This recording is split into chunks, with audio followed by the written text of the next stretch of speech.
Hey family, welcome back to my video. Today we will see, what if Harry Potter and the Hidden Forbidden Treasure? Part 1. It will have 10 episodes, and the very good thing is now you don't have to wait, because now you can have early access of all parts in Patreon. Here is my official Patreon. Please join it because there are many stuffs that I can't share here because of community guidelines. But on my Patreon page, you will get adult Harry stories, Naruto, and Deca 2. Also, the quick access for other parts of my story, which might take time on YouTube. Also, there are many stuffs you will get here. Please consider joining my Patreon. Link in the description. Before we start, I would like to extend my sincere thanks to the original author of this story for granting us permission to use it in our YouTube video. Your generosity is greatly appreciated. The author's creation and the original story's link in the descriptions. Please do check that first. Now enjoy the video. Harry Potter and the Hidden Treasure by Harry Potter White. The sunset shines with a soft golden hue as the sun slowly fades on the horizon of Great House, 6 Kings Road, London. It is a villa of classic English style, spacious, bright, and elegant. The 3-story wall is covered with climbing ivy. The roof is lined with beautiful brown tiles. The lawn and flower bed in the yard were all neatly arranged. A luxurious Bentley car was parked outside the garage. It was a magnificent, serene, and peaceful sunset scene. On the balcony of the 3rd floor, a boy with dark hair is staring at an owl and cannot distinguish it from any other owl. Evan Mason gazed at the owl with eyes full of curiosity. The owl was not extraordinary. It was like any other bird that could be found in any other home. But in its claws, it carried a brown envelope made of thick parchment. Evan had a peculiar feeling that the letter was for him. But he was not sure how to retrieve it because the owl seemed to want some kind of reward for itself, and then would be willing to deliver the letter. "Hello there," Evan greeted, trying to communicate with the other even if it seemed foolish. "Oh," the owl hooted softly, tilting its head to look into the boy's brown pupils, on high alert. "Don't be nervous. I have no ill intentions." Evan tried to make his voice sound friendly, slowly reaching out his right hand. "I believe the letter at your feet is addressed to me." Just as he was about to speak his words, he was interrupted by a loud shout from below. "My dear, are you ready? We are halfway to the door already." Then someone was heard climbing the stairs. "Oops, it's my mother. I can't let her see you." Evan suddenly came to his senses. Refusing to try to communicate further with the owl, he waved his right hand to try to shoo it away. The offended owl hurriedly flew aside. "Sorry, my mother is terrified of all kinds of birds, big and small. She sees them as the devil incarnate." Evan waved his hand while hastening to explain, "You have to leave here." It seemed that Evan's unwarranted movement finally convinced the owl, "This boy won't give you anything to eat." A second later, it flapped its wings and flew to peck at Evan as it dropped the letter at his feet. "Ouch!" Evan cried out in pain as he watched the owl fly off the balcony like a whirlwind, disappearing from his sight. Before his mother entered, he bent down and picked up the envelope under his feet. Written with emerald green ink, it clearly read, "3rd floor, 6 Kings Road, Little Surrey, Surrey, Mr. Evan Mason." This letter, along with that owl, Evan squinted his eyes.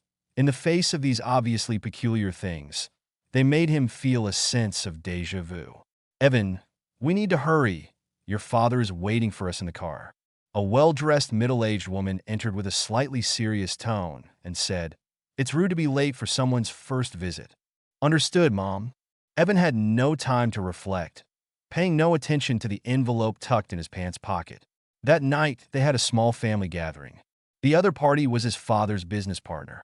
Specifically, his father's construction company planned to purchase a large number of drills from the other party.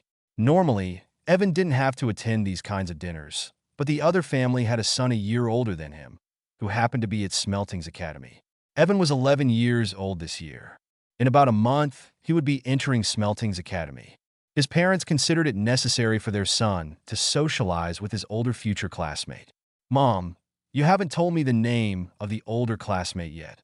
On the way, Evan felt he should divert attention away from the letter in his pocket, unsure if he would tell his parents about it until he had a clear idea of its contents.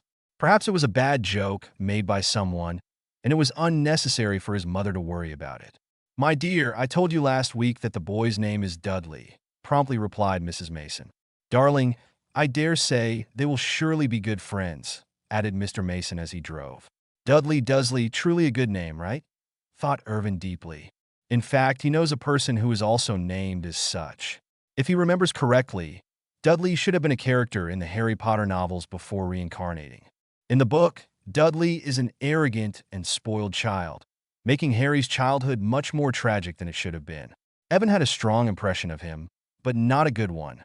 However, they were characters from a novel, even though he reincarnated in England in the 80s and 90s. But there is no evidence that this is Harry Potter's magical world. Relax, it must just be the same name. Evan tried to convince himself strongly, but was restless at the thought of having seen the owl just now. Taking advantage of his parents not paying attention, Evan discreetly took out the letter from his pocket, quickly turning the envelope over. On the back of the envelope was a wax seal with a coat of arms, the capital letter H around the circle, a lion, an eagle, a badger, and a snake. Evan opened his eyes wide. Holding the envelope tightly, the letter said, Hogwarts School of Witchcraft and Wizardry. Headmaster, Albus Dumbledore, Order of Merlin, First Class, Great Wizard, Chief Warlock, Supreme Mugwump, International Confederation of Wizards. Dear Mr. Mason, we are pleased to inform you that you have been accepted to Hogwarts School of Witchcraft and Wizardry. Enclosed you will find a list of all required books and equipment. The course begins on September 1st. We await your owl no later than July 31st. Sincerely, Minerva McGonagall, Deputy Headmistress. God, this is an admission letter to Hogwarts. He should have expected it. Besides a school of magic, who else would send mail with an owl? Dear, you don't have to get so nervous. Mrs. Mason turned and whispered, I heard Dad say that the Dursleys are very friendly and that Dudley is also a well-mannered boy. You will adore him as a new friend. Yes, Mom, Evan unconsciously replied. I'm not nervous, just excited. For the past 11 years, he had been preparing for the future according to the familiar real world, now being told that this is a completely strange world of magic. Is this not a joke? Fortunately, before reincarnating, he dearly loved the Harry Potter novels and was familiar with their content. Even if he couldn't remember all the plots, more or less he could recall the events. The question now is how to tell his parents about this. Furthermore, if he is not mistaken, he might see Harry Potter besides the Dursleys. As Evan pondered this, his father slowly stopped the car and softly said, Darling, we have arrived, Privet Drive at number 4. The Future Senior. Harry Potter. Chapter 2, The Future Senior. Harry Potter. Evan composed himself and followed his parents into the house. The first thing he saw was Vernon Dursley dressed formally, with a bow tie, standing there strong and defiant like a lion. Good evening. Good evening, Mr. Mason and Mrs. Mason, he said with an unpleasant smile on his face. May I take your coats? Thank you, Evan. Evan's mother pulled Evan from behind her and introduced him to Dudley. This is Evan. You should look after him once he starts school later. It would be an honor, my lady. Seeing Dudley wanting to embrace him, Evan quickly took a half step back, following his parents swiftly into the drawing room while speaking politely and discreetly looking around. To gather today, the room was seemingly carefully arranged. Not far from the kitchen, the smell of today's pudding dinner lingered. The table was filled with cream cake, and the sounds of a big barbecue could be heard coming from the oven. But that wasn't what Evan was hoping to find. As per the book, there was no sign of Harry in plain sight, making it clear that the Dursley couple does not want others to know about their peculiar nephew. Evan furrowed his brow slightly. That unfortunate boy should be quietly hidden away in a small room upstairs, not making a single sound so no one is aware of his existence. He feels it's necessary to do something. I apologize, Mr. Dursley. Evan interrupted the tedious joke about a Japanese golfer. You know, I don't often visit other people. I'm curious about everything here. If you don't mind, I would like Dudley to show me around the house before dinner. No problem. Let Dudley take you to his room and see his new console. Considering Evan's age, Vernon Dursley seemed very agreeable, realizing that he might not grasp the joke he was telling. You can go play until dinner is ready. I'll have Petunia come up and fetch you when it's time. Dudley reluctantly accompanied Evan and left the room, sticking to the plan to stay and continue using those repulsive words to flatter the Mason couple, rather than accompany a child around the house. He refrained from saying something offensive, which is a challenging task for Dudley to achieve. They walked to the second floor. While Evan listened to Dudley introducing his new console, he curiously glanced at a small room at the end of the hallway where the door was shut. "What is that room?" "That's my cousin's room. He's not home right now." Dudley's face looked somewhat unnatural. "We still need to go to my room. Hurry, it's this way." Before he had time to finish his words, they were interrupted by a loud thud from the small room. The next moment, before he could stop him, he saw the boy beside him walk to the door and open it. Evan opened the door, and in the dim light, he saw a boy standing in front of a cupboard. The boy was thin, with a pair of bright green eyes, dark hair, and a thin, lightning-shaped scar on his forehead. Harry Potter had a surprised expression. He had just seen Dobby, the house elf, in the cupboard, and the door was ajar. Surprisingly, it wasn't Uncle Vernon, but rather a boy he had never seen before. "Good evening. You must be Dudley's cousin. I'm Evan Mason. Delighted to meet you." Evan extended his right hand, his heart brimming with joy at finally meeting Harry Potter. "Hello, my name is Harry Potter, and it's a pleasure to meet you," said Harry hesitantly, extending his hand. "If I had to guess, it should be the boy who visited the prosperous construction company today, but Harry wasn't sure if he should get in touch with the others. According to Uncle Vernon, he should stay quiet in his room and pretend he didn't exist. Given the importance of tonight's dinner, Harry had heard Uncle Vernon mention it exactly 2 weeks ago. If the dinner turned out to be a disaster, he couldn't imagine how bad the next few days would be. Outside the room, Dudley urged Evan to leave, and although he felt terrible about it, Harry had to admit it was the only thing he agreed with Dudley on during their summer vacation, especially because in the closet next to him, there was a house elf unsuitable for Muggle eyes. Evan seemed not to hear Dudley as his attention was completely drawn to the birdcage by the window containing a snow-white owl. "It's a completely white owl." Evan turned to Harry and asked, "What's its name?" "Hedwig, she's my pet," Harry replied, quietly closing the partially open door. "I also wanted a pet like that, but my mother is afraid of birds." Evan turned and continued to gaze at Hedwig. "Can I feed her?" "No problem, but I don't have any food," sighed Harry as Uncle Vernon had forbidden him from feeding Hedwig. So Harry had been sharing part of his food with her since the beginning of summer. "What does she eat? Is there plenty of food downstairs in the kitchen?" "Evan, my mother called us to come down for dinner." Evan's words had not finished yet when they were abruptly interrupted. Dudley finally gathered the courage to enter Harry's room to fetch Evan. "Well, I think I can finish dinner and come back." Evan followed Dudley, but after 2 steps, he noticed Harry wasn't moving. Something strange. "Harry, aren't you coming with us?" I won't go. I've already eaten." A growl came from Harry's stomach, but he was sure Aunt Petunia wouldn't be happy to see him at the table. "Come on, even if you've already eaten, you can still have dessert." Evan took a step forward and grabbed Harry's arm and continued, "Then we can get something to feed Hedwig. I think she looks hungry." "You can't do that. She can't eat with us." Dudley quickly stopped Evan. "Why, isn't he your cousin?" "Yes, but—" Dudley struggled to find the words, explaining to Evan. "He's not like us. He's eccentric." "Eccentric?" Evan frowned at seeing Harry beside him, too excited to remember to close the door. The next second, a green monster leaped out of the closet, with 2 large bat-like ears and a pair of prominent green eyes like tennis balls.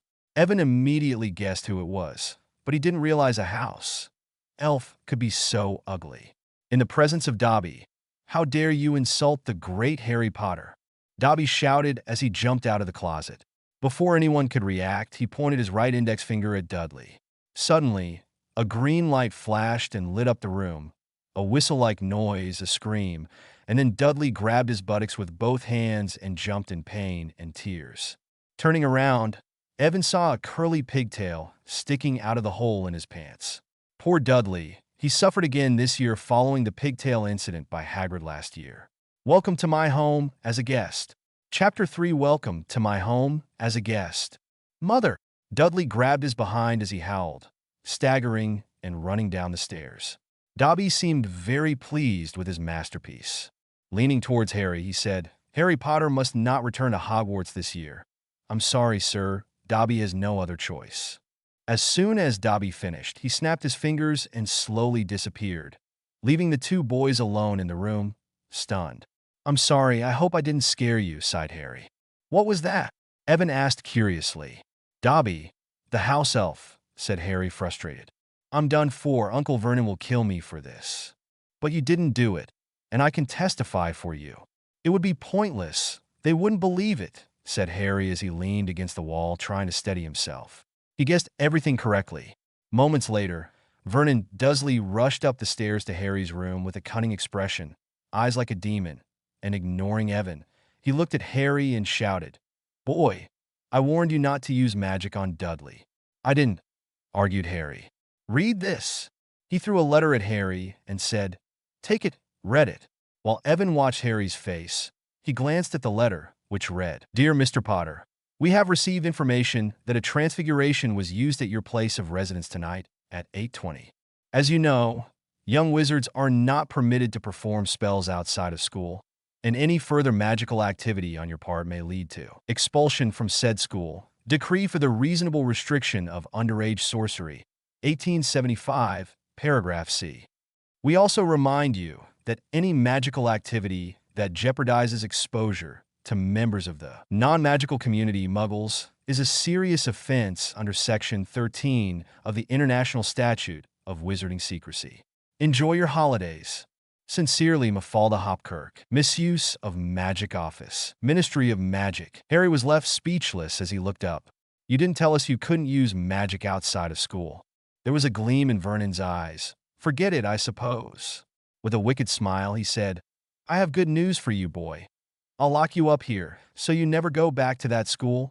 If you use magic to escape, you'll be expelled." "Mr. Dursley, you can't do that." Evan hurriedly tried to stop him. "I can vouch for him and say he didn't do anything." "Boy, you don't understand." Vernon gasped as he remembered who Evan was, thanking himself for not completely losing his mind. "I witnessed the whole process involving a house elf," said Evan as everyone entered the room, his parents looking worried, as Dudley was in Mrs. Dursley's arms, covering his behind and crying loudly. "There's no difference," mumbled Vernon. Evan approached his parents and whispered something to them. Harry stood there sorrowfully contemplating his fate. He knew Uncle Vernon was serious. Now that they knew he couldn't use magic outside of school, he had lost his only weapon and would likely be expelled from school if caught there. If he tried to escape using magic, he also faced expulsion. Ron and Hermione might find a way to save him, but Dobby cut off all communication with them. Dobby could save him from the terrible Hogwarts disaster, but he has lost the only joy of his life, and he is not sure how the Dursleys will treat him, so he might starve here. Unless Evan can help him. Harry gained a small spark of hope upon hearing what the other was telling his parents. Evan took out a letter from his pocket and showed it to his parents. The Masons' expressions were initially filled with astonishment, but eventually they were swayed by their son to take action. Subsequently, the Masons and the Dursleys gathered and whispered among themselves. Suddenly, the atmosphere took on a slightly peculiar twist. Dudley ceased his sobbing and tried to eavesdrop on their conversation. Harry contemplated doing the same, but caught sight of Evan turning around to reveal a reassuring smile. Time passed swiftly. Following a heated discussion, almost half an hour later, the four adults finally reached an agreement.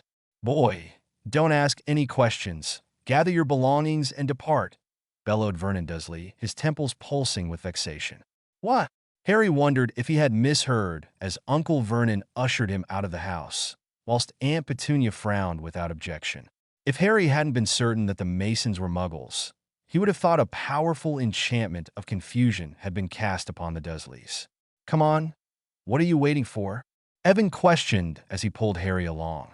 "What have you done, and why do I feel somewhat uneasy?" Harry asked, surprised by the smile on Evan's face. "It's nothing. I would like to invite you to visit my house this summer." "Are you sure?" Harry's voice rose abruptly but then subsided. "Uncle and Aunt won't agree. I can't go anywhere. They'll always keep me locked up." "Don't worry about that. You heard your uncle just now." Evan blinked his eyes. "My parents would be delighted to have you at our house until the end of summer, after my dad promised to set up plenty of barriers." "Oh my goodness. Thank you, Evan." Harry couldn't believe his luck. I would love to, as long as I can go out, but why are you helping me? We barely just met. Haha, it's nothing, but I feel like as my elder, you wouldn't mind talking to your friend about Hogwarts. As he observed Harry's surprised expression, Evan took a letter from his pocket and said, I need to borrow Hedwig for a moment, you. No, I don't have my own owl to respond to the school. Evan, you're actually a first-year student at Hogwarts. That's fantastic. Harry was delighted. He never thought he'd be this fortunate. He felt that today was his lucky day. First, he faced misfortune, but now he won't be punished, and he'll also be rid of the Dursleys a month earlier than expected. But most of all, he was truly fortunate to have met a new classmate. Come on, unless you want to stay to bid farewell to the Dursleys. Visiting Diagon Alley. Chapter 4, Visiting Diagon Alley. At present, Harry Potter resided in Evan's house. Compared to the Dursleys, it is practically a paradise. Furthermore, the Mason couple soon accepted the fact that their son had become a wizard. Moreover, they're also very kind to Harry. Whenever Mrs. Mason ate, she prepared Harry's favorite dishes. Here, he could complete his summer tasks without any remorse, and when he was free, he could play video games with Evan or discuss Hogwarts. Harry loves this feeling. He is free to speak about the magical world. Indeed, Evan really likes Harry. Over a week, Harry gave a general introduction to each subject. It is evident that Harry harbors prejudices against Professor Snape, the potions master, but possesses great talent in defense against the dark arts. Harry also introduced Evan to the Hogwarts castles, secret passageways, ghosts, the feast, Gryffindor common room, Hagrid, his friends Ron and Hermione, and Quidditch, the most popular sport in the magical world. Evan, you must come to Gryffindor. It's the best house at Hogwarts, where Dumbledore was sorted, summarized Harry during breakfast after a week. Well, after hearing all this, I also feel that Slytherin is quite dreadful, not to mention my Muggle parents, so I shouldn't be sorted into that house. Evan paused, but I'm not sure. Maybe I won't make it into Gryffindor. Perhaps I'll be placed in Hufflepuff. Don't worry, the level of new wizards is more or less the same. Apart from Hermione, I've never seen anyone learn as quickly as you, Harry assured. Harry was candid, and upon hearing about Professor Snape humiliating his students in class, Evan dedicated a week to reviewing the potions class material. It's remarkable because the only textbook for the potions class was the OWLS, Ordinary Wizarding Levels, exam book. Harry also began his assignments, but even sought advice from Evan. Just as Harry was about to ask something, two owls flew in through Evan's balcony one after the other. Hedwig and another owl with beautiful brown feathers he had never seen before. If my mother saw them, she would faint, Evan joked. I hope Mrs. Mason doesn't see them, said Harry. During his short stay, he learned that Mrs. Mason had an extreme fear of birds, so he had to let Hedwig stay at Ron's house. Evan, please take care of Hedwig. Harry turned to the other owl. This is a school owl bringing the supply lists. Evan fed Hedwig, and together with Harry, they examined the list which read, the second-year students will need the Standard Book of Spells, Grade 2 by Miranda Goshawk Break with a Banshee by Gilderoy Lockhart. Only in the 92 to 93 period. Gaddying with Ghosts by Gilderoy Lockhart. Only in the 92 to 93 period. Holidays with Hags by Gilderoy Lockhart. Only in the 92 to 93 period. Travels with Trolls by Gilderoy Lockhart. Only in the 92 to 93 period. Voyages with Vampires by Gilderoy Lockhart. Only in the 92 to 93 period. Wanderings with Werewolves by Gilderoy Lockhart. Only in the 92 to 93 period. Year with the Yeti by Gilderoy Lockhart. Only in the 92 to 93 period. These are the required textbooks for the Defense Against the Dark Arts class, also required for the first year. I wager the new professor is an admirer of Lockhart. They seem more like novels than magic books. Harry thought of Quirrell and what transpired the previous year. He had Voldemort at the back of his head, but fortunately, he was thwarted. Just think of something happy and see what the letter Hedwig brought says. It's Ron's reply. Finally, Harry smiled. Ron and Hermione are going to buy textbooks on Diagon Alley next Wednesday, and they're asking if we should go together that day too. I have no objection. Evan couldn't wait to see the streets of Diagon Alley, and noticing Harry's slight indecision, Evan peculiarly remarked, "What did the letter say?" Ron asked me if I wanted to stay at his house for a while. Harry was a bit embarrassed, and clearly worried about how the Mason family would feel. "Really, that's fantastic. I'd love to see what a wizard's house is like," said Evan. "Don't worry about my mother. I'll convince her." In no time, it was already the following Wednesday. Mrs. Mason woke them both up early. They packed their bags, and after a quick meal, Mr. Mason took them to the Leaky Cauldron. "Here we are," said Harry, pointing to a dingy, narrow pub. "This is the entrance to the Leaky Cauldron and to Diagon Alley. I never thought there would be a place like this in this city. It looks like a building from the past century," sighed Mrs. Mason, and with Harry's guidance, she seemed to notice a small pub between a large bookstore and a record shop. "Mom, the Leaky Cauldron is a very famous place. It has a protection spell and a Muggle deportation curse. It can't be marked on a map. Muggles who don't know the address can't see it," Evan said, trying to recall what he read in the magical theory book. "Well, my dear little wizard, I don't think it's the best idea for us to stand in the street discussing a dingy pub," Mr. Mason said, stopping Evan and pushing him and Harry into the pub. "But for a famous place, it's very dark and dirty." With the dim light of the candles, Evan saw some strange dresses, like a medieval-looking witch sitting in a corner, sipping a small glass of sherry. Sitting at the bar was a furtive-looking man with bandages. In front of him, a small plate of raw liver. "Welcome, Mr. Potter." The bartender was a hunched, elderly man who appeared silently in front of them. "Hello." Not only the Mason family, but even Harry seemed wary of him, because when he was here last year, Hagrid was with him. They quickly regained their composure, feeling out of their element. Harry. Hermione quickly ran from the other side of the bar to greet them. Not far behind her were the Granger parents standing there with a strange expression.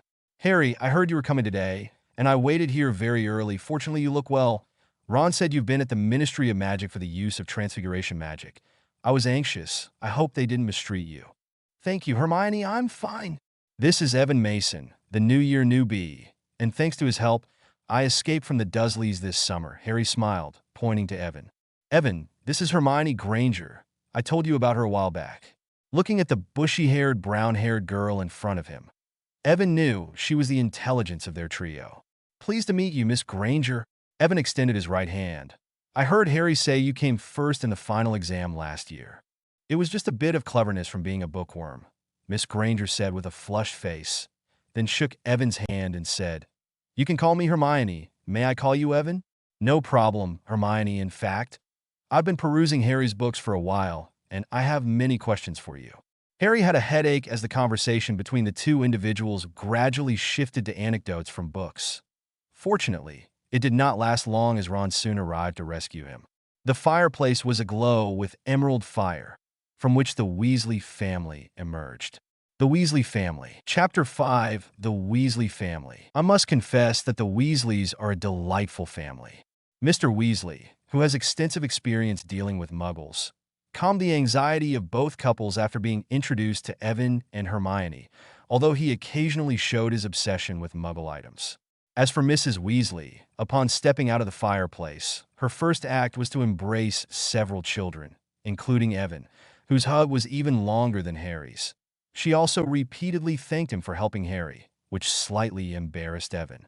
Among the few Weasley children, Percy Weasley courteously gave Evan and Hermione a meticulous gesture that reminded Evan of an aristocrat. Behind Percy are Fred and George, a pair of intriguing twins, except for the occasional pranks that are truly hard to hate. Regarding Harry's best friend, freckled and awkward in appearance, who tried to drive a car a week ago to save Harry, this action greatly displeased Hermione. Ginny, staying with Mrs. Weasley, is the same age as Evan, a beautiful red-haired girl, but she is too shy to utter a word in Harry's presence. After a brief introduction, they prepared to go to the Wizarding Bank of Gringotts to exchange their money. This is the first time Evan sees the goblins, who are not much better than house elves, but he noticed that they are quite different from house elves as he saw the cunning sparkle in their eyes.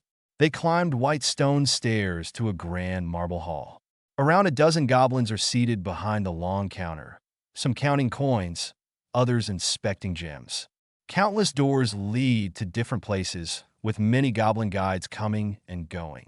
Harry and the Weasleys, led by a goblin named Grip Hook, were going to withdraw money from their vault, while Evan and Hermione needed to exchange pounds to the magical world's currency in the hall. The Grangers exchanged 10 pounds, and the Masons received a large bag of galleons, far beyond the total value of the items on the school shopping list. After about 15 minutes, Harry and the Weasleys emerged from the underground vault. Outside the bank, on the marble steps, Percy was murmuring about buying a new quill. Fred and George spotted their friend Lee Jordan, and Mr. Weasley insisted on inviting the Mason couple and the Grangers for a drink at the Leaky Cauldron. Evan looked at Harry, who seemed to have something to tell Ron and Hermione in private, and upon reflection, Evan decided to go with Mrs. Weasley and Ginny to buy robes and wands for school. "In an hour, meet at Flourish and Blots," said Mrs. Weasley as she walked away with Ginny and Evan. "And don't go to Diagon Alley either," she shouted to the twins from behind. "Mrs. Weasley, where shall we go to purchase wands, given that it's my first time in Diagon Alley?" asked Evan. "Dear, we will go to Ollivander's since you and Ginny need a wand." Mrs. Weasley turned and smiled at Evan. "But we must make haste. There is so much to buy. And today there's a book signing event with the new Gilderoy Lockhart. We mustn't be late." "Gilderoy Lockhart?" Evan frowned. "I saw the required books on the school list, and I don't know what the new Defense Against the Dark Arts professor was thinking. Those book prices are not cheap." "Yes, perhaps your new teacher is a fan of Lockhart. After all, he's so charming, but purchasing 5 Lockhart books all at once is truly overpriced." Mrs. Weasley appeared somewhat saddened. "I'm sorry, Ginny. I think this year you'll have to buy many second-hand items." "No matter, Mother." Ginny seemed oblivious to how distraught Mrs. Weasley was about it. She blinked at Evan and whispered, "My mother is obsessed with Lockhart and truly admires him." "Don't talk nonsense, Ginny," Mrs. Weasley said. Mrs. Weasley blushed. "You have to admit it is truly captivating to be a great wizard, particularly appealing to middle-aged to elderly women." Evan mentally noted what a great liar Lockhart was, feeling no goodwill towards him. Sooner or later, he would be exposed. He didn't want to dwell on this topic. What surprised him was Ginny. The girl wasn't as shy as when he first saw her. In Harry's absence, she immediately returned to her normal self, a very talkative and energetic girl. On the way, she told Evan many things about her home. It could be inferred that unlike Ron, she didn't really mind using second-hand items her brother had used. Except for one thing, wearing a second-hand school uniform which greatly frustrated her. The three arrived in an old shop while chatting. The sign on the door was peeling, and it read, "Makers of fine wands since 382 BC. In the dusty display case, a wand was placed alone on a faded purple cushion. As they entered the shop, a tinkling sound came from the back of the room. Evan looked around. The shop was tiny, with only one bench in front of the counter. Not far away, there were nearly 1,000 small cardboard boxes that almost reached the ceiling. All kinds of wands were in them, and somehow Evan felt that the dust and silence of the place seemed to hold a mysterious charm. Mrs. Weasley led them to sit on the bench, and shortly after, a soft voice was heard from the shop. The Wand of Evan. Chapter 6. The Wand of Evan. "Good morning," said a pale old man who stood before them. "I'm glad to see you, Mrs. Molly. If I recall correctly, your wand is made of cherry wood, 12 inches long, strong, and potent in magic." "Yes, Mr. Ollivander. I love my wand." "Ginny, hurry up and stand to greet. This is Evan Mason and my daughter Ginny Weasley, both first-year students at Hogwarts this year and in need of a new wand." Of course, of course."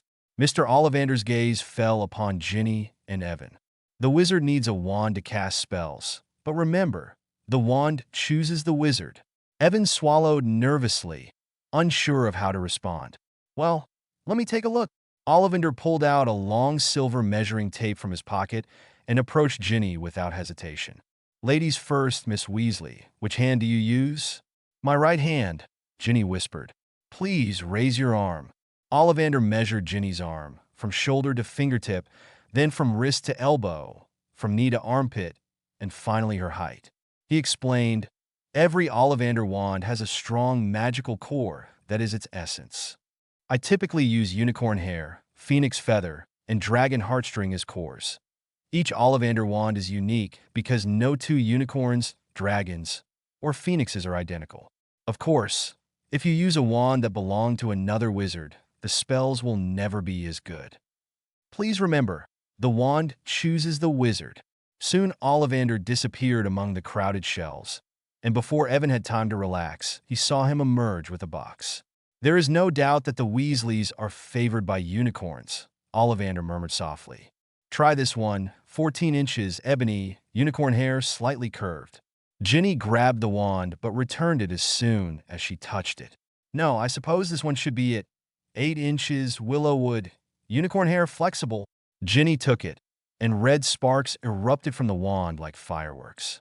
An extraordinary match, highly suitable for magical spellcasting. Your spells will surely be splendid. Then Ollivander turned to Evan and whispered, Mr. Mason, I believe it is now your turn. Like Ginny, Evan used his right hand, was measured, but his selection process was not as straightforward as Ginny's. Evan tried one after another, but none seemed suitable for him. Like Mr. Potter last year, you are a discerning customer. But no matter, we will always find the most suitable wand for the wizard. Ollivander seemed very pleased. Let me think, oh, here it is, 14.5 inches vinewood thestral hair. This is the last one my grandfather made. He was a very famous wand maker. When Evan received the wand, warmth flowed from his finger, and the tip of the wand produced a white glow. Wonderful! Ollivander's voice softened. I'm not particularly fond of thestral hair, but I must admit, you and the wand are truly a fantastic match. I apologize, sir. When only he and Ollivander were in the shop, Evan whispered, What makes the combination so fantastic? Evan was intrigued by the thestral hair at the core of his wand, unlike the other wands made by Ollivander. It is a well-known fact that thestrals are considered a symbol of misfortune. Ollivander stared at Evan intently. It is a very rare wand core that can only be controlled by wizards who can master death. Ollivander's voice seemed to slow down. Mr. Mason, you possess a powerful positive energy, which is exactly opposite to thestral hair. Thus, it will yield extraordinary results. Ollivander approached Evan's face and whispered softly, Remember, the wand chooses the wizard, Mr. Mason. There is no doubt you will achieve remarkable feats. Evan was horrified by the feeling that all his secrets had been uncovered. He sighed deeply after exiting Ollivander's. Mrs. Weasley took Evan and Ginny to Madame Malkin's boutique for all occasions. But compared to before, Ginny's spirits were low as she would have to choose from second-hand robes. At that moment, Evan felt remorseful, especially as he was being measured while seeing Ginny looking dejected not far from him. He felt like a sinner. Mrs. Weasley, thank you for inviting me to your home. My dear Evan, there's no need to be so polite. Both you and Harry are good boys, and Arthur and I warmly welcome you in our home, Mrs. Weasley said, approaching Evan and affectionately patting his head with a look of happiness. Thank you. I would like to give you a gift, Evan said somewhat awkwardly. If you don't mind, I would like to gift Ginny a new dress. No, it's too expensive, Mrs. Weasley said, looking dismayed, while Ginny seemed happy about it. It seemed that Mrs. Weasley wanted to refuse.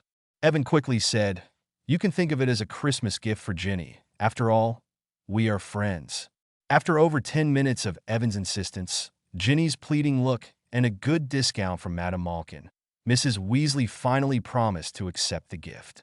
In the next moment, Ginny hugged Evan. Seeing Ginny's blushing face and Madame Malkin's smile, Evan felt momentarily embarrassed. Dispute at Flourish and Blott's Bookstore. Chapter 7 Dispute at Flourish and Blott's Bookstore. Because it takes time to make a new robe, Mrs. Weasley agreed to let them buy other items from the school supplies list. Then they went to Flourish and Blott's together. Of course, it was mainly Evan who was doing the shopping. Ginny had many hand-me-downs from her brother. Percy Weasley received top grades in all of his 12 OWLs, so Mrs. Weasley bought him new school supplies and gave Ginny his old things. Evan, thank you. This is the best Christmas gift I've received. Ginny blushed as she thanked Evan. Don't be silly. It was just an excuse to get Mrs. Weasley to agree. I'll give you something else for Christmas. I think I'll give you a red diary. Evan was thinking about what would happen to Ginny this year. Well, that's not a bad idea. I'll give you a black one. That's what I need. Evan thought it would be perfect if it had Tom Riddle's autograph on it. They walked along the cobbled streets. The shops called out to Evan, and the money in his pocket sounded happy. demanding to be spent out loud. But after browsing through several magical shops, looking at the prices, Evan became melancholic. In comparison to what he wanted to buy, the money in his pocket was too little. But for a Hogwarts student, Evan definitely had a colossal sum of money. He wanted to buy many things, but they were not on the supplies list. It seems I need to find a way to earn money. Although Evan could get more money from his parents, they wouldn't give a lot of money to a child, especially if he wants to buy many things that a student shouldn't have. He had an excellent idea of how to make money, but he had to wait until he went to Hogwarts. Led by Ginny, Evan bought a cauldron, glass jars, a telescope, and a brass scale. At Slug and Jigger's apothecary, the two of them bought a standard dose of herbs used in first-grade potion class. They also bought a magic quill, ink, and parchment. When they passed by the magical menagerie, neither of them went in. Evan thought he wasn't ready to buy a pet because his mother was allergic to birds, and other pets are a bit useful but also need to be taken care of in turn, so it's too much hassle. However, he collected almost all the mailing lists from the Diagon Alley store. He might need to buy additional supplies here while attending Hogwarts. Evan knew exactly what he would be facing in the coming years. He couldn't afford to learn slowly from textbooks, especially because he's a year younger than Harry. It was terrifying to think of staying at Hogwarts and suffering under the Death Eaters while the trio walked into their 7th year. Evan and Ginny chatted happily along the way, and soon they became good friends. At Gamble and Japes, they met Fred, George, and Lee Jordan, who bought many fabulous Weasley's Wizard Wheezes. No heat. Needed fireworks. Percy was looking into a shop full of worn wands, old scales, and capes stained while reading a boring book, Attaining Power as a Leader. Without bothering Percy, they passed by Florian Fortescue's ice cream parlor. Evan bought himself and Ginny 2 large chocolate and lemon ice creams. And then they saw Harry, Hermione, and Ron coming out of Nocturne Alley. Behind them was Hagrid, who was shouting at the 3 of them. You know, Nocturne Alley is not a place to run around, and I don't want to see you there again. You went to Nocturne Alley. You know Mom doesn't let us go there, Ginny said. Leave it, Ginny, Ron said impatiently. Wait, Ron. Harry looked at Evan and hesitated before explaining.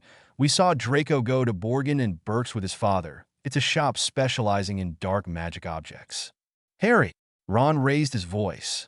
Evidently, he didn't want his younger sister to know about such things. Oh, what did you do? Evan asked curiously, disregarding Ron's exaggeration. Nothing. We watched them for a while, but they left without buying anything. Hermione turned to Hagrid and asked, Hagrid, we were following Malfoy, but what were you doing in Nocturne Alley? I was looking for flesh-eating slug repellent to get rid of them in the school's cabbage patch. Hagrid glanced at Evan and said in a low voice, You must be Evan Mason. Thank you for helping Harry escape from that house. Cursed muggles. If only I had known. Before Hagrid could finish speaking, Mrs. Weasley was approaching quickly with freshly made robes, followed by Mr. Weasley and Hermione and Evan's parents. Upon seeing them, Mrs. Weasley knew they had been in Nocturne Alley. You went to Nocturne Alley? Thank you, Hagrid. Well, I must be off. Hagrid was embarrassed as Mrs. Weasley held onto his arm. See you at Hogwarts, he said to the children. By the time Hagrid disappeared from view, Mrs. Weasley turned and scolded Harry, Ron, and Hermione, while Mr. Weasley was intrigued by what Harry was saying. It seems he was about to sell something but backed out at the last minute. Mr. Weasley said solemnly, but with a hint of satisfaction, I really want to get evidence against Lucius Malfoy. Careful, Arthur, Mrs. Weasley warned. The Malfoy family should not be offended. Don't get into more trouble than you can handle. Do you think I can't handle Malfoy?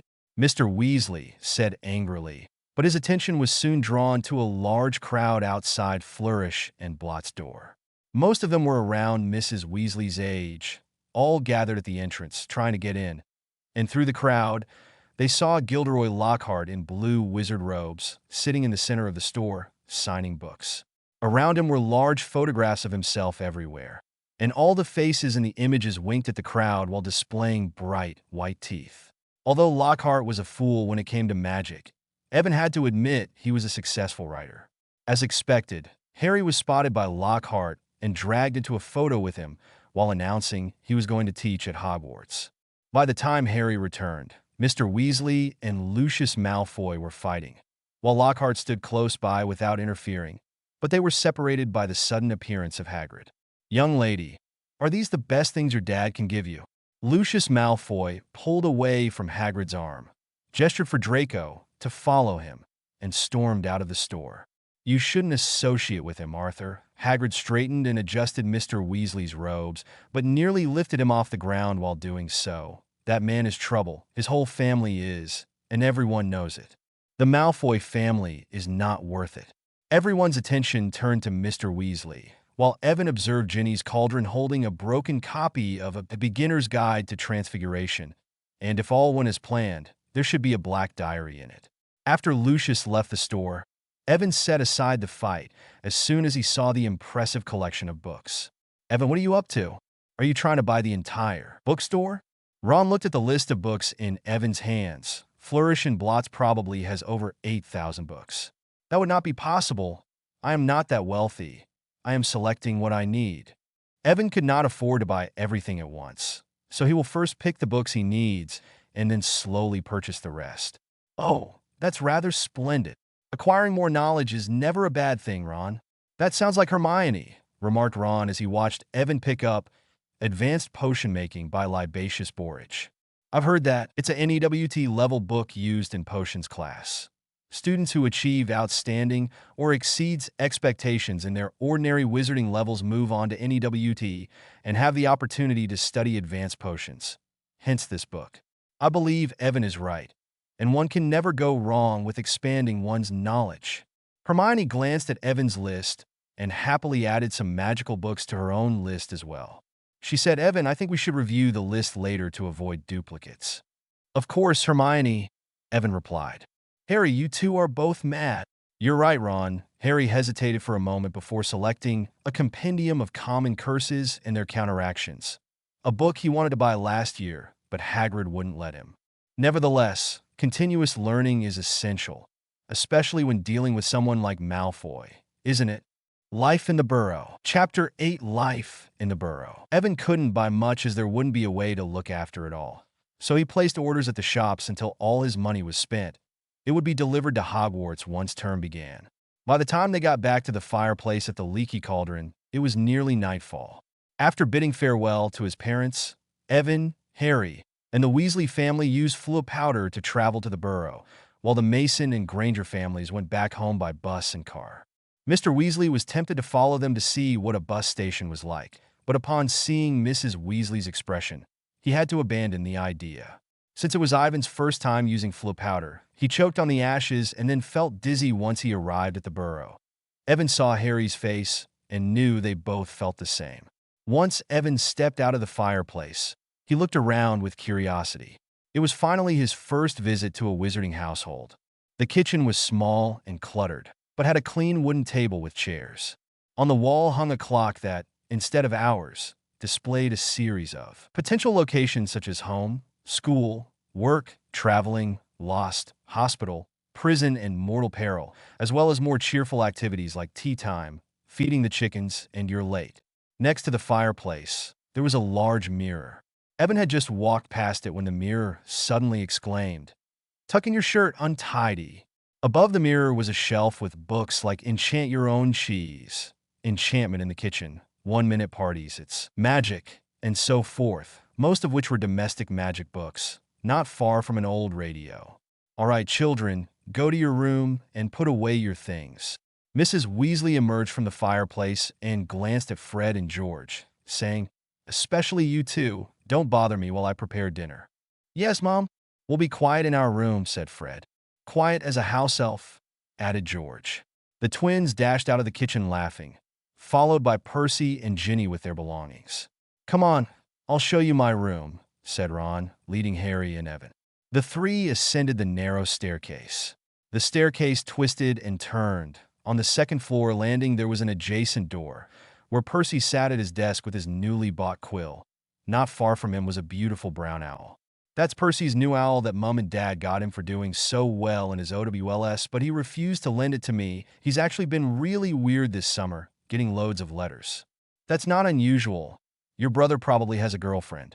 My goodness, Ron exclaimed upon hearing Evan's comment. But it's Percy. Who would go out with him?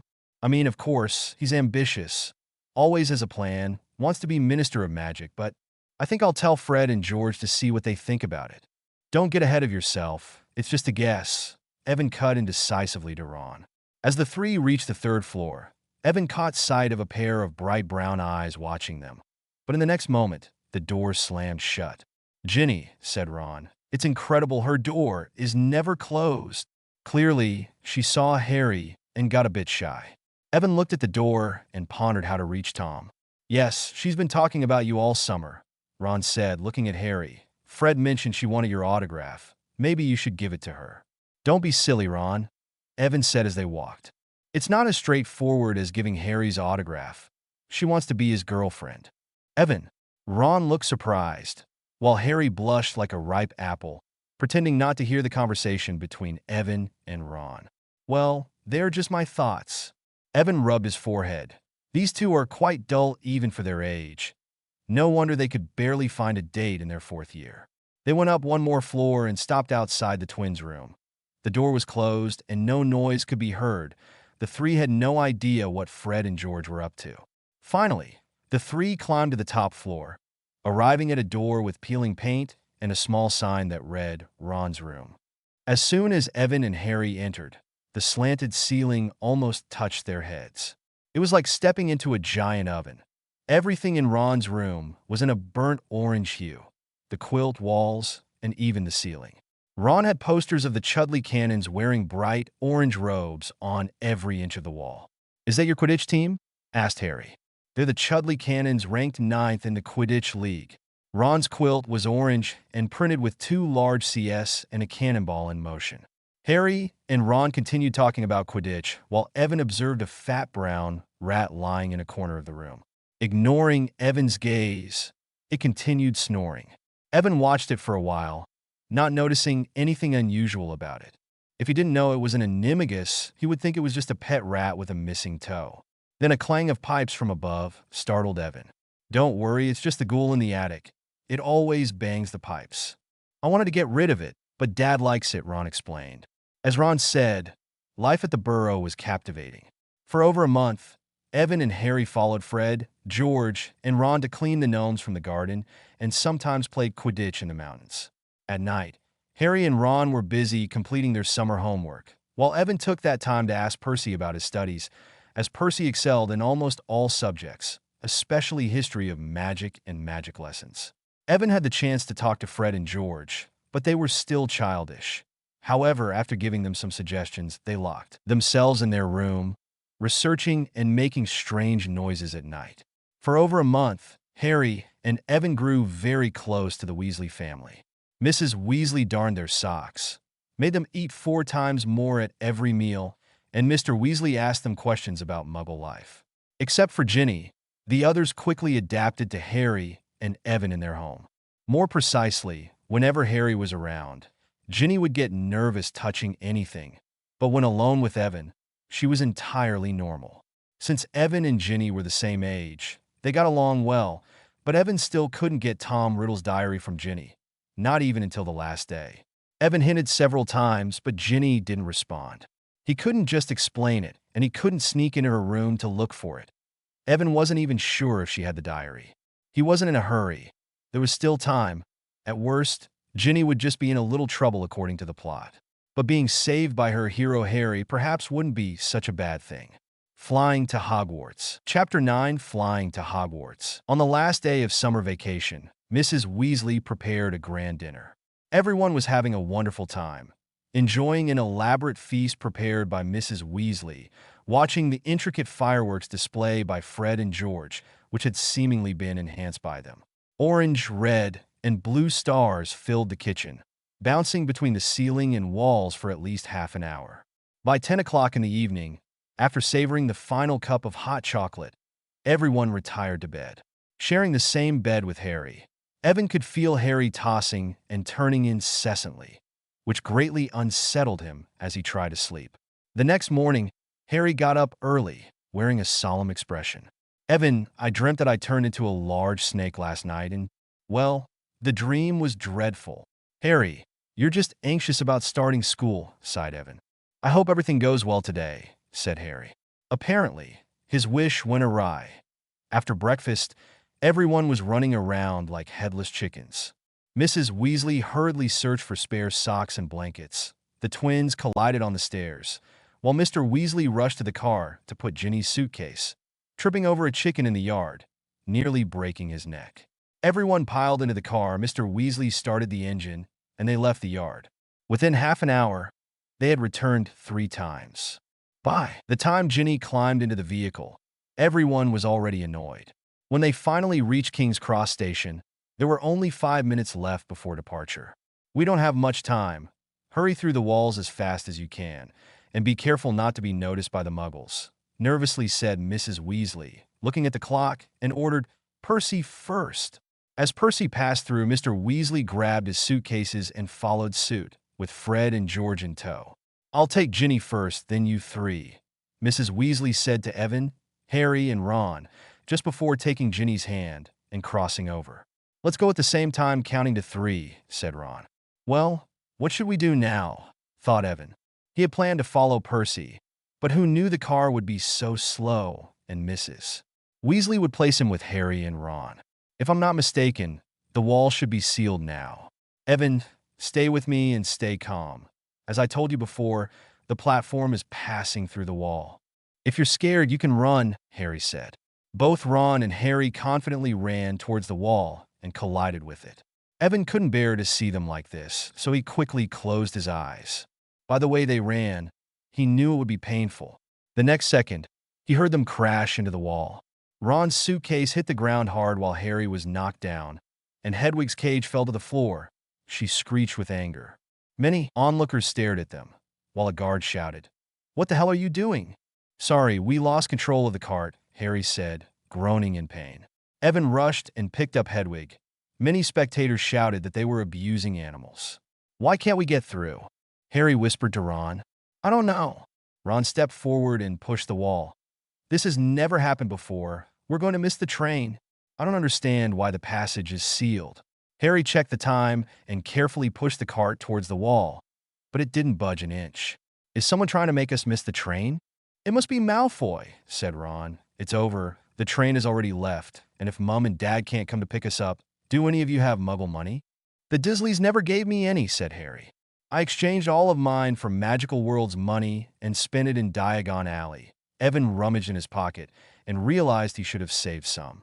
"I don't know how long it will take for Mom and Dad to come back and find us. What do we do now?" Ron nervously looked around, while Hedwig screeched, drawing the attention of many people. "I think we should write a letter to the school to explain what happened," Evan suggested. "Evan is right, but before doing that, we should go back to the car," said Harry as he tried to calm down Hedwig. "Harry," Ron's eyes sparkled. "We can take the car to Hogwarts. My father has modified it so it can fly." "Ron, it's not a good idea. We can't use magic outside of school." Evan shook his head hastily, trying to persuade the others to discard the idea. "Come on, Evan." Ron's eyes shone brightly. "We're stuck, aren't we? We have to get to the school, right? Even underage wizards can use magic if it's a real emergency, in Section 19 or something of something. Can you drive?" After hearing Ron's explanation, Harry went from being panicked to feeling excited. "No problem. I've seen Fred and George drive countless times," said Ron. "We can reach the Hogwarts Express in no time." "Evan, especially this year, you need to arrive on time. You'll be sorted into a house, so we can't be late." "Yes, Evan," Harry agreed. "It's terrifying to travel in a flying car to school." Looking at the two people with expressions of excitement, Evan followed along helplessly. After they made a decision, Evan had no choice but to cooperate, and at that moment, Evan missed Hermione because if she were here, she could have stopped these two. Evan also wanted to see the flying car, but after thinking about the consequences, he wasn't pleased.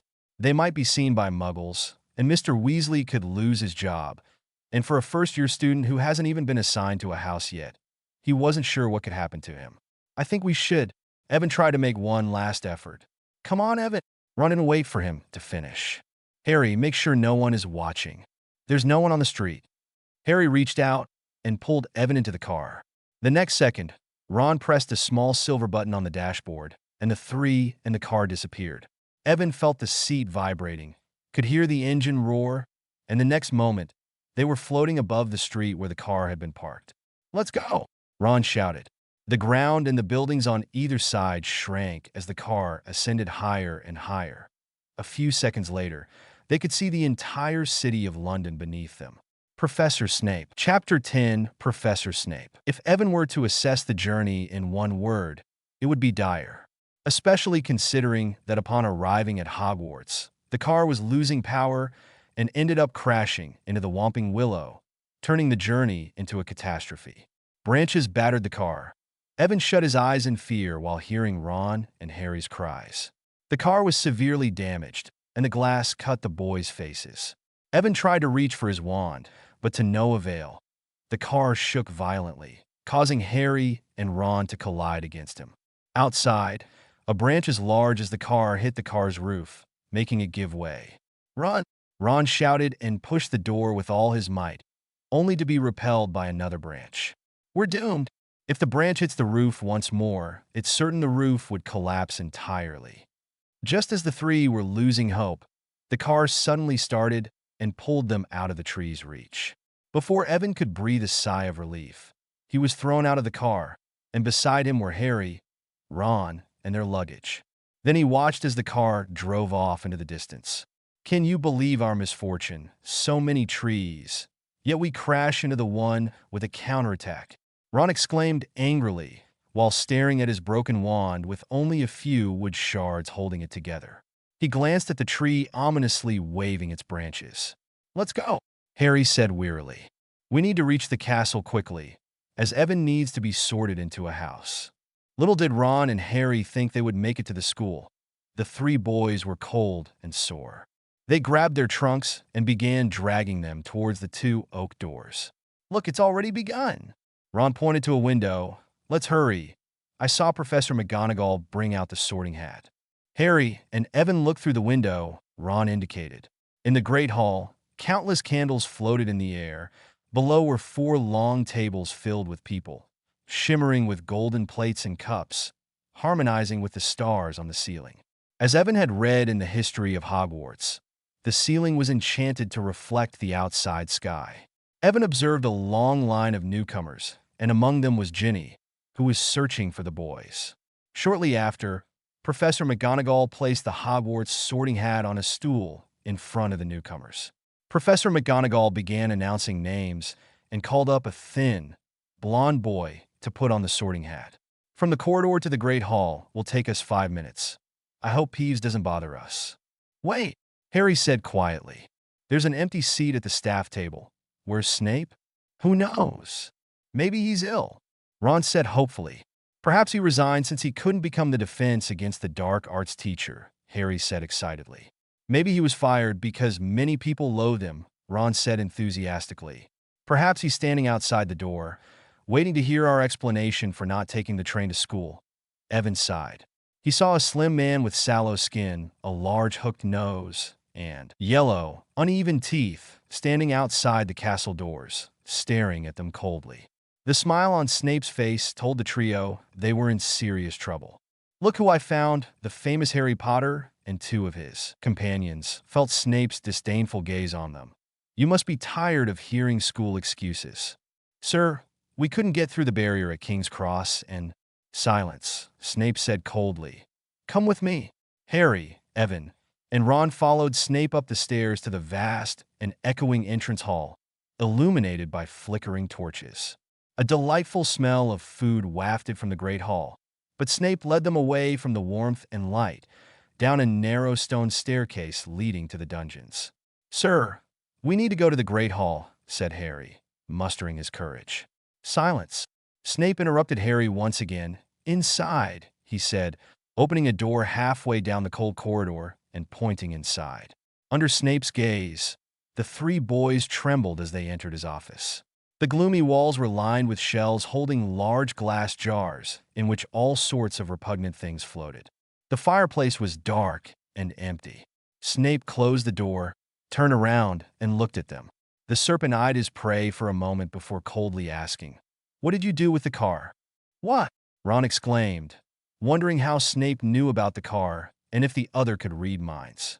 "Weasley, though I know your head is empty, I can't read minds," said Snape as he glanced at the Daily Prophet. "They saw you." He showed them the newspaper headline, "The Flying Ford Anglia Baffles Muggles." He began to read aloud. Two muggles in London, convinced they saw an old car flying over the post office tower. At noon in Norfolk, Mrs. Hetty Bayliss, while hanging out the laundry, Mr. Angus Fleet from Peebles reported to the police. 6 or 7 muggles in total. "I believe your father works at the Misuse of Muggle Artifacts office," he said, looking at Ron and smiling even more maliciously. Dear, his own son. Evan noticed that Harry and Ron looked crestfallen and seemed to be thinking that if people found out Mr. Weasley had bewitched the car, the consequences would be disastrous. "I noted during my patrol in the park that significant damage has been done to a valuable Whomping Willow," Snape continued. "That tree did more harm to us than what we—" Ron blurted out. "Silence!" Snape exclaimed once more, his gaze turning to Evan. "And you, Mr. Mason, I believe you will be the first person in history to be expelled on the first day." "You can't expel Evan," Harry shouted. "Obviously, I have that right." Snape's eyes returned to Harry and Ron. "Unfortunately, they're not in my house, and the decision to expel them does not lie with me. So I will go seek the individuals who hold that joyful power. You will wait here while I fetch someone who can." Harry watched Snape's back as he walked away and tried to console Evan, but couldn't think of anything to say. If Snape was going to get Professor McGonagall, the head of Gryffindor House, they weren't much better off. She might be fairer than Snape, but she was still extremely strict. If Snape expelled Evan, he and Ron would be punished in the same way by McGonagall, and he wasn't sure where to go after leaving Hogwarts. The Dursleys would never take him in. Perhaps he could assist Hagrid and become the school's groundskeeper. Just as Harry imagined what would happen, Professor McGonagall entered with Snape. Professor McGonagall's lips were so thin that as soon as she entered, she raised her wand, making the 3 boys shiver. But she simply pointed it at the empty fireplace, where flames suddenly burst into life. The Late Sorting Ceremony. Chapter 11, The Late Sorting Ceremony. Evan was not concerned about being expelled. This is the benefit of knowing the plot unless it changes. He didn't have to worry about anything.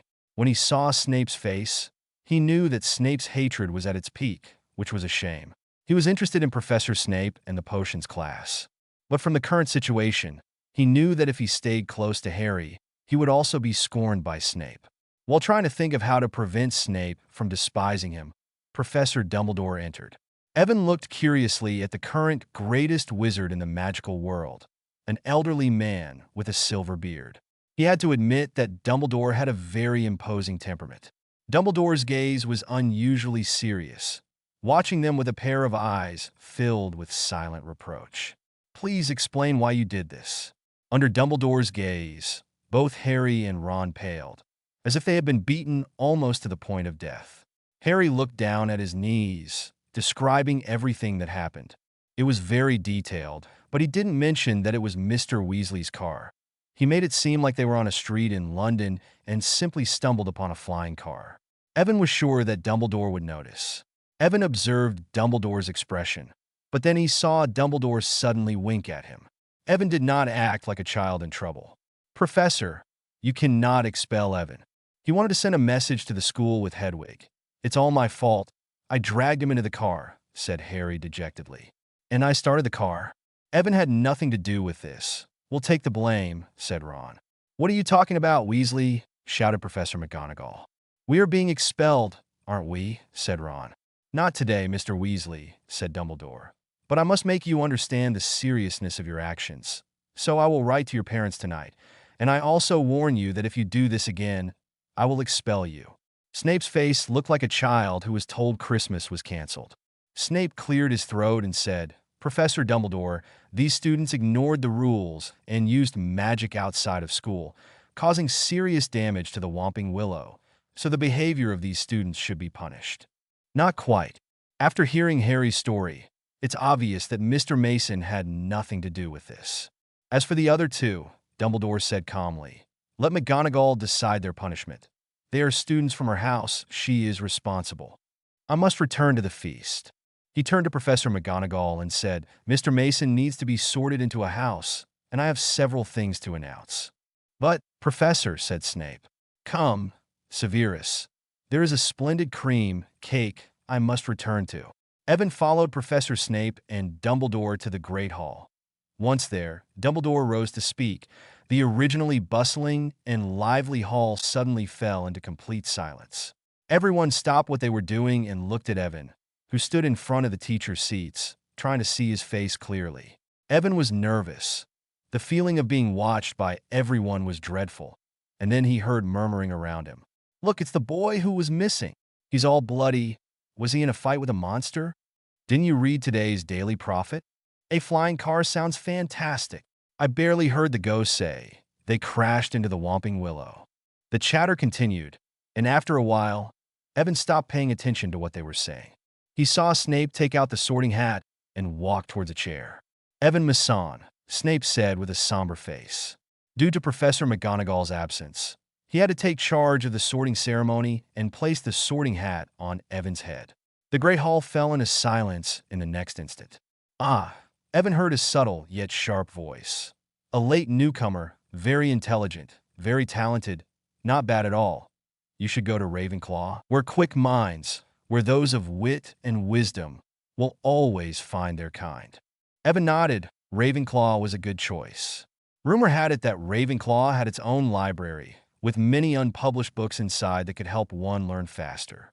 And Rowena Ravenclaw was deeply knowledgeable about soul magic, leaving notes that could be useful in the fight against Voldemort. But I've just learned about you, continued the sorting hat, turning on Evan's head. All the years I've been here, I haven't seen any newcomer register in such an impressive manner. Courage, I believe Gryffindor might be more suitable for you. Without waiting for Evan's opinion, the sorting hat energetically shouted, Gryffindor. Snape removed the sorting hat and glared fiercely at Evan. He couldn't recall how he ended up at the Gryffindor table after hearing the thunderous applause. It was as if he had become a hero. Brilliant, said a boy as he stood up and shook Evan's hand, whom Evan recognized as the twins' friend, Lee Jordan. What a wonderful way to arrive at school. People will talk about this for years, flying to school in a car and crashing into the Whomping Willow. The Gryffindor table was very festive, and many seniors he had never heard of approached Evan to greet him. A few seconds later, Fred and George sneaked in and asked, Why didn't you call us to go with you? Evan didn't know how to respond, but fortunately, they were interrupted by a blonde boy carrying a camera. Hello, Evan. My name is Colin Creevy, and like you, I'm new this year. Colin was quick and a bit shy. I heard you and Harry Potter came to school in a car. It's amazing. Can I take a picture of you? Colin took the camera and aimed it at Evan. No problem.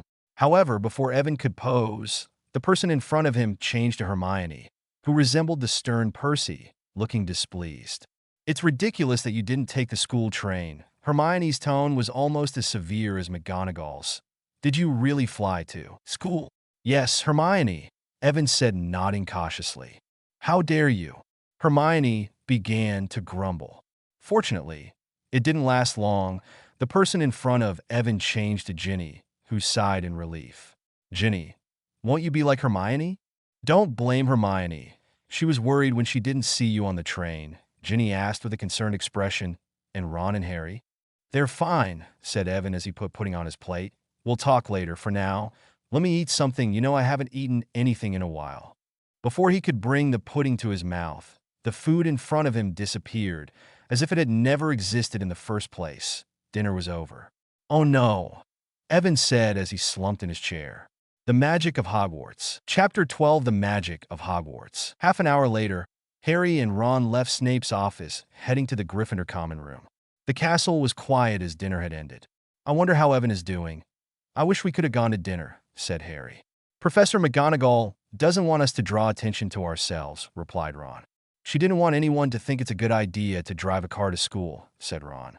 Yes, but she could have at least told us which house Evan is in. He must be in Gryffindor like Ginny, said Harry. Given how smart he is, he could end up in Ravenclaw. Harry seemed a bit concerned. He likes Evan and wants him in Gryffindor. As long as it's not Slytherin, Ravenclaw is also a good option. The two walked and chatted until they reached the entrance to Gryffindor, hidden behind an oil painting of a fat lady in a pink dress. Password, said the fat lady as they approached. Oh, Harry couldn't reply. They hadn't met any Gryffindors, so they didn't know the password for the school year, but soon their savior appeared. It was Hermione, rushing towards them. Hermione, do you know which house Evan got sorted into? Harry asked. Gryffindor. They flew him to school in a car and risked being expelled, Hermione said impatiently. Don't lecture us.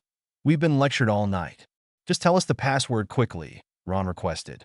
The password is Wattlebird, insisted Hermione. She waited outside to scold them and make them realize their mistake before entering the common room. As the entrance to the common room opened, their words were immediately interrupted by applause, and Harry and Ron were pulled inside. The Gryffindor students were still awake, all crowded around the common room, Harry and Ron becoming the new topic of conversation. Evan was delighted to see them enter. He was finally free, so he quietly moved away from the center of the crowd. Evan saw Hermione's solemn face sitting in front of him, and in a pitiful voice said, "Let me go, Hermione. Scold me tomorrow. I'm hungry." Hermione shut her mouth but didn't move, pulling out a piece of chocolate from her pocket. Evan ate it, feeling much better. With Percy's nagging, the Gryffindor celebration didn't last long, so everyone returned to their dormitories to sleep. Congratulations on being sorted into Gryffindor. I know I shouldn't be proud, but Ron said as he approached Evan, seeing Hermione looking at him with a horrified expression. How did I not see Fred and George? Harry said awkwardly. I asked them to go to the kitchen to bring me some food, Evan replied. Oh. Ron rubbed his stomach and looked cautiously at Hermione. No matter, Harry and I have already eaten in Snape's office, so we're going to head up now a bit tired. After a few minutes, only two people were left in the common room, him and Hermione, the fire burning silently, creating a somewhat strange atmosphere. Evan saw Hermione going over her schedule while underlining Lockhart's classes. Hermione, you know I bought many things in Diagon Alley, and I believe they should arrive tonight, said Evan. Yes, I remember. You promised to lend me some books, remember? Hermione said tersely as she looked up. Of course, you can read. Evan could see that Hermione was still dissatisfied with how they got to school. As soon as he spoke those words, he could see several owls appearing outside the Gryffindor Tower window, so Evan hastily opened the window. Around 50 books on magic appeared in front of the two individuals. Hermione's attention shifted to the books Evan had purchased. There were many different types of books, even complete series. As they chatted, the common room doors swung open. Fred and George entered carrying plates full of food. It seems we've returned too early. Our hero, Evan, is out with Hermione, Fred remarked. And it looks like they've relocated the school library, George added. Finally, you're back. I'm famished, Evan eagerly exclaimed as he rushed towards them. Of course, our dear Mr. Mason. It's a pleasure to serve you, Fred said as he moved away from Evan and produced some red candles. This is your meal, so we won't disturb you during your Camelot dinner with Miss Granger, George stated as he approached and lit the candles. Both Evan and Hermione blushed as Fred and George placed the dishes before them, as if they were waiters at a high-class restaurant. Fred and George gazed at the embarrassed pair with smiles, about to turn around and leave when they noticed something outside the window. Look, what's that? They exclaimed simultaneously. Through Evan and Hermione's eyes, they saw a giant approaching the Gryffindor Tower. A few seconds later, Evan could discern it was a convoy of dozens of owls. The owls kept descending and appeared exhausted, so Evan hurried them inside. As the owls landed, the ground shook slightly. Don't worry, it's something I purchased, Evan explained quickly. The expressions of the three individuals were of surprise. What is it? Fred and George asked in unison. It's a newspaper printing device that I spent a fortune on in Diagon Alley, Evan said while feeding the owls and signing for the package. Did you buy professional printing equipment? Fred asked aloud. Don't tell me you're starting a newspaper, George remarked. Yes, I'm starting a newspaper akin to the Daily Prophet. I think I'll call it Magic of Hogwarts, Evan announced. Evan unwrapped the outer packaging of the printing press, revealing before the four individuals a sophisticated silver magical device. Compared to Muggle printers, this device relied entirely on magic to operate and also had a precise calibration function. Think of all the wizards who graduate from Hogwarts. They have countless fond memories. Hogwarts is full of secrets, so we can start a newspaper that recalls explores, and interprets those mysteries, Evan whispered. Believe me, we will succeed, even more so than the Daily Prophet. We will become the most read newspaper in the magical world. Chapter 13. Chapter 13. Chapter 13. Evan turned and looked at Fred and George, saying, I've been thinking the money earned by the Hogwarts Magic newspaper could be used to finance all students studying magic, and it is my honor to inform both of you that you will be my first sponsors so that you can advertise your products in the newspaper and bring joy to people. Oh, Evan, Fred and George said as they gazed at him. As for you, Hermione, I would like you to be the editor of the newspaper, Evan said as he turned to look at Hermione, who seemed petrified. What? Exclaimed Hermione. You will be responsible for the final editing of all articles, and if you wish, you can share your task. No, Evan. Evan was surprised to see Hermione shake her head in refusal. I can't do that. I mean, sharing my task, but I would be delighted to be the editor of Hogwarts Magic. In fact, I think your idea is fantastic, Hermione said quickly. Yes, a newspaper that is entirely ours, Fred said. Evan, you are going to go down in Hogwarts history, George said. None of the 4 students returned to their rooms. They all had expressions of excitement on their faces as they discussed the newspaper, identifying the main topics. Due to the lack of manuscripts and limited manpower, Hogwarts Magic was scheduled to be published once a week. It will be divided into 10 sections with news and current affairs, covering both basic and in-depth articles about school life, edited by Hermione. As for the news source, Evan will have some people to gather it, but he decided to rely mainly on the castle's ghosts. The mystery section was assigned to Fred and George, who wished to present various locations, passages, and secrets of the castle. The magical creature section of the Forbidden Forest can be assigned to Hagrid, while the Quidditch section can be assigned to Harry, and the History of Hogwarts section can be assigned to Ron. As for the entertainment section, Evan decided that Lockhart would be the main focus of the school year. He believed that Lockhart should be popular among girls until he was exposed. The exchange of novels and academic section will be open to teachers and students, and as for the advertising section, it will be handled by Evan. In addition to Fred and George advertising their magical fireworks, Evan intends to take a trip to Hogsmeade. He believes that businesses will be happy to advertise in the newspaper, but first he has to make sure that Hogwarts Magic sells well. Hermione, you will be responsible for editing the manuscripts, and if you need help, ask Ginny. I will handle communication with the others, and finally Fred and George will be in charge of advertising the newspaper. So if everything goes well, in a week we can print our first copy, Evan concluded. When Evan returned to his room, it was almost 2 o'clock. Inside the circular room, there were 5 canopy beds decorated with red velvet surrounded by tall windows. Evan noticed that his trunk had been moved as he was getting into bed, but then he saw a boy named Colin in the bed next to his. Now he had a great idea to use Colin as a photographer for the newspaper, and after thinking of some new ideas, he fell asleep quickly. The next morning, when Evan entered the Great Hall, he saw Harry and Ron sitting at the Gryffindor table with Hermione, looking at a piece of paper. Hermione, you've written an article to condemn us, Ron said in surprise. Good morning, Evan said. Evan was sitting facing the 3 opposite. Evan, look at what Hermione wrote. It's an article condemning our trip to school, citing several rules for the protection of underage wizards, suggesting that the school impose severe punishments on some of us, even calling for the cancellation of the school's Quidditch match, said Ron to Evan. Shut up, Ron, Hermione said stiffly. It's just an article I'm going to send to the Hogwarts Magic, drawing attention to the safety of underage wizards. Excuse me, which newspaper? Harry asked. It's the Hogwarts Magic, Evan explained. I'm going to finish writing, said Hermione as she returned to work. The truth is, Evan had just explained to Harry and Ron about the newspaper, and they didn't have time to comment before hearing a commotion above their heads. Hundreds of owls were flying in circles above the Great Hall, delivering letters and packages. Suddenly, a big, gray owl landed on Hermione's teapot, causing milk and feathers to spray everywhere.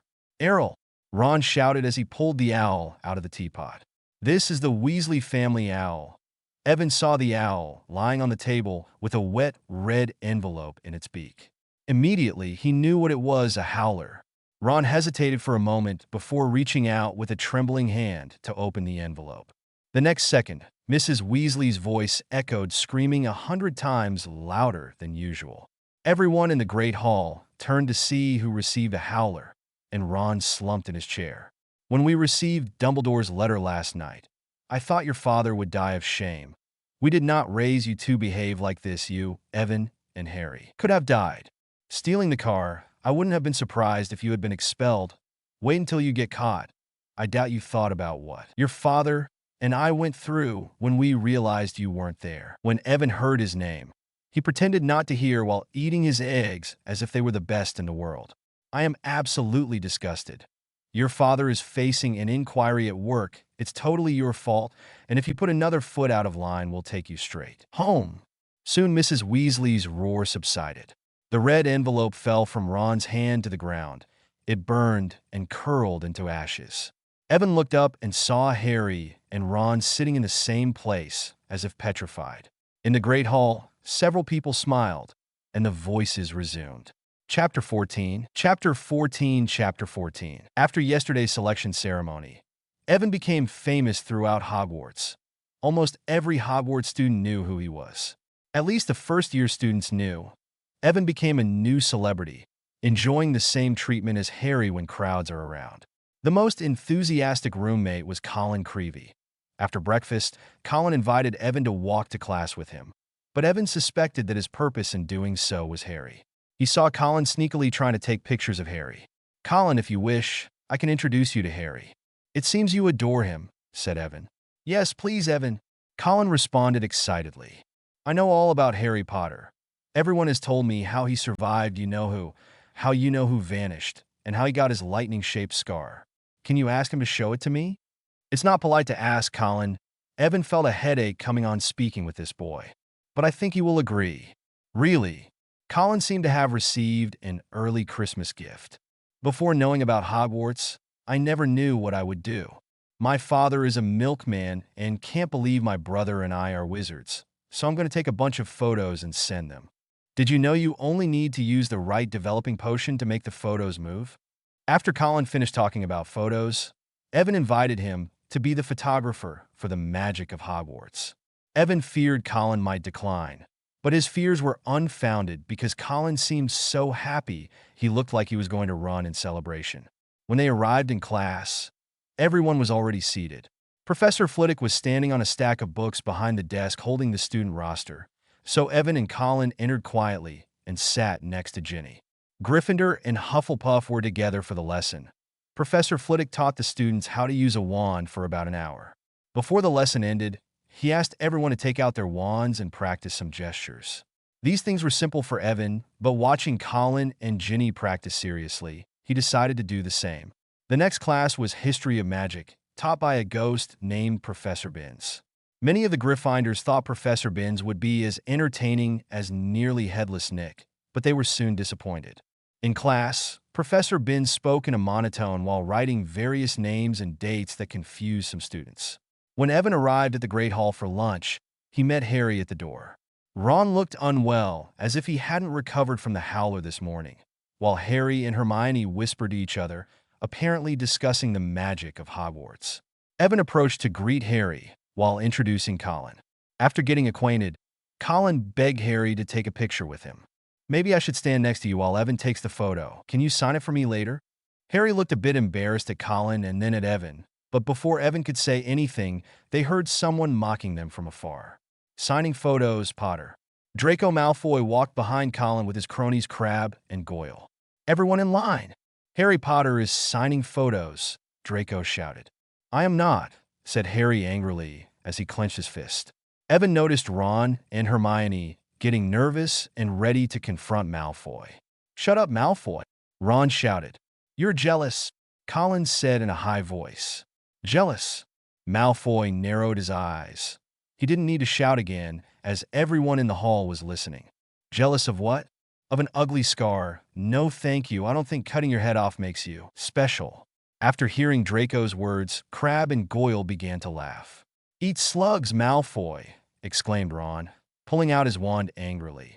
He had repaired it with magical tape. "Stop, Ron," whispered Hermione. Once Crabbe and Goyle saw Ron's wand, they laughed again and began cracking their knuckles. Be careful, Weasley, Malfoy mocked. You shouldn't get into trouble again, or your mother will take you out of school if you misbehave. Malfoy imitated Mrs. Weasley's voice, causing a group of 5 Slytherin students to burst into laughter. Weasley wants an autographed photo, Potter, said Malfoy with a mocking smile. It should be worth more than your house. Harry angrily drew his wand. Evan thought for a moment and also drew his wand. The Gryffindor and Slytherin students beside them also drew their wands. What's going on? What's going on? Gilderoy Lockhart ran towards them in a set of green robes. Who's autographing photos? Harry wanted to explain, but Lockhart pushed him aside and said, Come, Harry. Harry was pushed aside by Lockhart, watching Malfoy proudly return to the crowd. Come on, Mr. Creevey, said Lockhart. You and I in a photo together, both autographing them. Colin clumsily took the camera as he took the picture. Evan quickly entered the Great Hall. Hermione and Ron followed him angrily as Ron continued talking about Malfoy. Harry was dragged aside by Lockhart, wondering what they were saying, and a few minutes later Harry returned with a completely red face and sat beside Ron. You could probably fry an egg on your face. Let's hope Creevey and Ginny don't meet, because if they do, they'll form a Harry Potter fan club, said Ron. Don't be ridiculous, Ron. Harry feared hearing the words Harry Potter fan club. Chapter 15. Chapter 15. Chapter 15. Harry and Ron whispered to each other, while Evan and Hermione sat at the other end of the table. He's quite handsome, isn't he? Whispered Hermione. What? Exclaimed Evan. Following her gaze, he noticed whom she was referring to. Her eyes were fixed on the teacher's table, more precisely Lockhart seated there. Order of Merlin, 3rd class. Honorary member of the Dark Arts Defense League, and a 5-time winner of the Most Charming Smile of Witch Week award. Not just anyone can receive these accolades, remarked Hermione as she pulled out a book titled Travels with Vampires. We have defense against the Dark Arts class this afternoon. It will be his first class at Hogwarts. He's a great wizard, but it's a pity that first years have to wait until tomorrow to hear his lessons, stated Hermione. Evan, in fact, was relieved not to have to attend Lockhart's lesson today. He vividly recalled what happens in Lockhart's first class, so he did not want to be attacked by a group of Cornish pixies. He hoped this class would teach Lockhart a lesson, not to unleash things he cannot control. Soon, the 4 of them parted ways, with Harry, Ron, and Hermione heading to Lockhart's class, while Evan returned to the Gryffindor Common Room since first years did not have classes at that time. In the Gryffindor Common Room, Evan worked with Fred and George to finalize the posters for the newspaper. The slogans were written in bold text, detailing publication information, submissions, royalties, ordering methods, and prices. To help increase the user base, Evan decided to give away the first issue of The Magic of Hogwarts. As long as the content was compelling enough to attract buyers, it would be worthwhile. After Fred and George left, Colin invited Evan to play a game, but he declined. Then he went to the library to gather information for the History of Hogwarts section of The Magic of Hogwarts.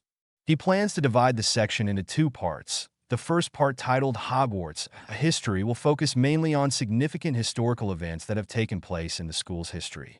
The first story will be about the founders of Hogwarts.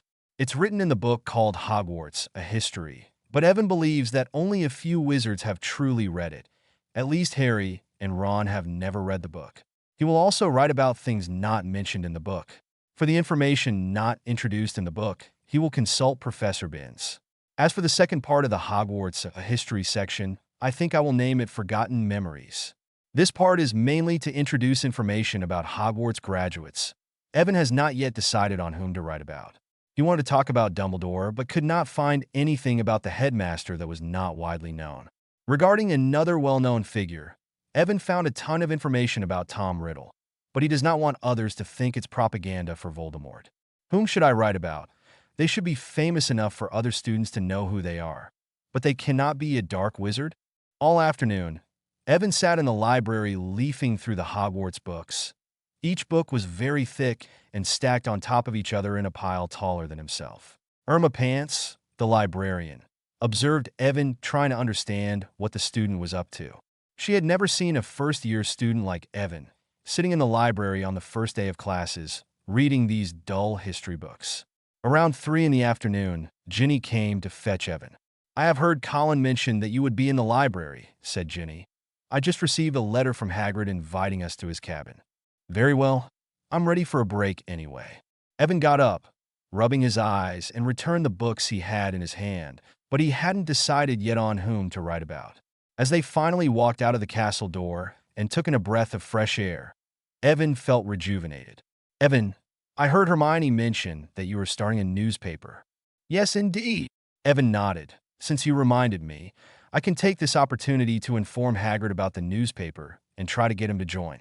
I believe he will be delighted to showcase the creatures of the Forbidden Forest. Yes, yes. Ginny looked at Evan with a glint of admiration and said, a newspaper is amazing. I have never heard of a student starting their own before. It's not impossible when you have people helping you. Hermione, Harry, and some of your brothers are assisting me.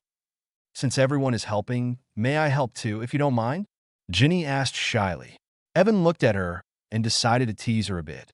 Ginny, it's not easy to run a newspaper, Evan said deliberately in a serious tone. You know, we only need the best wizards. I think I understand what you mean, Evan, Ginny said, lowering her head with a slight frown. Huh? Seeing her expression, Evan couldn't help but laugh a little. Don't be silly, Ginny. I was going to ask you to help Hermione. With so many manuscripts, she can't finish them alone. But you said you only need the best wizards. Our dear Ginny is the best. Smiling, Evan said, Harry is in charge of the Quidditch section, and if you join, there will be many opportunities to meet him. Ginny blushed and nodded. Evan didn't wait for her to stop blushing before shifting to the topic of Tom Riddle's diary. But unsuccessfully, soon they both arrived at Hagrid's cabin. When Evan knocked on the door, he heard a muffled bark from a dog and then Hagrid's voice. Found. Sit. Soon Hagrid opened the door slightly, but all Evan saw was Hagrid's bearded face. In the next second, a gigantic black dog leaped through the door. Fong knocked Evan down and started licking his face. Ginny screamed in horror behind him. Don't worry, Fong down. Hagrid approached and pulled the dog away. Evan got up and wiped the saliva off his face. Like Hagrid, the dog was not as fierce as it seemed. Chapter 16. Evan and Ginny followed Hagrid to the cabin, which had hams and pheasants hanging from the ceiling, along with a fireplace where a copper kettle was used to boil water. And in a corner, there was a huge bed with a patchwork quilt on top. Hagrid served them a cup of tea and pulled out a large plate of hard cakes from the fire. Evan took one out of curiosity and tasted it, nearly breaking his teeth, while Ginny simply smiled, apparently knowing what those things were. The two enjoyed a lovely time as Hagrid shared his impressions about each of the Weasleys. He thought Fred and George were a nuisance but also praised Charlie Weasley. Then, the three of them discussed Harry. Once again, Hagrid thanked Evan for saving Harry from the Dursleys. Poor Harry. Those repugnant muggles dared to do that to him, said Hagrid as he wiped his eyes with a large handkerchief. He was just a baby when I pulled him out of the wreckage of the house. Wreckage of the house, said Evan, having a brilliant idea. Yes, it was his home, in Godric's Hollow, where you know who killed Lily, said Hagrid, his eyes filled with tears. Evan and Ginny took turns to embrace Hagrid, who possessed a rich blend of emotions and kindness compared to other giant hybrids. Thanks to Hagrid, Evan finally discovered whom to write about, and it will be about Harry's mother, Lily, about her life before she died. It is well documented and was part of the most famous magical event of modern times. As one of the key figures, surely there are many people interested in learning more about her. Evan also knows that Snape felt something for Lily, so if he does well, he could help people from Slytherin read the newspaper. After Hagrid had calmed down enough minutes later, Evan spoke to him about Hogwarts magic and invited him to join and write about the magical creatures of the Forbidden Forest. I don't know, Evan, said Hagrid. I'm not sure if I can handle the job. Don't worry, Hagrid. No one compares to you when it comes to caring for magical creatures, said Evan. And no one at Hogwarts knows more about them than you. In fact, no one needed this job more than Hagrid. After many years working with magical creatures, Hagrid desperately wanted to share the experiences he had, and Evan's newspaper provided him with an opportunity. Since Hagrid's sense of what is gentle is not the same as that of ordinary people, Evan advised him to start with unicorns as the first creature. Otherwise, Hagrid would probably start with a 3-headed giant dog, a giant spider, or something worse. The next part was much easier, finding the magical creature. So, Hagrid took charge of finding the unicorns, and later, Evan would lead people to take pictures and write about Hagrid's experience with the creature. When Evan and Ginny returned to the castle, they saw people talking about the newspaper announcement. Fred and George had already posted signs on the school bulletin boards. Everyone was talking about things related to Hogwarts Magic Newspaper. "This is incredible.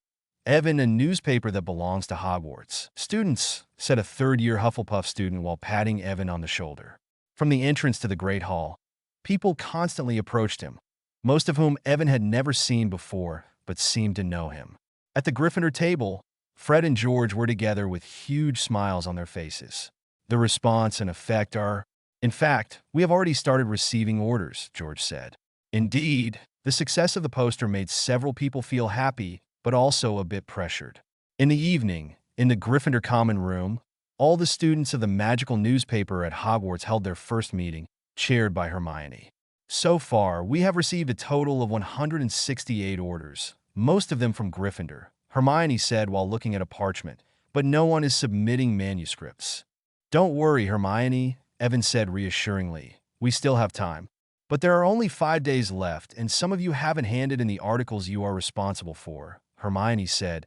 "In addition to the manuscripts, we are missing the photos, and I wonder if we will be able to have everything ready for next week." When Hermione mentioned something about the photos, Colin shrank back. He was in charge of preparing the photos, but spent the afternoon in the common room with his roommate playing chess. As Hermione continued to scold them, Evan remained silent, and as he looked at Harry and Ron sitting in front of him, Harry winked at him and Ron nodded, indicating that it was the right decision to stay quiet. When Hermione shows interest in something, try to pay attention, and if you have a different opinion, it's better to remain silent.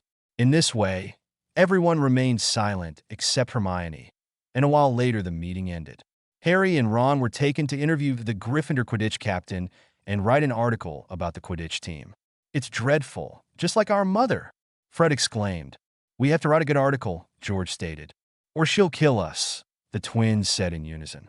They then took their younger sister Ginny to a corner of the common room to help them write something about the grand staircase at Hogwarts. Colin went to submit a potion order for developers while Evan sat in front of the fireplace and began to write a letter to Bathilda Bagshot, a famous historian and a friend of Dumbledore, who lived in Godric's Hollow, near the Potters. She was there until the night Lord Voldemort attacked, so she knew many details. Half an hour later, Evan finished the letter. He was satisfied with what he had written. In the letter, he outlined his purpose of wanting to learn the information with a tone of admiration from the younger generation, hoping to get her help so that wizards could learn more about Lily, and sincerely inviting her to become the history consultant for the magical newspaper at Hogwarts. He went to the Ollery and sent the letter, watching as the owl disappeared into the night with a smile on his face, believing that it wouldn't be long before Professor Dumbledore learned about this from his old friend. Evan was confident that, with Dumbledore's help, Mrs. Bagshot would be happy to share all that had happened. Chapter 17. The following day, the first years had defense against the dark arts class. Lockhart's class had become a joke after yesterday, but that didn't stop him from being adored by the girls. For instance, Hermione stubbornly believed that Lockhart intentionally released the Cornish pixies to provide the students with practical experience. When Evan arrived in class, he was not surprised to see all the girls sitting in the front row. After everyone was seated, Lockhart entered the room and acted as though he were the brightest person in the world. "Hello, everyone. I believe you should all know who I am," Lockhart declared, flashing a charming smile. Gilderoy Lockhart, 3rd Class Order of Merlin, honorary member of the Dark Force Defense League, and 5-time winner of the Witch Weekly Most Charming Smile Award, but I never speak of it. I didn't get rid of the Bandan Banshee by smiling at it. How cliché, Evan thought. I see that all of you have purchased my books, so today I think I'll give a little quiz. You may have some answers in your textbooks, but I regret to inform you that today's exam is quite different from yesterday's, Lockhart announced as he handed out the test to everyone. "You have 30 minutes. Begin now." Evan looked at his test, which asked questions like, "What is Lockhart's favorite food?" and "What is Lockhart's greatest desire?" There were over 50 questions like that. Evan had a headache from seeing so many stupid questions. He didn't know the answer to any of them since he hadn't bought Lockhart's books. But it didn't matter. He picked up his quill, thought for a moment, and began writing on the paper. He told Lockhart about the magical newspaper of Hogwarts and even invited him to join, all while expressing absolute adoration. Evan tried to portray himself as a devoted admirer. Even though Evan wasn't a true admirer, it was easy because many people around him genuinely admired Lockhart, so he could only refer to how they talked about him. He attempted to mimic Hermione's tone, stating that the newspaper was solely dedicated to Lockhart, and Evan planned to distribute the newspaper throughout Hogwarts to expand Lockhart's influence. Evan spent a lot of time describing the benefits of Lockhart joining, and by the time he finished the parchment filled with exaggerated praises, the 30 minutes had passed. So Lockhart collected the papers and glanced through them. I'm a bit disappointed that there was no one among the first years like Miss Granger in the second year who answered all the questions. If you had read the books carefully, you would have answered them correctly. For example, in A Year with the Yeti, you would know my favorite food, and I made it very clear in Chapter 4 of Gaddying with Ghouls. Lockhart quickly skimmed through the papers until he reached Evans. Here's an interesting test paper, Lockhart whispered as he intensely examined the paper. Yes, this is something I have always wanted to do. Further expand my influence to become the most admired wizard. It's written very well. All the students gazed at Lockhart with curiosity. People wondered what Lockhart was muttering about. Vicky Frobisher, who was one of Evan's roommates, tried to catch a glimpse of the paper's contents. Yes, I'll do it, Lockhart exclaimed, setting the test paper down. 100%. Where is Mr. Evan Mason? Evan quickly stood up, and as he did, all eyes turned towards him. As Evan sat back down, Colin whispered, Evan, what did you write? Not much, just invited him to pose for some photos. Get your camera ready, Ian replied with a smile. We don't have much time for pictures after class. After the lesson, the rest of the time is relatively dull. Defense against the dark arts class had almost turned into a reading session. Lockhart asked students to stand up and read their books in order, making the class tedious. All students hurriedly left the room, except for Evan, who dragged Colin to the podium. Lockhart praised Evan and offered his help if anything went wrong with the newspaper preparation. Upon learning that the novel section had not received any manuscripts yet, Lockhart expressed his willingness to provide some unpublished manuscripts. Later, Lockhart struck various poses for Colin to photograph. Evan was amazed that, regardless of the angle, Lockhart always presented a charming smile. Evan could only admire this. Due to Lockhart's enthusiasm, they arrived 5 minutes late for the next class, and when Evan found out the next class was Transfiguration, his heart sank. Unlike other teachers, Professor McGonagall was very strict. First, year students were warned not to cross her and Professor Snape's paths, or they would be in trouble. Arriving late for the first class now, Evan felt fearful. As they approached the classroom, they saw a strange Ravenclaw girl standing outside. She had dirty blonde hair, waist length, very pale eyebrows, and bulging eyes that gave her a perpetually surprised expression. She wore a butterbeer cork necklace and a dirigible plum earring. What are you doing? It's class time, Colin asked. I'm looking for traces of a Nargle, said the girl absent-mindedly, her gaze fixed on the classroom door. I'm sorry. What are you looking for? A Nargle, the girl said, locking her eyes onto Evan. You are Evan Mason. Yes, that's right. Luna Lovegood. Luna introduced herself, turning to look at Colin. But I don't know who you are. Before Colin could introduce himself, the classroom door opened from the inside by Professor McGonagall, who glared at them fiercely. Mr. Mason, Mr. Creevey, and Miss Lovegood, you are late. Her lips were tightly pressed. If you're not going to come in, don't bother coming back. Evan and Colin hastily entered the classroom, with Luna sitting next to them. What a nuisance, bumping into Luna, Colin whispered. She's a first-year Ravenclaw student. Everyone calls her crazy. I heard she believes Nargles and Crumplehorn Snorkax actually exist. But they do exist, Luna interjected. How can they? They're just imaginary. Shut up, Colin, Evan said. Don't speak about things you know nothing about. A very wise choice, Luna remarked in a soft and melodious tone. Intelligence exceeds measure is man's greatest treasure. Colin attempted to say something, but noticed Professor McGonagall staring at him. so he quickly shut his mouth. Transfiguration is one of the most complex and dangerous spells you will learn at Hogwarts. Anyone fooling around in my class will leave and not return. You have been warned. After that, Professor McGonagall transformed her desk into a pig and then back to its original form to demonstrate the spell. The students were amazed and started learning immediately, but soon realized it would take them a long time to achieve a feat like turning furniture into an animal. After taking piles of intricate notes, Professor McGonagall gave each student a matchstick and commenced having them try to transfigure it into a needle. For a new student, accomplishing this was a challenge. By the end of the class, Evan transformed the matchstick head into a needlepoint, becoming the fastest student in class. Evan noticed a slight loosening of Professor McGonagall's mouth. Chapter 18. Chapter 18. All Gryffindor students believe that Potions class is worse than Transfiguration. The Potions class was located in the basement, and the classroom had a faint smell of herbs, with various specimens in jars that made one shiver. The most dreadful part of the Potions class was Professor Snape. As long as he stood there, no one dared to even whisper. In the first lesson, after mocking everyone, Snape turned to Evan and prepared to embarrass him. However, Evan was prepared and answered all the questions correctly. "Another one like Miss Granger, Mr. Perfect," said Professor Snape disdainfully. Mr. Perfect was another nickname bestowed by Snape following the previous Potter's follower, matching Miss Perfect Hermione.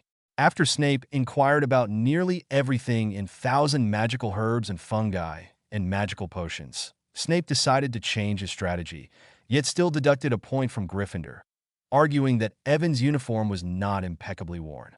He opted to treat Evan as he treats Hermione, with indifference. This was much easier for Evan, though it was challenging to be happy when Snape kept finding any excuse to deduct points from Gryffindor students. Nevertheless, Evan had to admit that Snape was competent.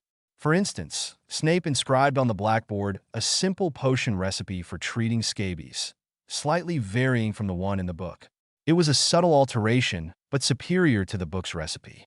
Everyone except Evan had not practiced this potion before, so he knew how superior it was in quality. Snape acted as if it was no big deal, but Evan knew it was. Each potion had been refined and documented by countless potion masters over the years. Hence, enhancing the recipe even slightly would necessitate countless hours of research by numerous potion masters. Yet for Snape, it was a simple feat. Even improving the most basic of basic potions should demonstrate to people that he was one of the best, if not the best, potions master. "Snape is terrible, as everyone told me," said Colin, who seemed like he had not fully recovered from the potions class. He appeared tormented by what could have happened. If Evan hadn't stopped him from putting the wrong ingredient in the potion, Colin would have spent the night in the infirmary. However, if Snape hadn't singled out Colin, he might not have made the mistake in the first place. Due to Colin's mistake, 2 points were deducted from Gryffindor, and Colin received Snape's troll rating. "Colin, cheer up. Even if people seem bad, it doesn't mean they aren't still good at heart," said Evan, trying to console him. When Ron, who had just sat down, heard his remark, he immediately stood up and exclaimed, "Good heavens, you're praising Snape." "I'm just being honest," said Evan, choosing not to respond to Ron, and began eating his cake. "Hello, Harry." Colin greeted as he saw Harry approaching, while hastily standing up. "Hi, Colin," Harry responded reluctantly. Colin had said hello 6 or 7 times today already. Harry might be weary of it, but Colin still relished it, as if it were the most exciting thing in the world. Harry seemed to want to ask for assistance, but Evan couldn't do anything about it. He couldn't stop Colin or Ginny from admiring Harry even if he tried, just like he couldn't prevent Hermione from adoring Lockhart. Evan turned to Hermione and said, "Professor Lockhart has agreed to help us. He invited me to his office after dinner and promised to lend us some of his unpublished work." "Truly, Evan," exclaimed Hermione with a look of pure joy. "May I accompany you? I believe there shouldn't be any issue, but I have something to write tonight, so I won't be able to go. Therefore, you can go with Colin and remember to take some photos." "Do you think you noticed after yesterday's class what kind of nature that guy had, Hermione?" said Ron. "He's a fraud," murmured Ron. "Nonsense," Hermione shouted as she stared at him fixedly. "Everyone has read his books and all the incredible things he has done. Only he claimed to have done something." After dinner, Hermione and Colin went to Lockhart's office, while Harry and Ron went to find nearly headless Nick and ask him to contact the other ghosts to discuss the newspaper. Evan had intended to go with them, but he received a response from Bathilda Bagshot detailing the life and death of Lily Potter on the day Voldemort was defeated, including many small details. These were things that had never appeared in any other book. Evan didn't even tell Harry what he was writing about. He quickly returned to the Gryffindor common room and, after reading the letter several times, began to write. The guardian of love, the great mother Lily Potter. Evan briefly introduced Lily's life first, including her outstanding performance at Hogwarts and how she managed to escape Voldemort 3 times before. He then wrote about Lily's final days with a slightly lofty and rigorous tone, as if he had witnessed all these events, and added countless details from Bathilda's response. In the end, he wrote about how James was killed by Voldemort and how Lily fought to protect Harry, leading the article to its climax. Evan highlighted what a great mother Lily was, her love for Harry, and the tragic scene of the battle, believing that unless one was a Death Eater, they could not help but shed a tear. Evan omitted the magic Lily had used for the last time. He didn't know what it was, and he wasn't sure if Dumbledore wanted people to know because Bathilda didn't mention it. According to rumors, Voldemort killed Lily and tried to kill Harry, but failed, either due to a rebounding curse or some other reason. People never knew. The truth could not be told, but that didn't stop him from imagining some details. In his description, he mentioned that after Lily's death, as she slowly fell to the ground, she still tightly held onto Voldemort's robe, stopping his advance towards Harry. In her hands, she held a locket with a family photo of the Potters, and on the back, a childhood friend, a young man with black hair. And the text ends. Evan described how the young man looked, and if anyone could guess who he was, that would be their challenge. Well, that's my revenge against Snape. Evan thought maliciously. Since you dare to deduct points from me, I must make you suffer a bit. Chapter 19. Chapter 19. Chapter 19. The fire burned quietly as Evan wrote, and when the others returned, he had already finished the article, leaving only a few details to edit. Evan called Hermione as she and Colin entered the common room, running with a joyful expression. It was incredible. We took a multitude of photos and obtained a manuscript from Professor Lockhart. Well done, said Evan as he wrote the final letter. Let me have a look, said Hermione as she took the parchment, and she was immediately amazed upon noticing the content. Goodness, this is... Before she could finish her sentence, Harry and Ron entered the common room. They seemed to be in a sour mood compared to Hermione and Colin. Guys, tonight has been terrible, said Ron in a monotone voice. When we were out, we ran into Peeves, the poltergeist on the second floor, who threw a dung bomb at us. And then Filch almost caught us, thinking it was us. Wait, what are you doing there? If I recall correctly, there shouldn't have been anyone there. Evan focused on the reason they were on that floor, as Myrtle Warren's bathroom was located there. Evan had tried to speak with Myrtle before, but before he could do so, he was discovered by Filch's cat, Mrs. Norris, and had to waste a lot of time trying to explain why he was trying to sneak into the girls' bathroom. We thought we saw Ginny passing by, but that's beside the point, said Ron, waving it off. The point is we managed to escape from Filch and found nearly headless Nick on the 5th floor. He agreed to persuade other ghosts to help us gather news with one condition, and that is, attend his 500th Death Day party on Halloween, said Harry weakly. And we promised to do it. Think about it, on Halloween, in the basement at nearly headless Nick's Death Day party, said Ron as he took a deep breath. Evan, Colin, and Hermione, who were sitting by the fire, seemed indifferent to the matter. Evan was thinking about Ginny, while Hermione was completely absorbed in Evan's story and didn't listen to a word Ron was saying. What's gotten into you two? Aren't you surprised? It's a ghost party, said Ron, but before he could finish his words, Harry pulled him aside upon noticing Hermione's unusual expression. Her hands were tightly clenched, and her eyes were red. Ron stopped because he wasn't sure if he had upset Hermione. Hermione, are you okay? Whispered Harry. I'm fine, Harry, said Hermione, looking up as she dried her eyes with her hands. In the next moment, she suddenly stood up and hugged Harry. Hermione, what? Said Harry, speechless. Harry, this is the article Evan wrote. I think you should read it, said Hermione as she handed the parchment to Harry. Harry glanced at the parchment, and a moment later, He paled upon realizing what had been written. Evan, I know what happened from Battle to Bagshot. She was your parents' neighbor in Godric's Hollow. She saw what happened that day, explained Evan. The tension in the air grew, causing everyone to remain silent. Can anyone tell me what the hell is going on? Murmured Ron. So Hermione quickly explained the details to him. After Hermione finished explaining to Ron, Harry, who now looked even paler, stood there with a fearful expression on his face. I never knew. No one has taken the time to tell me exactly what happened before, responded Harry in a trembling voice, trying to hold back his tears. But no matter how hard he tried, small drops began to fall onto the parchment. I'm sorry, Harry, Evan murmured, noticing how much Harry was hurt by the things he had written. For over 10 years, Harry had never known his parents, and now, writing in detail about their death was a cruel thing to do. It's not your fault, Harry sobbed as he wiped his eyes. Harry didn't want others to see him cry, so he ran to his room, holding onto the parchment tightly. Don't worry, I'll calm him down, Ron said as he followed Harry. By the fireplace, there were only a frustrated Evan, a red-eyed Hermione, and Colin, who was completely puzzled by the whole situation. It's my fault for not consulting Harry before writing about his mother. I think you write very well, Hermione said as she approached and embraced Evan. Harry just needs some time to process this matter. When Evan heard Hermione comforting him, his mood lifted slightly. He handed Bathilda Bagshot's response to Hermione, and soon the topic shifted to the contents of the newspaper and typesetting. Time passed. Colin sat for a while before leaving, and Hermione stayed until midnight before returning to bed with a large pile of papers. As the fire was about to die out, only Evan remained in the common room, but then he saw Ginny enter. She looked very embarrassed, as if she had been battling a troll.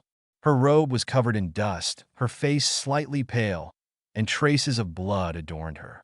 Evan's heart sank as he wondered if the Chamber of Secrets had been opened. Ginny, you? Don't worry, Evan. Fred soon entered and said, Ginny helped us confirm a secret passageway, but we had a small problem. Peeves threw a box of sting bombs, but luckily we ran fast, George said as he entered. I hope Filch can take care of that, Ginny said. Upon hearing their explanation, Evan breathed a sigh of relief as he had feared Ginny had opened the Chamber of Secrets, but now it seemed his concern had been unnecessary. After having some chocolate, they headed to bed. As Ginny climbed the stairs, Evan asked, Ginny, do you know who Tom Riddle is? What did you say? Ginny asked, as she seemed not to have heard what he said. No, it's nothing. Good night, Evan said as he headed to his room. Good night, Evan, said the girl with unusually bright brown eyes in the candlelight. Chapter 20. Evan slept deeply that night, dreaming of various things. He dreamt he was in Godric's Hollow the night Voldemort killed Harry's parents, eager to help but feeling powerless. Later, he dreamt of Ginny, the girl falling helplessly before him, her body as cold as a corpse, Tom Riddle at her side, his face exuding arrogance, mocking Evan's powerlessness against true strength. Evan quickly drew his wand, but in the next moment he was sent flying by Tom, and then a green spell was cast towards Evan, jolting him awake and sitting up. Upon waking, he was drenched in sweat. It was barely dawn, so he lay back down, realizing his weakness, knowing he was no match for Voldemort. Fortunately, he had time, and luckily, they had Dumbledore, the only wizard Voldemort feared. Evan knew he needed to enhance his strength gradually. He couldn't grasp advanced magic at that moment. Yet for now, he needed to figure out how to defeat the Basilisk and what to do with the diary. I know the Basilisk fears the crowing roosters. Contemplating how to vanquish the Basilisk, he heard a noise coming from a corner of the room. Lumos, said Evan, casting a spell and scanning for someone. It was a creature with green eyes donning a sheet, a house elf tidying the room. The light from Evan's wand startled the house elf, who let out a muffled shriek before vanishing into thin air. Beside his bed lay Colin, who had slept through the whole incident. Unable to sleep, Evan pondered Voldemort, wondering if in Voldemort's eyes he was as humble as a house elf. This feeling was dreadful, prompting Evan to robe himself and leave his bed. The morning at Hogwarts was eerily quiet. Portraits slumbered, and shadows were scarce. Evan strolled through the empty castle, pondering why he suddenly craved to witness the sunrise. He ascended the stairs to the top floor, a place he had never ventured before. Upon reaching the final floor, he encountered an entrance to the common room of a house with elegant arched windows, draped in blue silk and bronze, a bronze eagle knocker on the door. It was the entrance to Ravenclaw's common room. Evan moved towards a balcony and beheld the beautiful scenery outside the castle. In the next moment, Evan noticed someone else had arrived there before him. As a gentle breeze wafted, the sun rose slowly from the edge of the forbidden forest. With the sun's radiance, Evan spotted a stunning girl with golden hair sitting at the balcony's edge. She possessed ethereal qualities reminiscent of a fairy. "Good morning, Evan," Luna greeted calmly as she turned towards him, as though she had known all along that he would appear there. "Good morning, Luna," Evan sighed as he sat beside her. "What brings you here?" "I am composing an article about locating a horned snorkack, intending to submit it to your newspaper," Luna informed. Evan was unsure how to react to her contribution. He should be pleased, yet contemplating the content, how to find a horned snorkack, left him both happy and somewhat uneasy. In the morning, inspiration often flows more easily, Luna remarked as she set aside her parchment, fixing her wide-eyed gaze on Evan. "Are you seeking inspiration too? You seem to have something on your mind." "Well, yes." Evan hesitated, then continued. "I am merely sensing the cruelty of reality, how feeble man's power is it's too diminutive. Even if one knows everything, it can't alter a thing."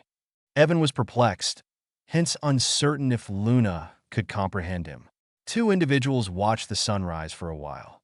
Luna said with a peculiar and entranced voice, "Power is never absolute.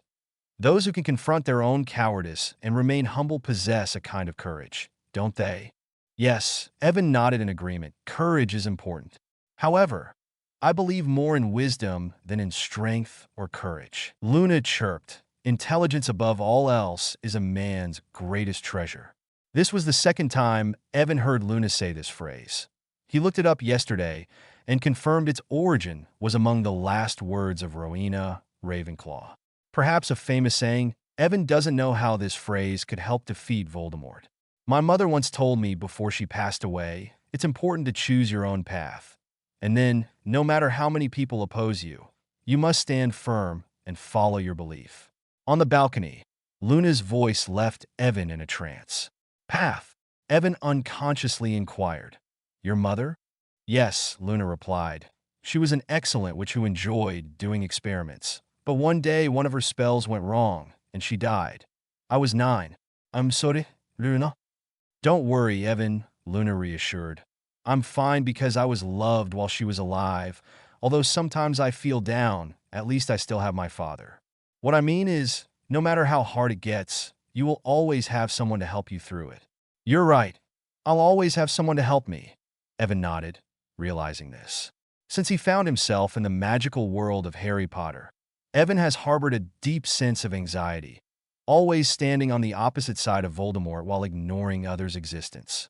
Upon hearing Luna, he recalled Harry, Ron, Hermione, and all the others who in the original story helped defeat Voldemort, even at a high price, but in the end, they prevailed. Now that he's here, he must save the lives of those who were lost. Believe in your friends. It may not do something spectacular, but it will change many ordinary yet essential things, Luna said. I think one of the best quotes from Helga Hufflepuff is, "I will teach all and treat them all the same." She seems to be the best of the founders. "Thank you, Luna," Evan said, feeling much better.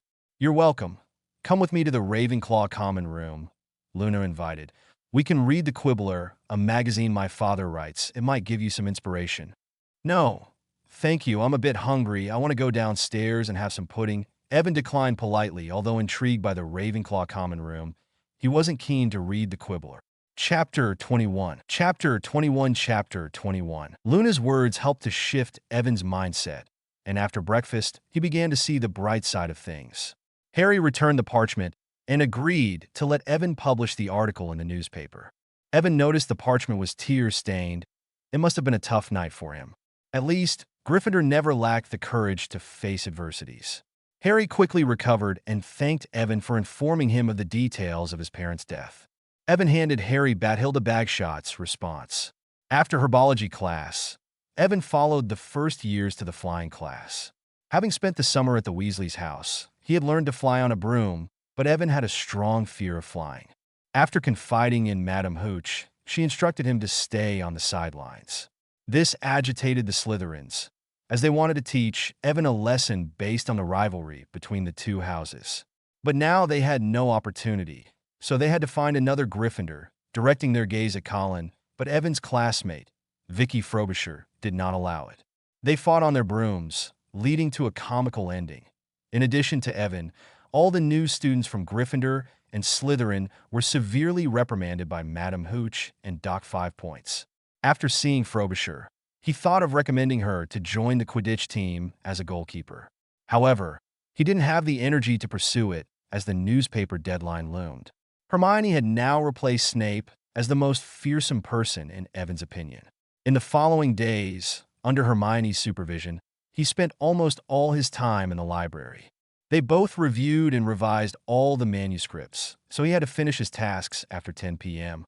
While Harry and Ron complained that Hermione wouldn't share her tasks with them, after she glared at them, they fell silent. In comparison to Evan, they were fortunate to be working alone on an article about Hogwarts Quidditch. Everyone was busy preparing the manuscripts, but Hermione was still dissatisfied with the academic section. "Evan, we've only received 2 submissions so far," Hermione said, looking at the 2 manuscripts. "One is from Percy, the present and history of the Cauldron, and the other is how to find a crumple horned snorkack. If there's no other choice, let's work on Luna's article first," Evan said, pausing in his writing. "Her father works at a magazine that publishes these types of articles, and I've heard that sales are good, so there are people who enjoy seeing these kinds of things." "Agreed," Hermione said with a doubtful tone. The magical newspaper of Hogwarts, nearly finished in his opinion, was no better than the Quibbler. It did not possess the quality he envisioned, as the quality of the manuscripts was very low.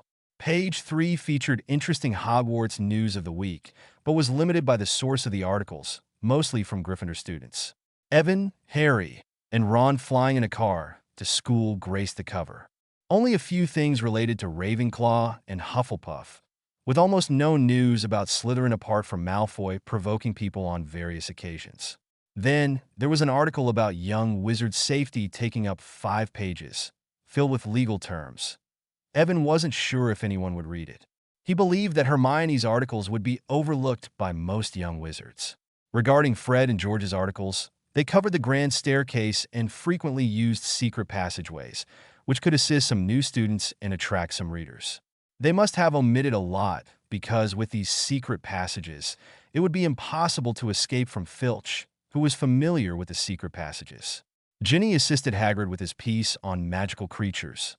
Harry and Ron wrote about Quidditch. In Evan's opinion, nothing notable was found to highlight. In Luna's article for the academic section, how to find a crumple horned snorkack. Apparently, the story I wrote about Lily will be highlighted, thought Evan as he turned the newspaper, and what he saw next were over 10 pages of photos of Lockhart.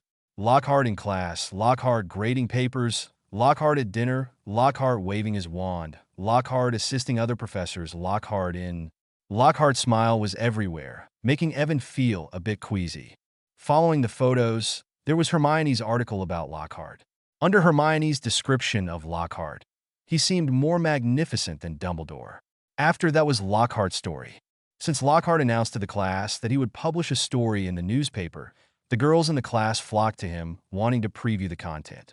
Although not ideal, Evan had to admit that the success of the first issue of the Hogwarts Magic newspaper depended entirely on Lockhart's charisma. "We're almost done. It seems everyone gave their best." Evan set the newspaper aside and turned to Hermione, saying, "I'm going to Hogsmeade on Saturday to talk to the businesses there." "Hogsmeade, only third-year students can go, and only on a specific Saturday," said Hermione seriously, "and you need a parent or guardian signature." "I don't need it, Hermione," Evan replied. "I learned from Fred and George that there is a secret passage to Hogsmeade." "Secret passage," Hermione said, shaking her head. "If you're caught, you'll be expelled. As long as you don't tell anyone, no one will know. We need advertising and sponsorships, or we won't have enough money to print a single issue of the newspaper. You know that ink and paper are not cheap. But don't worry, Hermione. Evan laughed. I remember that Saturday is Gryffindor's first Quidditch match. I'll be back before it ends to cheer on Harry. Chapter 22. Chapter 22. Evan's Hogsmeade outing did not unfold as smoothly as he had anticipated. Businesses were reluctant to invest in a dark newspaper they had never heard of.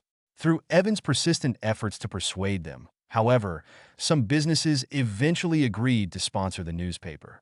For instance, Honeydukes bestowed upon him 2 large tins of chocolate cauldrons they couldn't sell. Zonko's joke shop owner gifted him a plethora of stink bombs, and the 3 broomsticks offered him a complimentary glass of lemonade. The proprietor of the 3 broomsticks jestingly remarked, "Kids can't drink, so here's some lemonade for you." Well, nothing worth having comes easy at first, but some progress is better than none, Evan consoled himself. After sipping the lemonade, he loaded a huge pile of merchandise through the long, narrow secret passage and made his way back to Hogwarts. Upon his return to Hogwarts, he noticed Slytherin and Gryffindor students engaged in an intense discussion on the Quidditch field. Draco Malfoy stood at the center of the crowd, appearing to have said something disparaging to Hermione, with Fred and George poised to lunge at him, while Ron glared at Malfoy, brandishing his broken wand. "You'll pay for what you said," Ron shouted. In the next moment, a loud explosion echoed across the field, a green spell shot from Ron's wand, striking him in the abdomen and knocking him to the ground. Ron, are you all right?" Hermione cried out. Ron attempted to reply, but instead of words, he expelled slugs that splattered onto the ground. Slytherin team players couldn't contain their laughter, their captain Flint turning red from hysterics. Malfoy fell to the ground, overcome by laughter at Ron's misfortune. The Gryffindor team surrounded Ron, who continued to vomit slugs. Hurriedly approaching the commotion, Evan was greeted by Colin's ecstatic voice. "You're back, Evan." Ron was hit by his own spell. "Harry, can you help him?" Excitedly, Colin raised his camera, aiming it at Harry. Evan drew his wand and cast the Silentium spell on Ron, but it failed, resulting in Ron vomiting another batch of slugs. "Look at the filthy little mudblood," Malfoy sneered disdainfully at Evan. "Look at your pitiful magic." "Yes, Malfoy," Evan retorted coldly, pointing his wand at him, conjuring a red light at its tip. Instantly, Malfoy was struck by Evan's spell. "Damn you, how dare you!" The smiles on the Slytherin students' faces vanished instantly as they glared coldly at Evan, several seniors swiftly drawing their wands. Soon, more and more Slytherin students aimed their wands at Evan, while Gryffindor students brandished their wands, tension reaching its peak. "You filthy mudblood! I'll kill you!" Malfoy shouted as he rose from the ground, retrieving his wand. "Clumsy fool!" It seemed to be a trigger that heightened tensions on both sides. Gryffindor and Slytherin recited their own incantations, and the Quidditch stadium transformed into a battlefield. Spectators who were initially seated in the stands rushed onto the field, further escalating the chaos. Observing the turmoil, several Hufflepuff students turned towards the castle and ran. On the field, Evan became the primary target of Slytherin. After narrowly evading 3 spells, he realized he was too slow to. By hurling a stink bomb, he only hit Slytherin students, disrupting their spells, the stench accompanied by Slytherin's cries. Malfoy was his main target, hence now he is covered in manure. "Well done, Evan!" Fred and George applauded. It didn't take long before Evan managed to disarm the Slytherins and engage in primal combat with their nearest enemies. The Slytherin students seized the moment, as nobody wanted to be near the manure-covered Slytherins, depriving the Gryffindors of engaging with them. Evan came face to face with one of Malfoy's roommates, Blaine Zabini. Soon, they were grappling, resulting in Evan's lips splitting and blood starting to flow. Evan wouldn't let the other get away with it. He landed a few blows on Zabini, and just as he was about to finish him off, a large hand abruptly separated the two. Evan lifted his head and realized it was Hagrid. "My word, what are all of you doing?" Hagrid exclaimed with a surprised expression. Not far off, Harry and Malfoy were in a scuffle. Ron was still spitting slugs at Goyle. Hermione was skirmishing all around, but still holding her wand. Colin and Neville were fighting crowd together, while Quidditch players were locked in combat. As for Fred and George, they somehow procured more dung bombs and hurled them at the Slytherin students. A few moments later, a loud noise echoed throughout the Quidditch field. Nearly all the professors rushed out. Dumbledore stood there, his wand held high. Group fights. I've been at Hogwarts for so many years, yet I have never seen anything like this before, Professor McGonagall remarked with a hint of bewilderment. Gryffindor and Slytherin lose 100 points each, and if this happens again, I will cancel your Quidditch match. But Professor, Gryffindor Quidditch Captain Oliver Wood quickly interjected. Silence, Wood. I expected better of you, Professor McGonagall said with a disappointed expression. Who started this? Professor Snape inquired while looking at Harry and Evan, who stood beside him. It was Evan Masson and Harry Potter, almost all the Slytherin students claimed, pointing at the two. They are lying. Malfoy was the one who initiated it all, Gryffindor students retorted. He called Evan and Hermione mudblood. Ron exclaimed, still vomiting slugs. Quiet, Weasley. I can tell who's lying. Snape gazed at Harry and Evan. And as for you, Severus, I believe they are students of my house, so I will decide how to punish them, Professor McGonagall declared. Chapter 23. Chapter 23. The sanction for the fight was quickly decided, and all those involved were sent to detention. Harry, Evan, and Hermione assisted Lockhart in responding to his fans because Lockhart sought their help, while Ron, Colin, and Neville aided Filch in cleaning the trophies in the trophy room. Malfoy had to clean Snape's office, while the Slytherin and Gryffindor Quidditch teams had to clean the Quidditch field as Fred and George had thrown too much dung. During dinner, Harry appeared frustrated, expressing to the others that it was the worst punishment. He would have preferred to help clean the trophies or the Quidditch field. Hermione was even more frustrated than Harry, furrowing her brow as she stated, "Look at what they've all done.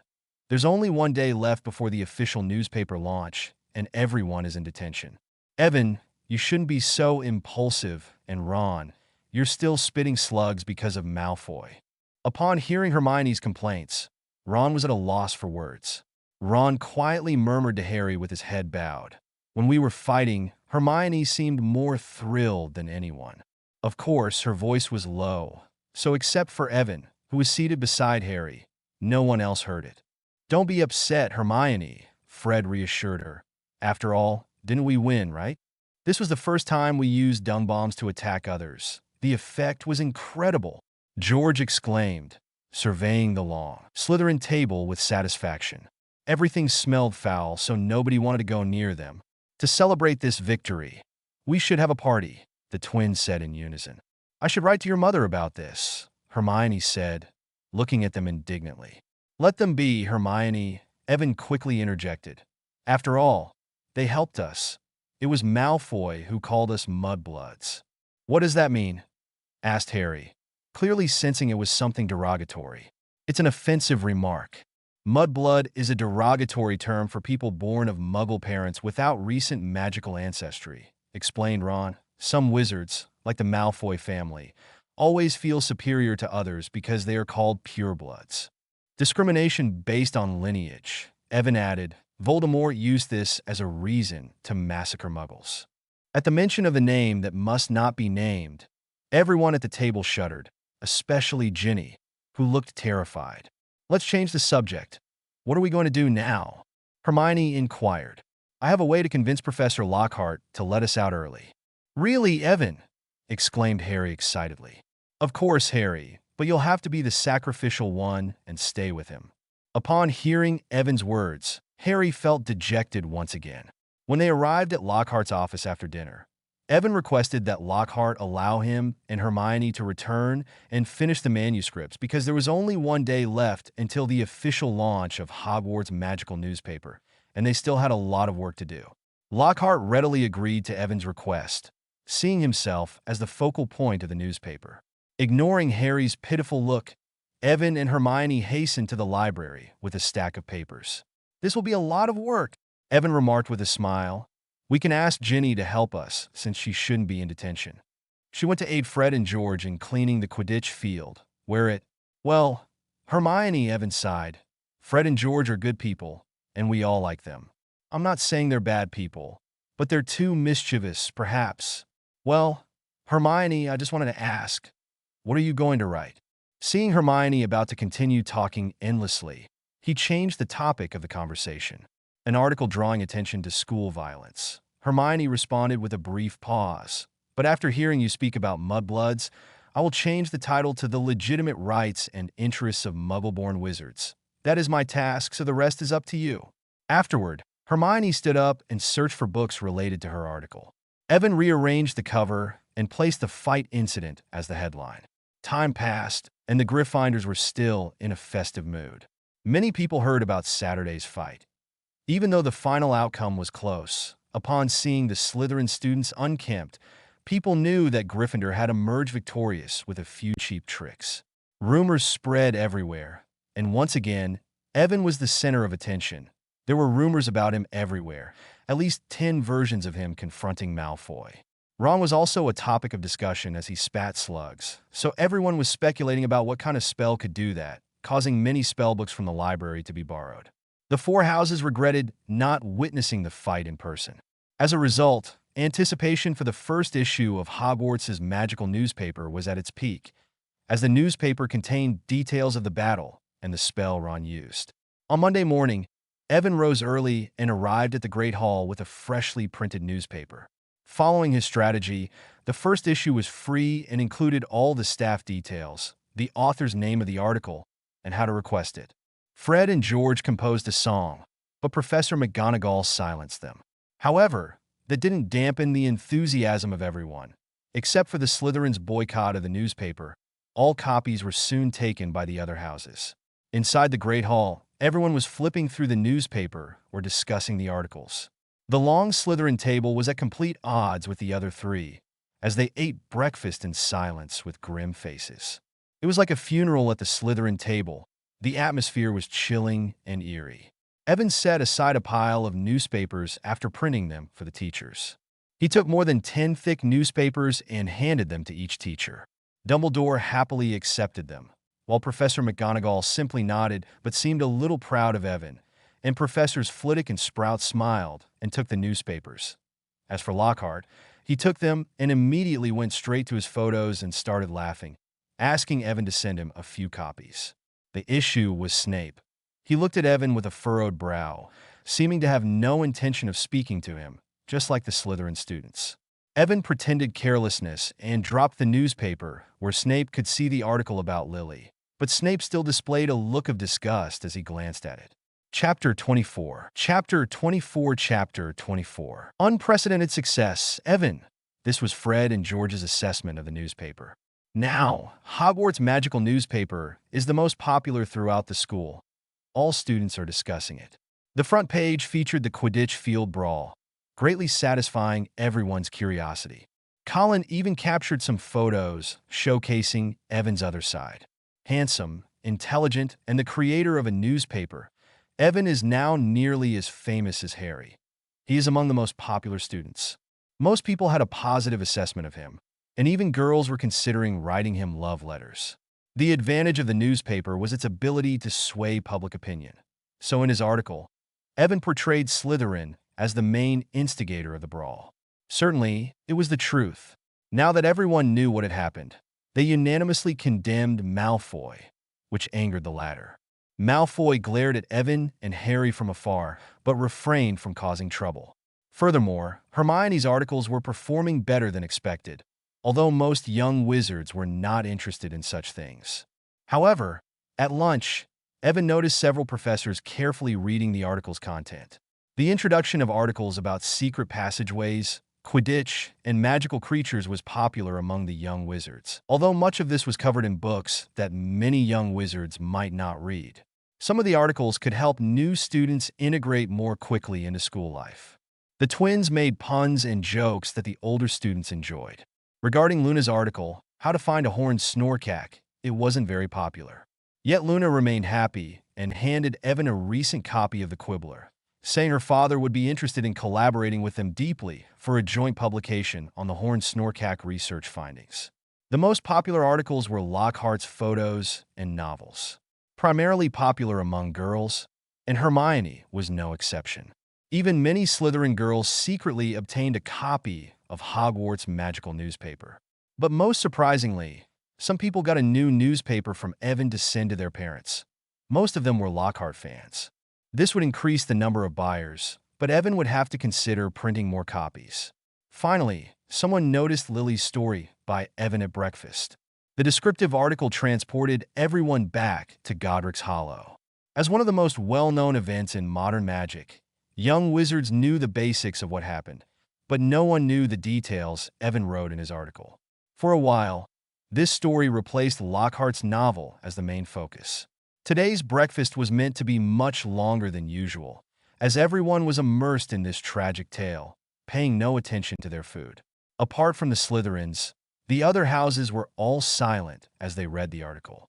This piqued the Slytherins' curiosity, but due to the boycott, they couldn't look. After a while, the Slytherins returned to their common room, but the Slytherin students still looked at them curiously. Evan smiled ironically, as he had to stay up late that night working. The Slytherin boycott soon became almost non-existent. Evan also noticed that Snape was not at breakfast that night. It seemed the article had a significant impact on him. Indeed, in the following week, Professor Snape's mood was peculiar. Snape was the first to leave class, not dining in the Great Hall, and besides Evan, no one else knew what was happening with Snape. Snape didn't even make things difficult for Gryffindor students, which was bewildering to some pupils. Now everyone knew how Voldemort failed. People were not affected by the duel between James and Voldemort, but they were moved by the love that Lily showed. As the article stated, she had the chance to live, but she sacrificed it for Harry's sake. Eventually, the power of love caused Voldemort's magic to backfire, ushering in a new era. An hour later, when Evan and Harry emerged from the Great Hall, all the students applauded Harry. They were paying tribute to Harry and his farewell, as heroes who saved the magical world. That night, Gryffindor hosted a celebration where the entire staff of the Hogwarts magical newspaper became the center of attention, stirring slight concerns in Colin, arousing his emotions. The Hogwarts the Prophet newspaper achieved unprecedented success. Originally printing 700 copies, they had to print another 300 due to high demand. Even the businesses that advertised in the newspaper benefited, such as Fred and George's modified magical fireworks, which sold out in less than a day, prompting them to create new ones. After businesses were advertised in the newspaper, their sales increased by around 30%. For example, a lot of lemonade was ordered by Owl from the Three Broomsticks, making Madame Rosmerta wish to let Evan have some butterbeer. Another example is after Evan recommended the cockroach clusters, they instantly became the most popular sweet at Honeydukes. This allowed the Flume couple to sell much more than they used to, filling them with joy. Of course, when students bought them, they immediately felt nauseous and lost their appetites, leading Evan to gain the unfortunate nickname Cockroach Killer. A few days later, businesses sent a letter to Evan inviting him to return that weekend to discuss future collaborations. Although the amount they were willing to pay was lower than that of the Daily Prophet, at least it was a step forward after securing a long-term contract. As a result, the necessary cost of printing the newspaper was resolved. He felt relieved knowing he could afford the next edition of the Hogwarts magical newspaper. 3 days later, while Evan was having breakfast and whispering to Hermione about the next edition of the newspaper, he received an unexpected letter. "Look, guys," said Evan excitedly. "The chief editor of the Daily Prophet wants to buy the rights to reprint the photos and novels of Professor Lockhart, my story about Harry's mother and—" Evan paused, and everyone looked at him nervously. "In your 2 articles, Hermione, demanding the Ministry of Magic to focus on the safety of underage witches and the legitimate rights and interests of Muggle-born wizards," Evan said dryly. "Oh my goodness!" exclaimed Ron, surprised, with his mouth agape. "Is it true, Evan?" asked Hermione. "Yes," said Evan, wrinkling his nose and adding, "In fact, Barnabas Cuff thinks your articles are brilliant, and if you want, you can sign the contract that came with the letter, and they will send the reprinting costs and royalties tomorrow." "Of course, I am willing," exclaimed Hermione as she took the contract. "The editor of the Daily Prophet is crazy. Why would he want to buy Hermione's articles?" said Ron. "Is it because she wanted the Ministry of Magic to ban Quidditch?" "Who knows? Maybe he has acrophobia like me," said Evan as he stood up. I'm going to talk to Professor Lockhart and take Colin to get some new photos. Harry watched Evan's back and blinked innocently, not understanding why someone would want to publish the article in the Daily Prophet. Harry agreed to let Evan put the article in the Daily Prophet. He felt it was necessary for more people to know what she had done. Chapter 25. Chapter 25. Chapter 25. He signed the contracts with the Daily Prophet, but Evan underestimated the influence of the Daily Prophet. When he sat down to eat some toast the next morning, he saw a flock of owls flying towards the Great Hall. "Look!" No one knew who shouted as all the students looked up and witnessed a fantastic scene. Countless owls poured into the Great Hall, covering almost the entire ceiling. Great Hall of Hogwarts, Evan Masson. Evan saw his name and address on an envelope, furrowed his brow, and took it. But soon 3, 4, 5 owls fluttered beside him, stepping on butter, knocking over salt, each eager to deliver their letter first. "What's happening?" Colin asked curiously. No one answered, and then 7 more owls flew in, but this time they were looking for Harry. "I think I know what's going on, guys. Look at this," exclaimed Hermione excitedly, taking a package from the owls. But before she could open the package, more than 10 owls swooped in and surrounded her instantly. Evan opened the package Hermione handed him. It contained the latest edition of the Daily Prophet. The article about Harry's mother was on the cover alongside other articles by the editor and Bathilda Bagshot. Photos and novels by Lockhart filled the entertainment section and the novel section. Hermione's 2 articles occupied a space below Rita Skeeter's article. These are letters from people who read our articles. The letter I'm holding was sent by a witch over 50, thanking Hermione for her efforts to keep underage wizards safe, as she lost her daughter in a flying accident when her daughter was 8. Many of the letters came from Muggle-born wizards, thanking her for saying what they always wanted to say. Unlike the gratitude Hermione received, Harry received much more poignant thanks. People used some beautiful yet exaggerated statements to express their sorrow for Harry's unfortunate life. As for Evan, he received more criticism. People complained about some things he had written, like how Voldemort failed, what Lily's last spell was, and who the black-haired boy in the locket was. One man said they had the right to know the truth. Ron opened one of Evan's letters and muttered, "What does he want to know? Why not ask who must not be named directly? Look, this woman suggests you go to St. Mungo's Hospital for magical maladies and injuries," said Colin. "Could she be a follower of He Must Not Be Named?" In fact, the professors were more stressed than Evan. Almost all the professors received a large number of letters, including Dumbledore and McGonagall.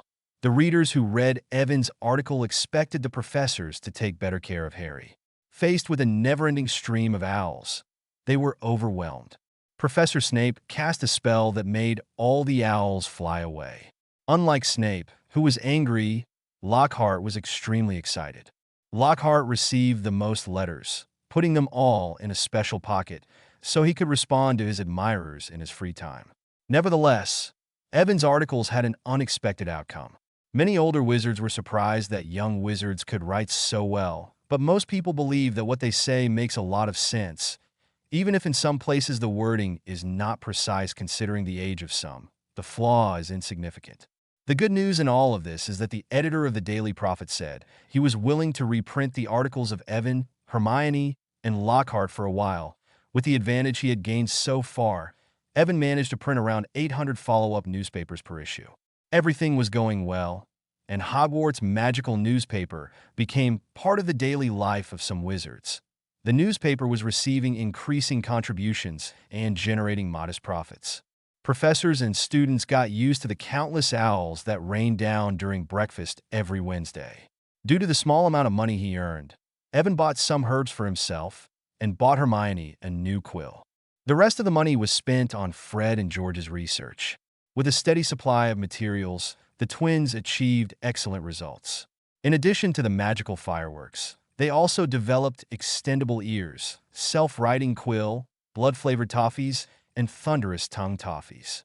These inventions were brilliant, but fraught with danger. Fred and George received many orders, and many young wizards expressed excitement over their new product. However, Percy and Hermione did not allow them to turn others into guinea pigs, leading the twins to almost live in the school's infirmary. Hogwarts nurse, Madame Poppy Pomfrey, was irate. Even without Fred and George, she was busy every day. By October, the weather turned cold. Ginny and Evan, who had recently been ill, showed no mercy toward Percy, who forced them to take some of Madame Poppy Pomfrey's invigorating potion, causing steam to come out of their ears for hours. Their cold, manuscript revisions, and increasing schoolwork greatly reduced Evan's focus on the Chamber of Secrets. Fortunately, Ginny had not shown any abnormality. She had been going to the library every night to help Hermione edit the manuscripts, so she shouldn't have had time to open the chamber, or had not been influenced by Tom Riddle. Evan found time to talk to her about the diary, but Ginny said she had never seen a black diary. This surprised Evan. If Ginny didn't have Tom Riddle's diary, who did? Hadn't Lucius Malfoy given it to her? Perhaps crossing it over produced more than just a simple butterfly effect wave? But anyway, the plot had shifted. Evan's most significant advantage had vanished. After worrying about it for a while, Evan cleared his mind and decided to think about it another time. Hopefully, Tom Riddle doesn't show up looking for a way to destroy the Horcruxes. It's not my problem, so Dumbledore should worry about that. Chapter 26. Chapter 26. Chapter 26. Faced with the unknown, Evan decided to wait cautiously. If the diary was delivered to someone by Lucius, then the Chamber of Secrets should have been opened. Evan recalls that the first attack was on Halloween.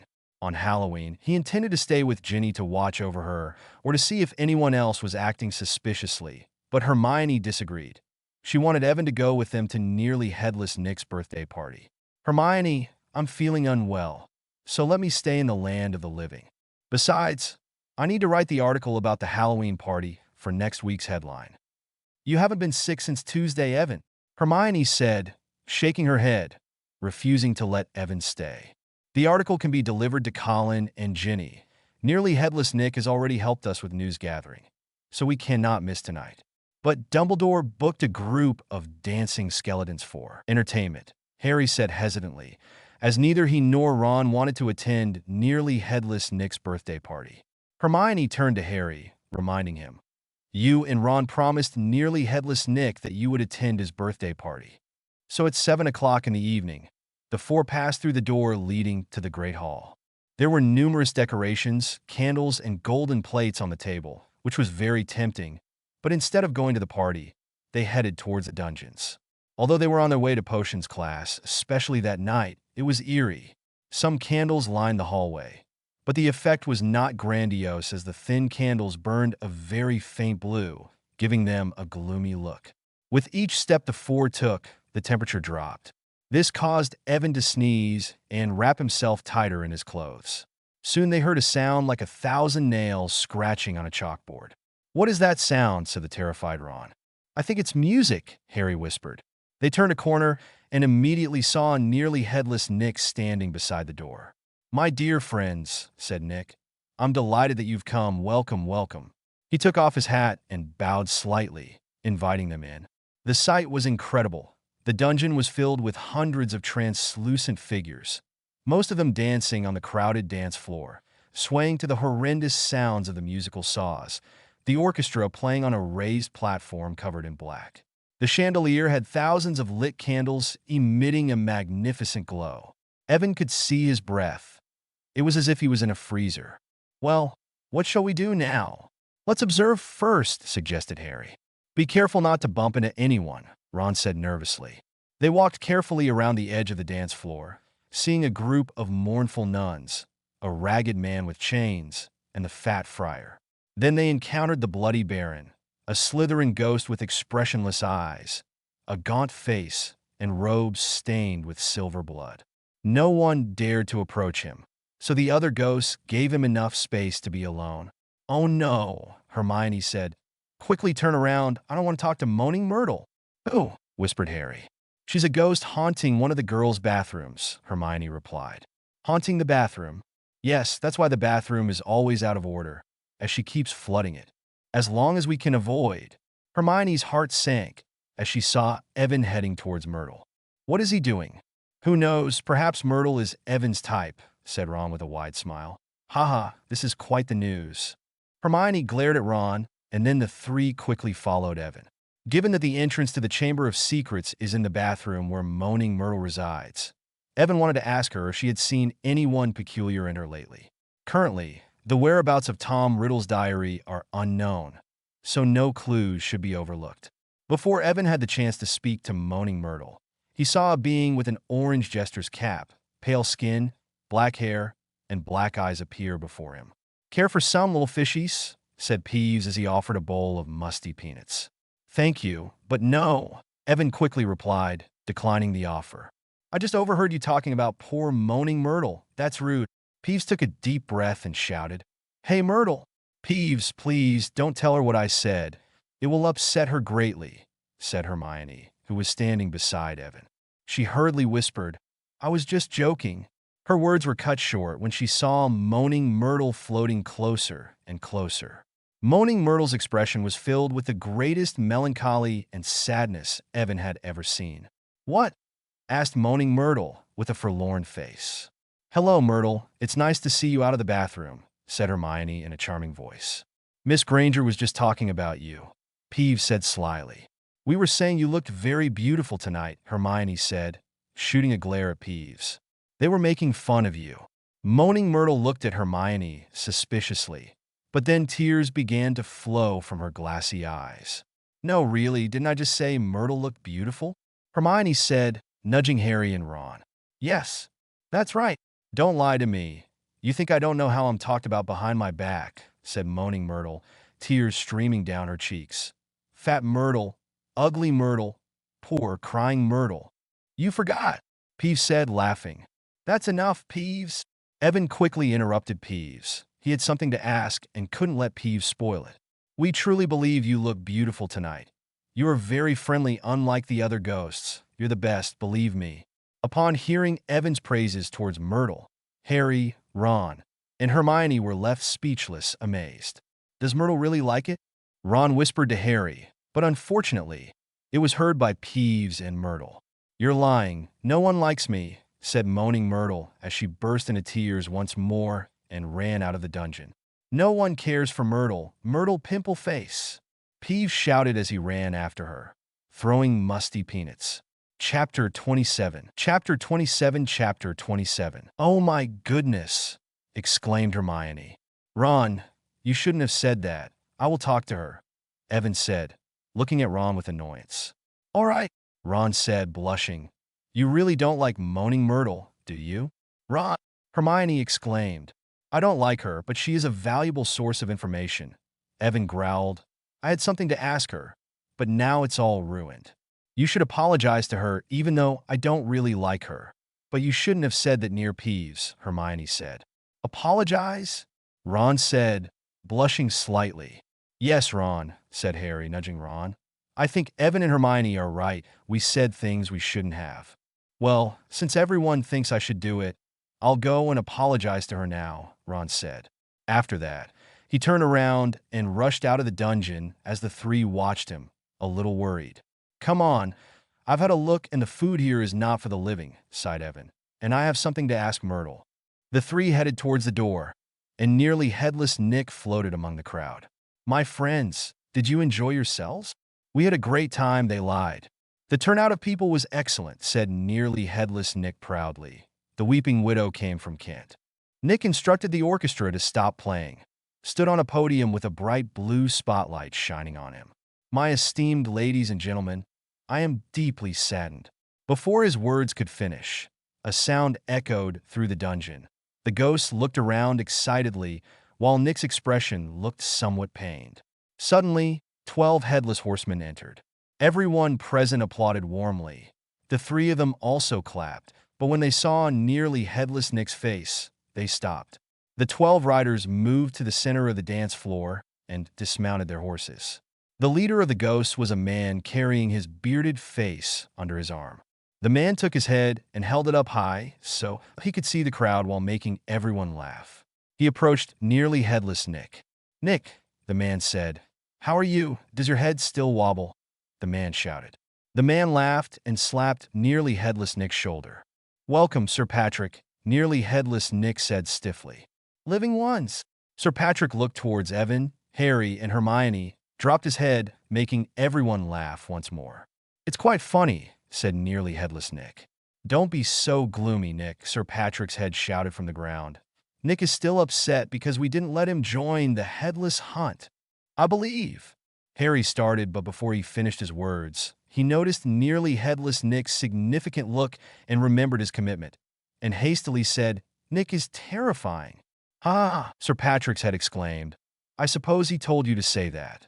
Then he ignored Harry and began playing a game of hockey with his head with the rest of the Headless Hunt. All the ghosts turned to watch the Headless Hunt, and no one paid attention to Nick standing on the podium. Watching Nearly Headless Nick Andrescu approaching the podium, he stood beside Nick, producing a loud noise with his wand that drew the attention back to the podium. "Good evening, ladies and gentlemen. I would like to share my perspective as a living person," Evan said. All the ghosts looked at Evan with curiosity, wondering what the young wizard was going to say. A speech from a living person seemed more interesting than the Headless Hunt's game. As a ghost, Nearly Headless Nick may not be as terrifying in appearance as Sir Patrick, but he remains a highly respectable being, even in the world of the living. Suddenly, there was a great murmur. Many ghosts were skeptical of what Evan was saying. "To encourage more people to commemorate his death day and to thank him for the help he offered me," Evan continued, "I decided to invite Mr. Nicholas to become a special correspondent for Hogwarts Magical Newspaper and publish his life story in the paper." The voices of the ghosts grew louder, piquing everyone's curiosity about the role of a special correspondent. The life of a ghost is so monotonous despite having an endless existence. There are very few things to entertain oneself with. As over the years their memory fades, some ghosts even linger in dark corners, completely forgetting who they once were. This is the chilling reality for a ghost. All ghosts desperately seek something to do, but the choices are limited, which is one of the reasons why the Headless Hunt is so popular. However, only a few ghosts have their head and body separated. The vast majority of ghosts remain intact as one entity. Evan's newspaper correspondent job offers them something to do, but they had never heard of the Hogwarts Magical Newspaper. The Hogwarts Magical Newspaper specializes in matters related to the Wizards of Hogwarts. Currently, sales have reached 800 copies, but they are steadily improving. Evan noted, seeing that everyone still had doubts, so he continued to explain. "We have been collaborating with major media outlets, such as the Daily Prophet, which weekly, and the Quibbler. For example, the article about Sir Nicholas's life will be printed simultaneously in the Daily Prophet and Hogwarts Magic." As Evan's voice faded, the entire room erupted. Nearly Headless Nick's life story will appear in the Daily Prophet, which is a great honor for a ghost who has been dead for hundreds of years. Everyone gazed at Nearly Headless Nick with envy. After a minute, Nearly Headless Nick reacted, looking at Evan with excitement, wanting to thank him for all he had done. Evan believed that if Nearly Headless Nick could cry, he would have been crying for a long time. Evan's words helped Nick earn the respect of all the ghosts, reignite his Death Day celebration, and no one paid attention to Sir Patrick and the Headless Hunt. The ghosts congratulated Nick and floated around Evan, Harry, and Hermione, eagerly asking if there were vacancies for special correspondents at the newspaper. Evan thought the more articles, the better. There were over 1,000 ghosts from all over the United Kingdom present. If he managed to convince them and his friends to contribute, the news sources for the Hogwarts Magical Newspaper would soon be broader than those of the Daily Prophet. Evan observed the enthusiasm of all the ghosts, even considering the idea of finding someone to write their life stories. However, this task would be too extensive and mundane. Young Wizard simply could not handle the workload, so he would have to wait to hire specialized staff for this task. Chapter 28. Chapter 28. Chapter 28. Evan, Harry, and Hermione were the most popular figures at the dead man's party, surrounded by countless ghosts. "Incredible! I have never seen such passionate ghosts before," said Hermione. "Yes, they are truly captivating," remarked Evan as he strolled down the corridor. "I am famished. I hope they haven't devoured all the pudding." "Wait, we should find Ron first," suggested Harry. "I wonder if he succeeded in apologizing to Moaning Myrtle." "It shouldn't be easy, so let's head to the girls' bathroom and check, as I have something to inquire about," stated Evan, gently caressing his belly. "The party will end soon. Perhaps Colin and Ginny remembered to bring us some refreshments." The trio ascended the stairs, but Harry abruptly halted. "What's the matter, Harry? Did you hear a voice?" Harry inquired, his expression deeply troubled. "What voice?" Hermione inquired, fixing her gaze upon him. "It was a cold and murderous voice. I heard it also in Lockhart's office a few days ago," Harry explained. "So hungry for so long. Curse it, it's the Basilisk." Evan realized, his heart pounding. "The Chamber of Secrets has been opened. Hasn't it, Ginny?" "I smell blood. It's going to kill someone," Harry whispered, eyes scanning the ceiling. "It's moving. Hurry, follow me." Soon after, Harry raced upstairs, the echoing laughter from the Halloween party in the Great Hall trailing behind them. "Harry, where are we going?" Hermione panted, trying to keep up. "Shoo!" Harry shushed her. He heard the voice repeatedly. "Harry, let's hurry. Where is it?" Evan urged, wiping sweat from his brow anxiously. "What are you looking for?" "I haven't heard anything," Hermione, exhausted and breathless, replied, suddenly pointing down a corridor. "Look!" Something gleamed on the wall before them. They cautiously approached the wall, squinting in the darkness to discern what it was. Nestled between two windows and a meter off the ground, words flickered under a burning torch. "The Chamber of Secrets has been opened. Enemies of the air, beware." Evan read, feeling like he was going to faint. "What hangs beneath the words?" Hermione asked, gripping Evan's shoulder. "I do not know. Let's move closer and find out." Approaching cautiously, they noticed a large puddle of water on the ground that nearly caused Harry to slip. The tree loomed closer and closer, but when they saw what it was, they recoiled, causing the water to splash. Although Evan knew the plot beforehand, seeing Mrs. Norris hanging on the wall was still chilling. Her tail dangled from the torch bracket, her body rigid as a board, eyes wide as if in terror. Suddenly, they heard someone coming down the corridor, startling the three children, prompting them to hastily turn around, their hearts almost leaping out of their chests. It was Ron, emerging from a room at the end of the corridor, eyeing the trio with wide eyes and a pale face. "Harry, what's going on?" Ron was clearly frightened. "What did you do to Filch's cat?" "It wasn't us. We just arrived," Harry explained. "Why are you here?" Evan asked Ron suspiciously. Apologizing, Evan noticed that Ron had been in the girls' bathroom with moaning Myrtle, so he hastily inquired, "Was there anyone else in the bathroom besides you?" "I don't know. I was locked in with Myrtle the whole time. She was crying so much that water splashed everywhere. It took a lot to get her to listen to me." Ron wrinkled his nose, disgusted, and said, "It's the dumbest thing I've done, and if Percy finds out that I sneaked into the girls' bathroom, I don't know how to explain that it was to apologize to a weeping ghost." "Ron, reflect again. When you apologized to Myrtle, was there anything unusual? It is imperative," Evan said with a stern tone. "Well, I think I heard a hiss, but I'm not sure," Ron said, swallowing hard. "Why do you ask?" "The girls' bathroom is out of order, and besides Myrtle and me, who else would be there, or could there be anyone else?" "Yes," Evan replied, nodding stiffly, but now Evan was even more concerned. Someone opened the Chamber of Secrets when Ron was in the stall, but he didn't notice anyone, so he wasn't sure who had done it. Although Ginny made it clear she had never seen Tom Riddle's diary, she could have been lying. If she was under Tom Riddle's control at that time, Tom Riddle would become suspicious, which is the worst-case scenario. But at the same time, he was fortunate that Ron was in the stall, because if he had come out, he would likely have been killed. Ron, can you stop going back and forth for a moment?" said Harry. "We should see if we can still rescue the cat." "I don't think it's a good idea," said Ron. "Since we haven't harmed the cat, it's better to leave here, so as not to be blamed."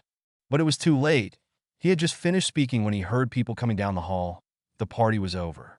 They could hear the sound of hundreds of feet on the stairs and the cheerful laughter of the people. The students crowded in the hallway. When the people leading the groups saw the cat hanging upside down, they all stopped. The cheerful chatter soon disappeared too. Evan, Harry, Ron, and Hermione were alone in the middle of the hallway. The students fell silent. People tried to see the terrible scene. Evan saw Ginny and Colin standing perplexed. It seemed like they wanted to approach, but they dared not. Someone suddenly spoke loudly, breaking the silence. "Enemies of the air, beware! You're next, mudblood." Draco Malfoy was already at the front of the crowd, his cold eyes scanning them. and his usually pale face was flushed. He looked at the hanging cat, and then at Evan with a huge grin. Chapter 29. Chapter 29. Chapter 29. What is happening? What occurred? Filch was drawn by Malfoy's cry, making his way through the crowd. My cat! My cat!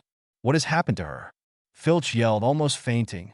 It's you killed my cat, Filch said as he approached Evan and grabbed him. I will kill you. Let me go, said Evan, pushing Filch's hand away. I didn't touch a single hair of your cat. No one did. It was already like that when we arrived. Liar, you're lying. Someone saw you, didn't they? Filch cried. Filch! Dumbledore arrived on the scene, followed by other professors. In an instant, he approached Evan, Harry, Ron, and Hermione, and took the cat from Filch. Come with me, Filch, Dumbledore said to Filch. And you, Mr. Mason, Mr. Potter, Mr. Weasley, and Miss Granger, said Dumbledore. Lockhart hurriedly said, My office is closer. You can use it if you wish. Thank you, Gilderoy, nodded Dumbledore. The silent crowd parted to let them through. They were led to Lockhart's dark office, followed by Professor McGonagall and Snape. Evan saw Lockhart quickly clearing his photos from a table. Then Lockhart lit a candle on a table and withdrew to the back. Dumbledore placed the cat on the clean table and began to examine it closely. Dumbledore carefully observed the cat, while Professor McGonagall stood so close that she almost touched it as she watched. Snape lingered behind them, partially hidden in the shadows, looking gloomy. His face bore a very peculiar expression, as if trying to contain laughter. Lockhart circled around them, still giving advice. Evan, Harry, Ron, and Hermione exchanged nervous glances.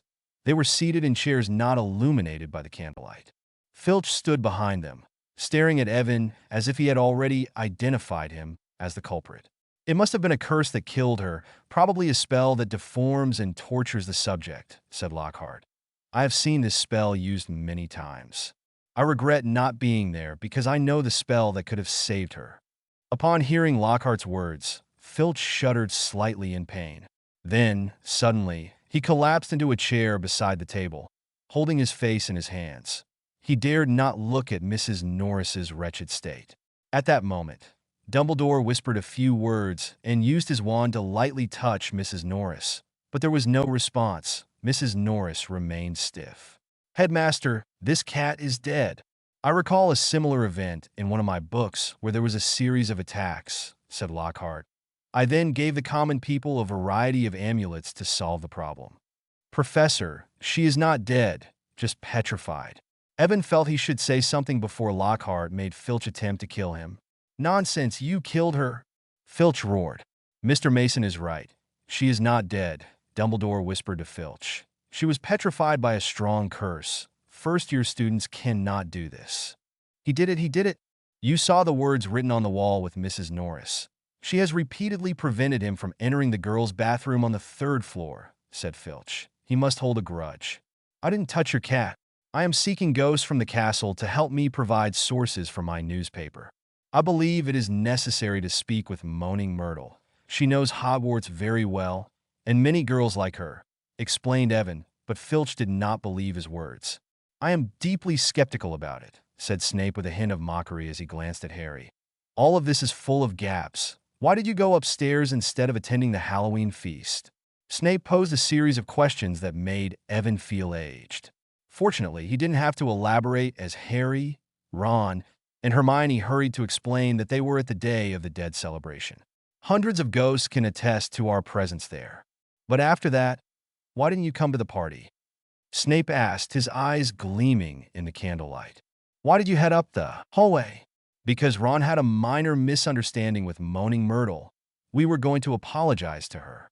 Apologizing to a ghost instead of dining, Snape said with a proud smile. I don't believe the food at a ghost party is suitable for the living. We weren't hungry, Ron said loudly, but his stomach growled, causing Snape's smile to become even more prominent. In my view, Headmaster, I don't think they have been entirely truthful. So, we should probably revoke some of their privileges until they are willing to tell us the truth, Snape said. Personally, I think we should suspend Mr. Mason's newspaper and have Mr. Potter leave the Quidditch team until they are honest. To be frank, Severus, Professor McGonagall retorted, I see no reason to have these children give up their favorite extracurricular activities, since neither the cat was struck on the head with a newspaper nor with a broomstick, and there is no evidence they have done anything wrong. Dumbledore gazed at the four individuals with a probing look, his eyes seeming to see through everything. Until their guilt is proven, they are innocent, Severus, Dumbledore stated firmly. Snape and Filch appeared irritated. My cat is petrified, and I want to see someone punished. We can heal her, Filch, Dumbledore said patiently. Professor Sprout has recently obtained some mandrakes, and once they are fully grown, we can brew a potion to cure Mrs. Norris. I will do it, Lockhart interjected. I have done it hundreds of times. I can even make it in my sleep. Allow me. I believe I am the school's potions master, Snape insisted. There was an awkward silence, with Lockhart feeling slightly uncomfortable. You may go, Dumbledore told Evan, Harry, Ron, and Hermione. They left quickly, almost running. Exiting Lockhart's office, they entered an empty classroom and closed the door gently. In the darkness, Hermione squinted at Evan, Harry, and Ron. Chapter 30. Chapter 30. Chapter 30. Explain, gentlemen, Hermione said as she gazed at their faces. What do you mean? Ron asked, looking slightly alarmed. Professor Snape is right. You weren't telling the truth, Hermione stated.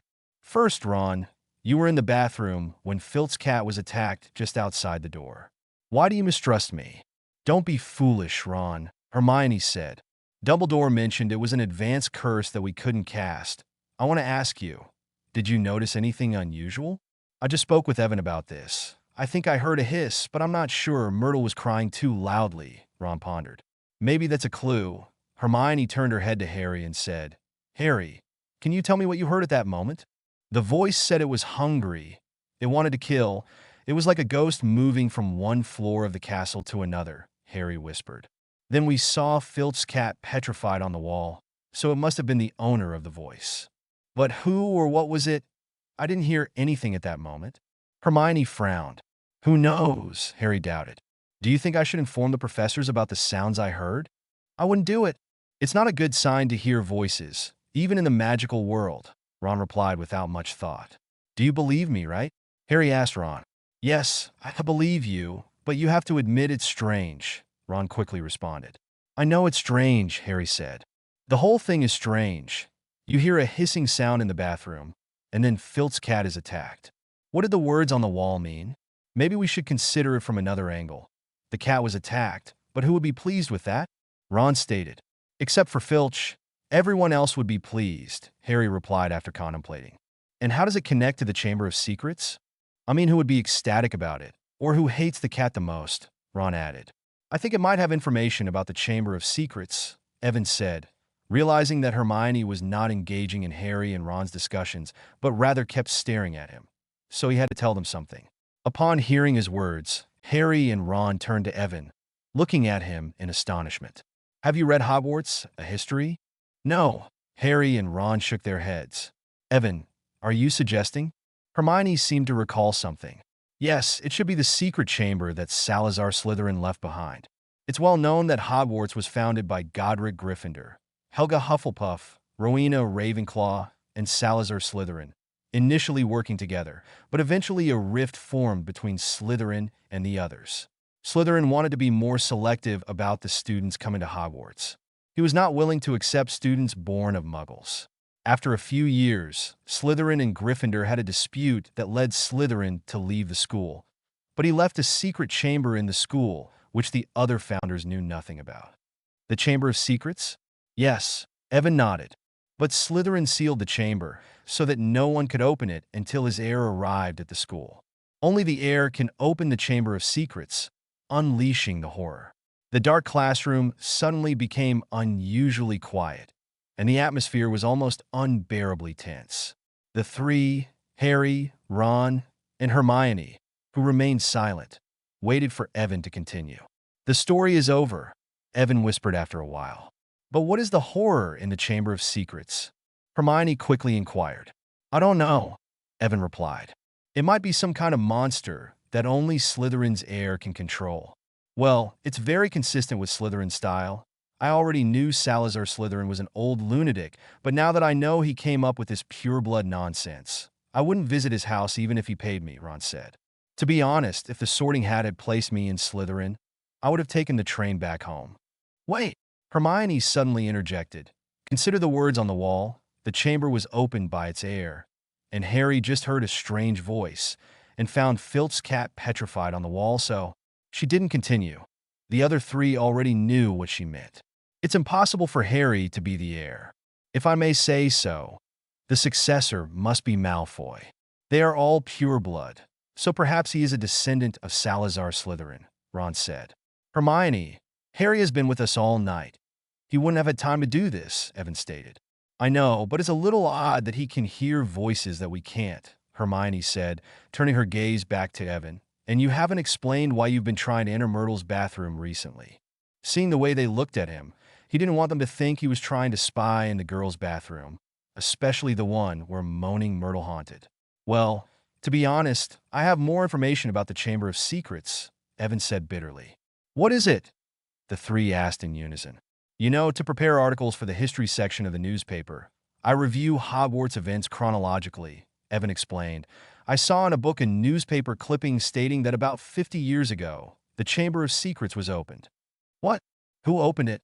I don't know. It wasn't written, Evan shrugged. It mentioned that a girl named Myrtle Warren died due to an accident, but I'm not sure if her death was related to the Chamber of Secrets, but the girl is...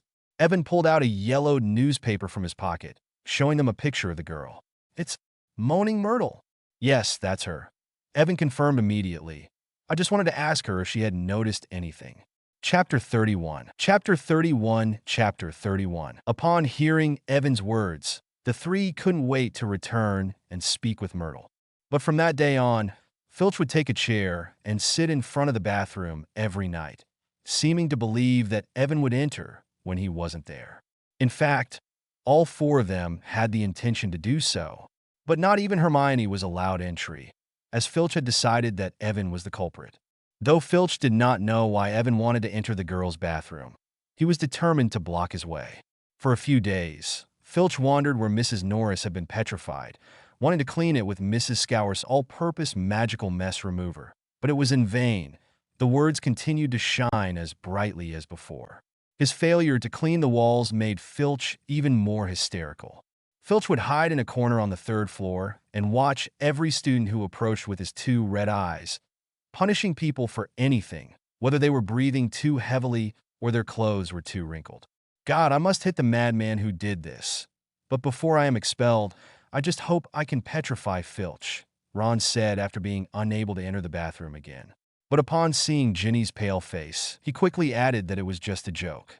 Ginny was in a bad mood those days, appearing restless after what happened to Mrs. Norris. Evan asked Colin if Ginny stayed at the Halloween party, and he said she left for 5 minutes. It was quick, but enough time to open the chamber and release the Basilisk. In the current situation, Ginny was the most likely to have opened the Chamber of Secrets, but no matter how much Evan asked, she denied knowing anything about Tom Riddle and the diary. In the past few days, Ginny even started avoiding Evan. Things became more perplexing as he became entangled in an infinite loop with how he kept questioning Ginny. On one hand, according to the original plot, Tom Riddle controlled Ginny and opened the chamber. The questions Evan posed to Ginny were somewhat ambiguous, but they would undoubtedly alert Tom Riddle. If that were the case, the next target would most likely be Evan. On the other hand, due to the butterfly effect, it's possible that Lucius did not give the diary to Ginny, but the Chamber of Secrets has been opened, so Tom Riddle is controlling someone in the school. Evan tried to recall everything he knew about the Malfoy family, but could only remember a few vague details, and the more he thought, the more confused he felt. In the end, he had to give up his plan to find Tom Riddle. So he had to return to his original plan. No matter where Tom Riddle was hiding, as long as he could defeat the Basilisk, everything would be fine. Evan knew where the chamber was so Harry could open it, but the issue was his strength. It's easy to say, but for a young wizard, it's difficult to defeat such a powerful magical creature. Thus, Evan has to accelerate his learning of curses and also has to quickly learn standard dueling spells. Additionally, he planned to ask Hagrid for a rooster, but he had no way to transport it, so he had to devise a way to record it crowing. The basilisk only fears the rooster's crowing, but there is no spell to record sound, so Evan had to spend a lot of time researching in the library, which made him look very worn out. Indeed, the attacks have had an impact on nearly all the students. The young wizards were concerned about what was in the Chamber of Secrets, so almost all the books from Hogwarts, a history were borrowed from the library. Rumors were flying everywhere. By the time the latest issue of Magic at Hogwarts came out, over 1,300 copies were sold immediately, as Evan and Hermione analyzed the Chamber of Secrets. The article was based on reliable historical facts, with Evan adding some of his conjectures. However, not everyone was satisfied. They wanted to know who the heir was. Subsequently, the students began to suspect Harry. On Halloween, the four people who found Mrs. Norris petrified were Harry, Ron, Hermione, and Evan. Hermione and Evan were out of place because their parents were muggles. Ron's house was full of wizards, all Gryffindors, and Ron was just too weak. Thus, the only one left was Harry, who had defeated Voldemort. In the minds of the young wizards, only the most powerful Dark Wizard could defeat the Dark Lord. During dinner, Evan witnessed Justin Finch-Fletchley hastily avoiding Harry and muttering "descendant of Slytherin" and so forth. It made some people uncomfortable. Harry secretly approached Evan, and the four individuals left the Great Hall and went to the third floor. Fortunately, Filch wasn't there this time. As they were about to open the door, someone emerged from it. It was Penelope Clearwater. She looked into the eyes of the four and hurriedly ran off. "She must think we're up to no good," Ron muttered as he walked towards the bathroom. At that moment, a voice suddenly shouted, "Ron, what are you doing?" Percy asked, his face displaying complete surprise. "It's the girls' bathroom." Percy gasped. "What are you?" "Nothing. Just wanted to take a casual peek," Ron shrugged. "We're looking for clues, you know." "Looking for clues?" Percy exclaimed. "I don't think there are any clues in a girl's bathroom, so get out of here now." Percy urged them to leave promptly. "Everyone else is eating, but you come here and try to enter the girls' bathroom. Why can't we enter here?" "You don't know anything," Ron said, stopping and glaring angrily at Percy. "I know what you're thinking. Listen, we didn't do anything to that cat. I told the same to Ginny, but she still thinks you'll be expelled. I've never seen her so sad, suddenly crying like that. You should think about her. The first-year students have been distracted by this incident," Percy said. "Evan is also a first year, but I haven't seen him upset about it," Ron said, his ears turning a bright red. "But you don't care about Ginny. You're only worried about messing up your future as a prefect." "Gryffindor loses 5 points," Percy said sternly, deducting points using a device. "I hope this teaches you a lesson. Don't get involved in any detective activities, or I'll write to Mom." Percy walked away with his neck as red as Ron's ears. "Ron, you shouldn't fight with Percy. He's just concerned about us," Evan whispered. "Do you think I'm annoying?" Ron asked, turning around to face Evan. First, it was flying the car to school, then the worms, apologizing to Myrtle, and now trying to enter the girls' bathroom. "Everything is fine with you. I'm always wrong." "Ron, Evan didn't mean it that way," Harry interjected hastily. "I've had it," Ron exclaimed. "The madman could only attack a cat, so let him go and attack." After that, he ran to Gryffindor Tower. Harry and Hermione stood momentarily frozen before hurriedly following Ron, leaving Evan alone in front of the bathroom. Chapter 32. Chapter 32. Chapter 32. After the incident, Ron seemed to have made the decision not to speak with Evan or Percy, avoiding them as much as possible, which embarrassed Harry and Hermione. As time passed, no one mentioned Moaning Myrtle. The topic of the Chamber of Secrets was becoming less prominent. Everyone began to think like Ron. Regardless of who the heir might be, if their only ability was to petrify a cat, then they had nothing to worry about. Hermione spent most of her time poring over thick books detailing Hogwarts events to find clues about the Chamber of Secrets. Evan used his spare time to practice curses in an empty room. Harry's first Quidditch match was drawing near, so Harry's Quidditch practices increased significantly. After dinner every day, Wood took Harry to the Quidditch stadium. Thanks to Malfoy's sponsorship, Slytherin's Quidditch team brooms have been upgraded to Nimbus 2001, far superior to Gryffindor's brooms. Unable to procure the same brooms, Wood decided to intensify the team's training. They flew in almost every imaginable weather condition, aiming to close the gap between the two teams caused by the brooms. Since the altercation between the two teams, conflicts between the two houses had escalated. So many Gryffindor and Slytherin students were anticipating a major confrontation. The upcoming Quidditch match only fueled the fire. The day before the Quidditch match, there was a fierce confrontation between the two houses, but since the first major fight, all the school teachers had become very vigilant and stopped it before anything serious could happen. In the blink of an eye, it was Saturday morning. Evan and Colin went to the Great Hall for breakfast. Evan could sense the gloomy atmosphere around the Gryffindor Quidditch team. Would let all the players eat as much as they could, but he ate nothing himself, and when everyone finished, they headed to the Quidditch stadium. Because of Ron, Evan did not join them, but he waited until 11 and went to the Quidditch stadium with the teachers and school students. Evan was in the stadium alongside Colin and Ginny. The game started soon, dazzling figures flying through the air. From the outset of the game, it was evident which team was more dominant. In less than 10 minutes, Slytherin scored 3 consecutive goals, Fred and George's brooms lagging behind their opponents, never getting close to the quaffle. All our brooms are too slow, and no one except for Harry can keep up with Slytherin, Colin said weakly. I hope Harry can catch the snitch soon, Ginny said, slightly perturbed by the number of goals Slytherin was scoring. The situation gradually turned more favorable for Gryffindor as the rain began. Wood's training paid off, and because Slytherin lacked practice in different weather conditions, the Slytherin players became slower. Soon, everyone saw a rogue bludger that seemed to be magnetically drawn to Harry.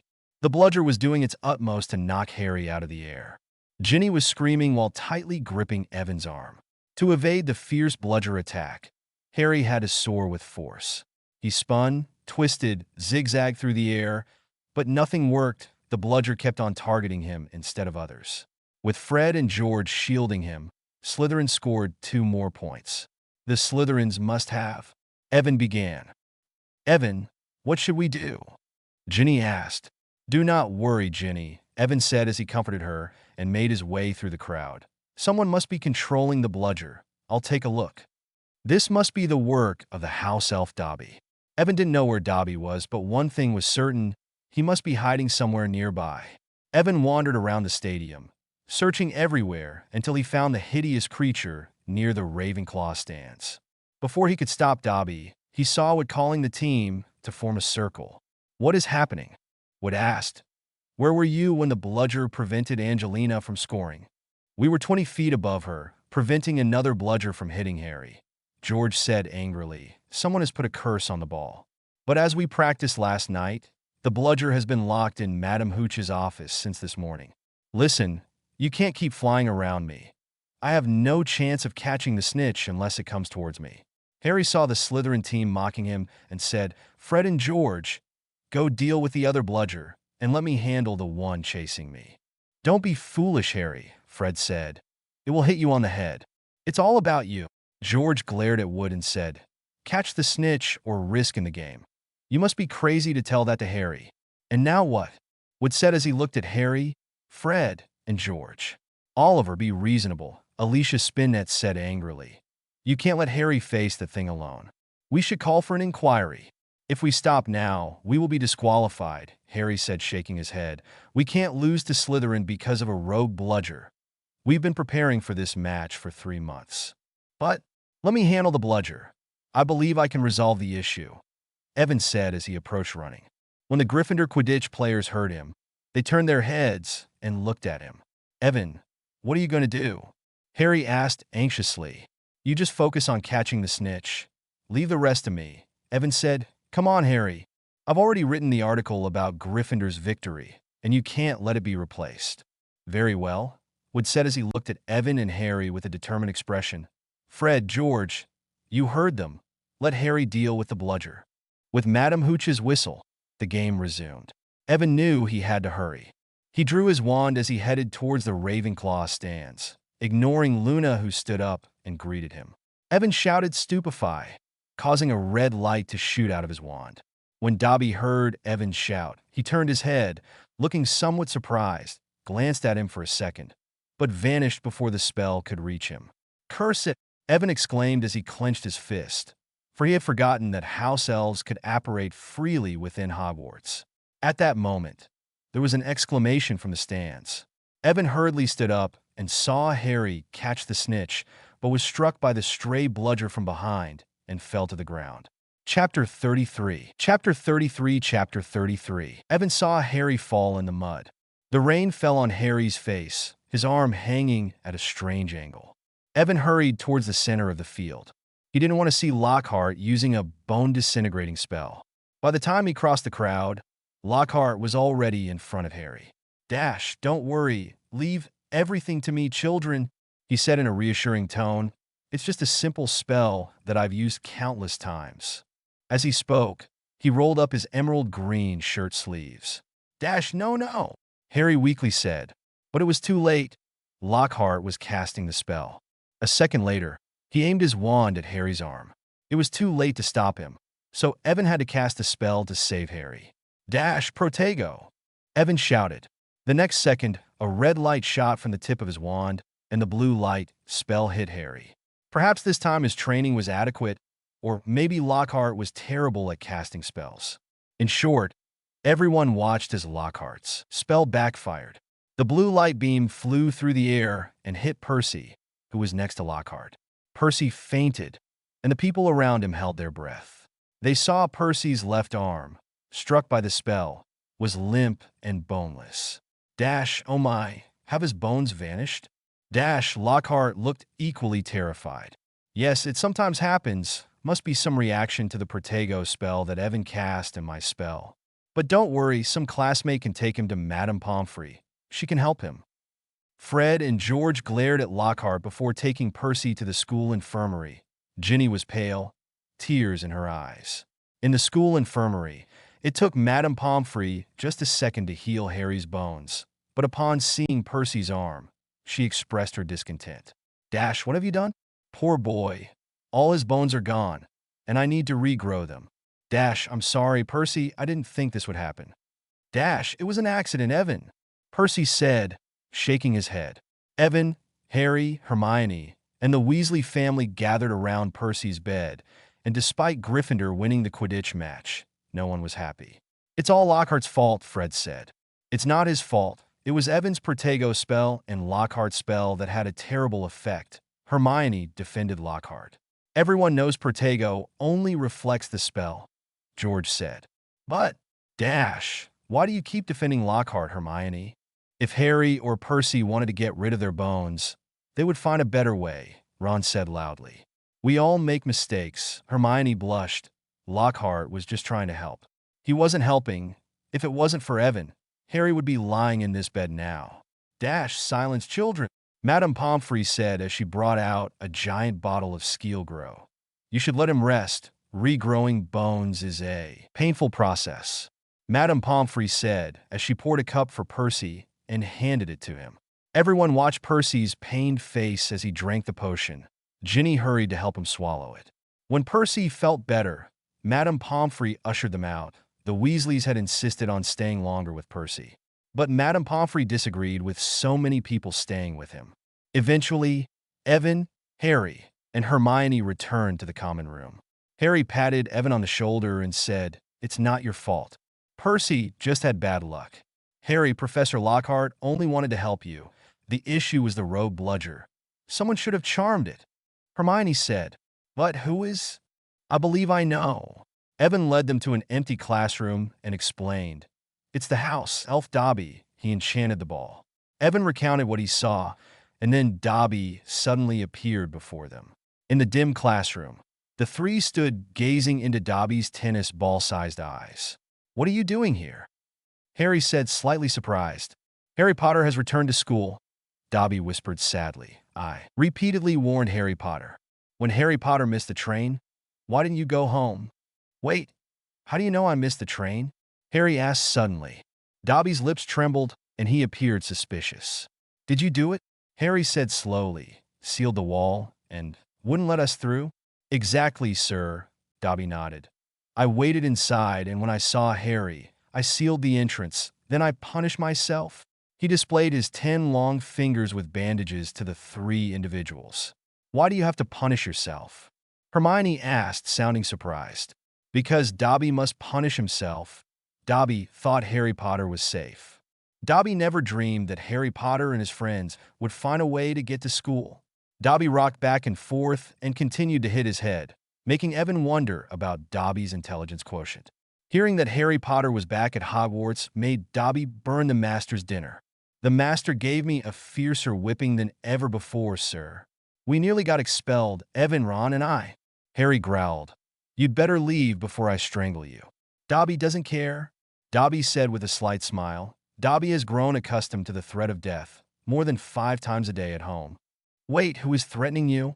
Hermione asked, furrowing her brow. Dobby cannot reveal the master's name.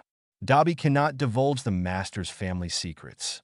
Dobby blew his nose in a corner of his dirty smock, looking miserable. Why do you wear that, Dobby? Harry asked curiously, no longer as angry as before. This symbolizes the slave status of a house elf, Dobby said. Slave? Hermione said, frowning even more. Yes, Dobby is only free when his master gives him clothes to wear. The people at home are cautious. They don't even give Dobby a pair of socks because if Dobby is free, he would be free to leave the house forever. Chapter 34. Chapter 34. Chapter 34. Why did you attack Harry with a bludger? Evan inquired. What do you mean, Evan? Harry grew angry again. Were you trying to kill me with the bludger? He never meant to kill, sir, Dobby said. Dobby was trying to save Harry Potter's life. It's better to be injured than to stay here. Dobby wanted to hurt you enough to make you go back home, Dobby said with a hint of fear. But Dobby failed. Harry Potter's friend attacked Dobby with a spell, so Dobby had to stop the magic. Fortunately, Evan attacked you, Harry said angrily. Otherwise, I would probably have been sent back home. If only Harry Potter knew, Dobby said, tears rolling down his face onto his ragged handkerchief. If only he knew how much he means to our humble, enslaved race in the magical world. Before the Dark Lord was defeated, house elves were treated like pests. Evan listened to Dobby and the tragedy suffered by house elves. He felt terrible, also seeing Hermione's brow furrow even more. Of course, we are still mistreated, Dobby said as he wiped his tears with his handkerchief. But overall, our lives have improved greatly since Harry Potter defeated the Dark Lord. This was a beacon of light in the darkness for those who thought the dark days would never end. Harry Potter shines like a beacon of hope in the midst of darkness. But is this how you thank your benefactor? Harry Potter does not understand. Terrible things are about to happen. Dobby cannot leave Harry Potter here, because history will repeat itself now that the Chamber of Secrets is open again. Did you say the Chamber of Secrets? Harry and Hermione exclaimed in unison. Then Dobby appeared on a desk and began inflicting pain on himself fiercely. But Evan soon stopped Dobby's self-harm. Bad Dobby, very bad Dobby, Dobby murmured. How much do you know about what's in the Chamber of Secrets? Hermione asked anxiously. Why am I in danger if I'm not from Muggle parents? Harry asked. Dobby cannot say more. Do not ask more. Do not obsess over it, Dobby babbled. In summary, people are plotting things that will endanger Harry Potter and his friends. Harry Potter should not stay here. Please, go home. Harry Potter. Go home, Harry Potter. You must not meddle in these matters. They are too dangerous. Who opened the Chamber of Secrets? Who is plotting the conspiracy? I cannot say more, absolutely cannot say more, Dobby shouted loudly. Go home, Harry Potter. Go home, Harry Potter. I cannot leave. I will stay here and not go anywhere. 2 of my best friends are from Muggle parents, Evan and Hermione, and if the Chamber of Secrets is really open, then Harry Potter is willing to risk his life for his friends. How noble, how brave! Dobby cried with sadness and joy, but he had to make Harry and his friends go home. Suddenly, Evan had a bad feeling. He saw Dobby extend his finger. Everything in the classroom trembled. What are you doing, Dobby? Evan said as he drew his wand. Harry Potter and his friends must be sent home. Even if Dobby is punished, I don't care, Dobby said as he moved his fingers forward, causing tables and chairs to fly towards the 3 of them. It was truly spectacular, like arrows raining down. Protego! Evan's wand shot a red light that hit a table flying towards them, making it bounce back and crash. Do not just stand there. This is serious. After hearing Evan, Harry and Hermione drew their wands and began casting spells. But this did not work. Over 80 chairs and tables were under Dobby's control. They were surrounded by them. The three young wizards casting spells couldn't even create a space to run away. A few seconds later, the three were squeezed, gasping for air. The strain of casting so many spells was taking its toll on them. They seemed as though they had just finished running a marathon. "Dobby, stop. You'll kill us," Hermione pleaded. "Harry Potter must leave Hogwarts. There is no alternative to this," Dobby said as he looked at them with his big eyes. "Promise, sir. Promise me you will leave, or you will be harmed and sent home." Evan never imagined Dobby's request would be so dire. He had no doubt that when Harry refused, the tables and chairs would fly towards them and hit them the next second. If you get hit, it's not as simple as getting hurt. "He's crazy. What should we do?" This is the defense against the dark arts classroom. "Maybe Professor Lockhart will hear the noise and come running to help us," Hermione said hopefully. "I prefer Snape. Please go home, Harry Potter. You cannot stay at Hogwarts this year because of the plot," Dobby said once again sharply. "Damn, who orchestrated this plot? Who let this crazy house elf out?" Harry gasped. Evan had a brilliant idea and shouted, "It's Malfoy. It's Lucius Malfoy who sent you, isn't it?" All the tables and chairs crashed to the ground with a loud noise. Evan's words seemed to have scared Dobby. "Do not mention the master's name." Dobby revealed the master's family secret. Bad Dobby, bad Dobby. Dobby took a chair and started hitting himself intensely with it, then disappeared from the sight of the three. Evan, Harry, and Hermione glanced at each other before hastily leaving the defense against the dark arts classroom before Dobby could return. Chapter 35. Chapter 35. Chapter 35. The weather was gloomy, turning the dark castle particularly eerie. Evan, Hermione, and Harry hurried towards the Gryffindor common rooms. They were disturbed by what had just occurred. "I can't believe it. Malfoy is the one trying to kill us," Harry said, looking pale. "I can't fathom it. Why would Malfoy want to kill us?" Evan shook his head as he observed Harry's expression and said, "Even if he wanted to, he wouldn't be foolish enough to send a house elf to do it." "So, Dobby." I don't think he was lying.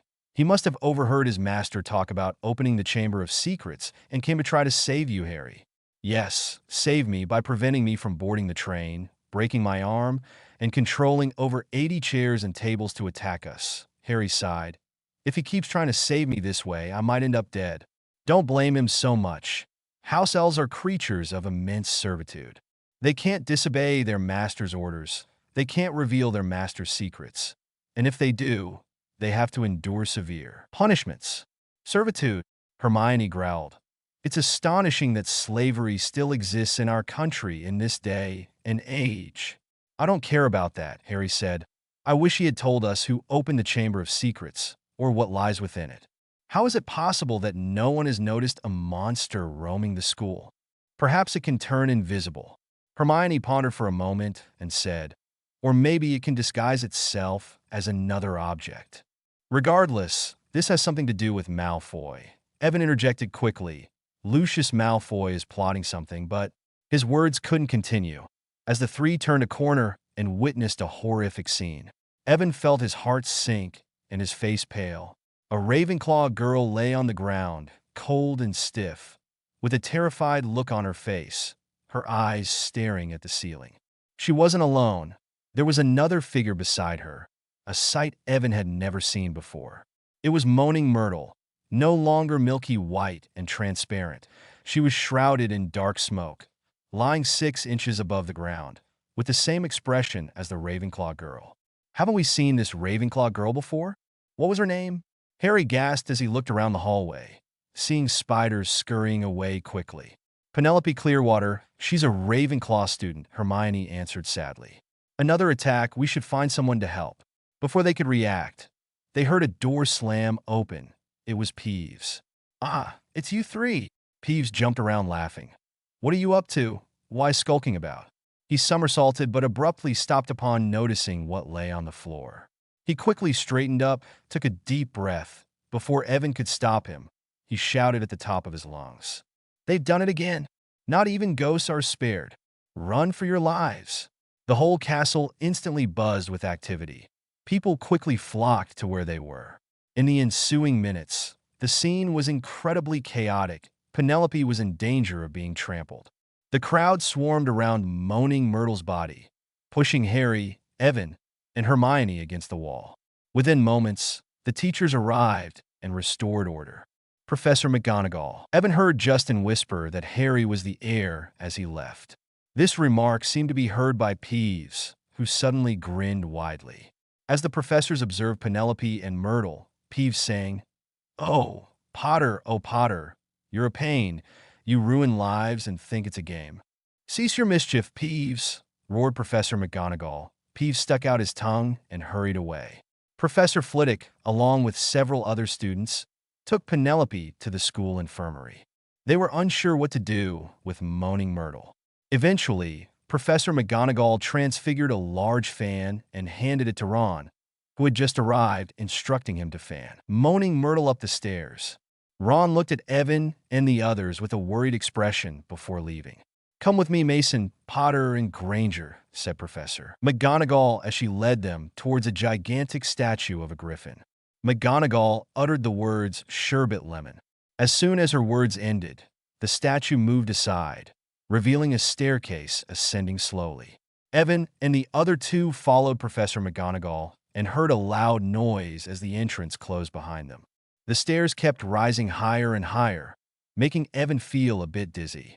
Then he saw a double oak door with a bronze knocker shaped like a griffin. Evan knew where he was. It was the entrance to Dumbledore's office.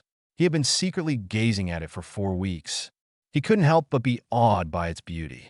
Harry and Hermione were concerned about their imminent fate. It was too coincidental that the three of them were there during the first and second attacks. If they claimed they had nothing to do with the Chamber of Secrets, no one would believe them. Dumbledore's office was quite intriguing, a very spacious and beautiful round room with curious background noises. The narrow tables were filled with silver devices. The walls were covered with portraits of former headmasters, softly snoring in their respective frames. On a shelf sat a tattered and wrinkled sorting hat. On a perch behind the door sat a peculiar-looking bird with red and gold feathers. "It must be Fawkes the Phoenix," thought Evan curiously. After observing it closely, Dumbledore emerged. "Albus, it was Miss Clearwater and moaning Myrtle," said Professor McGonagall anxiously. "I know, Minerva," replied Dumbledore calmly. "The Chamber of Secrets has been opened again. But Albus, you must know." "Who is it?" she asked. "The question is not who," said Dumbledore. "The question is how." Evan was slightly startled. Dumbledore must have noticed something. Then he saw the expression on Professor McGonagall's face and knew that, like himself, Harry, and Hermione, no one understood what Dumbledore meant. Later, the anticipated investigation did not take place. Dumbledore only inquired about Fawkes the Phoenix and let them go. Evan turned around, wondering if he had just imagined it or not, but he felt as if Dumbledore's eyes were on him. Chapter 36. Chapter 36. Chapter 36. Very few individuals are as wise as Dumbledore. The news about Penelope and moaning Myrtle spread throughout the school. Rumors spread, making everyone suspicious. Even the ghosts were a bit frightened, wondering what kind of power could truly harm a ghost. During this time, several students bought items to protect themselves. Evan saw Neville Longbottom purchase a giant onion, an amethyst, and a decomposed salamander tail. As a result, the other Gryffindor boys told him he was not in danger because he was pure blood, so he should not be attacked. They started with Filch, Neville said with a fearful expression. "As you know, he was almost a squib." Colin agreed with Neville's words. The amethyst Neville bought is said to protect against harm. Pericles also behaved rather abnormally. His arm was already healed, but seeing Penelope petrified horrified him. He was not interested in trying to maintain order in the common room. He simply sat alone in front of the fire every night, unsure of what to think. Ginny seemed to be worse than Percy. She had been preoccupied lately. Several times she crossed paths with Evan looking quite pale, as if she wanted to say something but ultimately remained silent. After Evan kept asking what was wrong, she relented.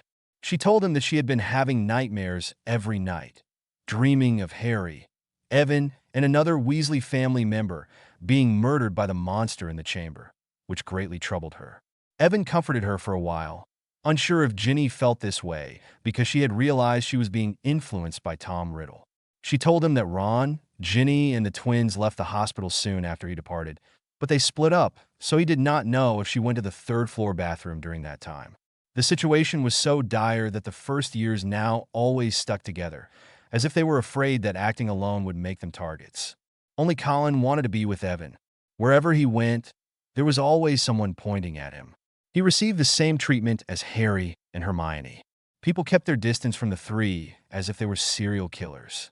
The prime suspect remained Harry, with young wizards even providing a reason. It was that Moaning Myrtle offended Harry at nearly Headless Nick's birthday party and ran back to the bathroom after talking to Harry. The girls had seen Harry attempting to enter the bathroom, suspecting he was caught by Penelope, and decided to kill her. Following this rumor, Hogwarts Magical Newspaper had a record low sale. The latest edition only sold 300 copies. No one wanted to purchase a newspaper from a suspected criminal until their innocence was proven. All the energy of the young wizards was focused on the Chamber of Secrets. They were no longer interested in Quidditch matches. The only benefit of the attack was that Ron was willing to speak to Evan again. It might be because Evan's spell impacted Percy and made him think Evan was on his side, or because the Chamber of Secrets had reopened, and he realized the significance of these matters and thought it was not the right time to act that way. They huddled in a corner of the common room for several consecutive nights and whispered. Harry, Ron, and Hermione agreed they had missed the chance to obtain a crucial clue. Moaning Myrtle might have known something, but she was now out of the picture. Evan knew where and how to open the Chamber of Secrets, but he was not ready for battle. I did not know where Tom Riddle was hiding. There is something amiss in our way of thinking. Ron felt slightly perplexed. Who among us thinks that muggles are rubbish?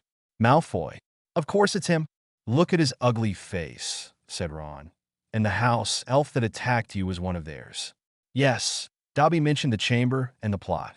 But we can't be certain that Malfoy is the heir of Slytherin, Hermione said. Come on, Hermione, said Harry. Look at the family. They are all in Slytherin. He could very well be a descendant of Slytherin since his father is wicked enough. They could have had the key to the Chamber of Secrets for centuries, Ron exclaimed. It was probably passed down from generation to generation, from father to son. It's possible, Hermione said cautiously. Evan, what do you think? Malfoy should know something if he is the heir. Evan had to find Tom's diary and pay attention to Ginny. Asking Draco Malfoy directly was a good approach. Lucius probably did not disclose his plans to Draco, but there might be some clues if they were in contact with some other Hogwarts student who was not a Weasley. As long as there's a lead, it will narrow down his search. Evan is so predictable, but the question is, how can we make Malfoy tell the truth? Harry said pessimistically. I have a solution, Hermione said slowly, casting a quick look around to ensure no one was listening, lowering her voice. Of course, it's not easy. It's very dangerous. We're going to break at least 50 school rules. Don't be secretive if you want to tell us, Ron said impatiently. We need to enter the Slytherin common room and ask Malfoy some questions without him recognizing us. Hermione suggested calmly. It's impossible, Harry and Ron chuckled. No, it's possible, Evan stated with narrowed eyes. If we brew the Polyjuice Potion. What's that? Harry and Ron asked in unison. Polyjuice Potion, Hermione said a little surprised. How did you know about it, Evan? I read in books that this potion can transform you into another person. And Slashby. What's funny is he's not lying. Yes, we can turn into Slytherin students. Malfoy won't know it was us, and perhaps will confide in us. Hermione proposed. He's probably in the Slytherin common room bragging. It's a shame we can't eavesdrop. This potion seems rather peculiar, Ron asked, frowning. What if we turn into Slytherin students and never return to normal? The effect will wear off after some time, Hermione replied a bit impatiently. Snape said the potion is in a book called Most Potent Potions in the restricted section of the library. But it shouldn't be a problem. Professor Lockhart should be willing to sign a note for us to get it. That guy signs anything, Ron muttered. The issue now is the raw materials. We should be able to get them from Snape's personal stash. Hermione, That's very risky. Snape is not Lockhart. We can't easily get it from him, Harry hesitated. But this is not a problem. We can use the proceeds from the Hogwarts Magic Newspaper to buy the herbs. And we can use the third-floor girls' bathroom to brew the potion. Oh no, Ron said weakly, while Harry's expression turned serious. It's the safest place as Filch is no longer patrolling it. After the 2 attacks, no one is willing to go near the corridor. In addition to potion making, Evan was ready to take risks. He will be right at the entrance to the Chamber of Secrets. Whoever is controlling Tom, as long as they want to enter the Chamber of Secrets, they will have to get past him. Evan also wants to see, will it be the same as in the original plot? And will he find Tom's diary there? Chapter 37. Chapter 37. Chapter 37. Hermione acquired the potion book the following morning, and Evan sorted the herbs that afternoon. That night, they gathered in the third-floor girls' bathroom. There were no wails. Everything was eerily quiet. Myrtle the Moaning Myrtle was nowhere to be seen in the bathroom. Evan glanced around and noticed a small snake coiled by a copper tap. That tap is broken, he remarked. Hermione searched the thick potion book for the Polyjuice Potion recipe and double-checked the formula for the herbs she had just purchased. This is the most complex potion I've ever seen, murmured Hermione, tracing the array of ingredients with her fingers. Peppermint, lacewing flies simmered for 21 days, leeches, bicorn horn, snake skin from a boa constrictor, and a strand of hair from the person you wish to transform into. God, Evan, how much did you spend on these? They're not cheap. 300 galleons. It's all the money the newspaper has earned recently, Evan shrugged. I was planning to use the money to buy a Christmas gift for everyone, but there are more pressing matters. Are you saying all these herbs cost 300 galleons? Ron asked, slightly dismayed by the price. Yes. Evan also sounded dismayed. Well, we have everything we need for the potion, except something from the person we want to transform into. What do you mean by something from the person? I won't drink it if it contains crab's toenails, Ron exclaimed. Hermione seemed to pay him no mind. Ron turned to Harry, speechless, and Harry's expression mirrored his. The question now is, how long will it take to brew the potion? Evan inquired. Well, you need to brew the lacewing flies for 21 days. 21 days. Malfoy would have wiped out half the Muggleborns by then, Ron remarked. Do you have a better idea then? Hermione slammed the book shut and glared at Ron. What if we use the house elf that's been causing trouble for Harry? What if we prepare Malfoy a terrible meal when he's home over the holidays, making him stay home the whole term? Ron's voice trailed off as Hermione shot him an angry glare. We're not certain it's Malfoy. Evan shook his head. Plus, the herbs have already been purchased, so there's no turning back. You're right, Evan. Ron, seeing Hermione on the verge of arguing with him, quickly relented. It's a waste of galleons, but please no toenails, all right? The group discussed the plan once more, and after ensuring no omissions, they began to prepare the materials according to the recipe. Time passed gradually, the school atmosphere remaining somewhat gloomy. Evan paused in Lockhart's class during one of his lessons. Lockhart had asked Evan to impersonate a creature he had written about in one of his books. It was a new teaching activity recently created by Lockhart. Evan, your performance was wonderful. I'm glad I could help, Professor. What else do you have for me to do? My next class is Professor McGonagall's Transfiguration class. I mustn't be late, Evan remarked. I see, Lockhart said, flashing his trademark smile. I'm thinking of starting a dueling club in light of the current events at the school. A dueling club? Yes. You know I have more experience dealing with magical creatures than the other professors. Excellent idea. What do you need me to do? I'll post the message on the notice board, and you can advertise in the newspaper. That's all, Lockhart stated. Lockhart wanted it to be front-page news, but without his name attached, mentioning it was to keep it under wraps and give everyone a big surprise. Just the thought of it made Evan crack an ironic smile. Pensó Evan, que no puede enseñarnos Lockhart cómo deshacernos de los huesos. But he readily agreed to the other party's request, after considering that there was nothing worth promoting. Perhaps it would be an opportunity to redeem the increasingly low newspaper sales with the influence of the dueling clubs. The school will open a dueling club, he read in the article. In the latest issue of the newspaper, Evan sketched a large question mark, followed by a list of potential professors for the dueling club. their strengths, and past achievements. After much publicity, this issue of the Hogwarts Magic newspaper sold, as it did before the second attack.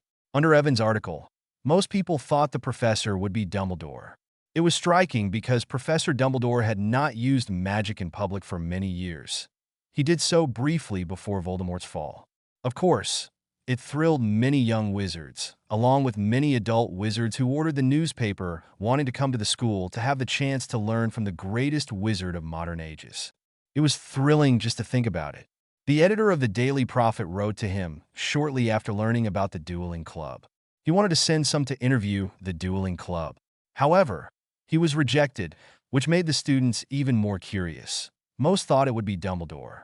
Due to Evan's propaganda, the Dueling Club, which was originally going to be in a small area of the dungeon, had to be moved to the Great Hall due to the number of students. At 8 o'clock on Wednesday evening, the students returned to the Great Hall after resting in the common room after dinner. The long tables vanished and were replaced by a magnificent stage illuminated by hundreds of floating candles above it. Soon, the ceiling darkened again like a moonless night. Evan, who knew the truth, was dragged by Colin and Ginny from the library to the Great Hall. In their words, they hoped Evan would guide them in defensive spells, so all the first years would know that Evan's spells were the best among his peers. Everyone was packed together, each holding their wand, filled with excitement. When will the headmaster arrive? What do you think he will teach us? Don't be silly, Ron. Due to the crowd's noise, Hermione had to raise her voice and shout. It can't be. Professor Dumbledore hasn't taught in years. Also, if it were him, there would be no need for secrecy. It would be just a publicity stunt. It's not Dumbledore. Wasn't Flitwick a dueling champion when he was young? Maybe he will be the one to teach us? Hermione said with doubts. Evan must know. He wrote the article. Harry and Ron hurried over to Evan, who was near Colin and Ginny. Neville also joined with an anticipatory look. Don't look at me like that. I thought by seeing the article, you might figure out who it was. Wait a moment, you don't want to...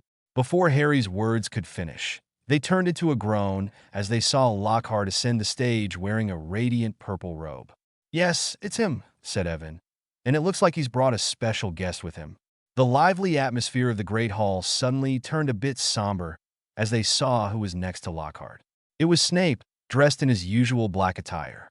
Chapter 38. All the students soon felt disillusioned. Lockhart was supposed to show them how to fight, but he chose the wrong opponent. After counting to 3, Snape waved his wand, producing a dazzling red light. Lockhart received the blow and was thrown off the stage against the wall and fell to the ground, curling up in a fetal position. Evan took a deep breath and let out a heavy sigh. As the girls began to scream, Lockhart staggered to his feet and quickly regained his composure. He jumped onto the stage with an ironic smile, pondering what to say. I think everyone saw what happened. It was a disarming charm. As you can see, I have lost my wand. And you crashed, the audience shouted. Everyone underestimated Lockhart's attitude. He took the boos as compliments. Professor Snape, it was an excellent idea to show the students what it feels like to receive a disarming charm, but I could have easily deflected it. I think the students should broaden their horizons. Let them... Seeing Snape's murderous look, Lockhart hastily said, the demonstration is over. Now everyone will pair up. Professor Snape, can you assist me? They walked through the crowd and paired up the students. Lockhart paired Neville and Justin, and Snape approached Harry and Ron. The dream team should split up, I believe, Snape said disdainfully and continued. Weasley, you can be paired with Mason. As for you, Potter. Upon hearing his words, Harry unconsciously moved closer to Hermione.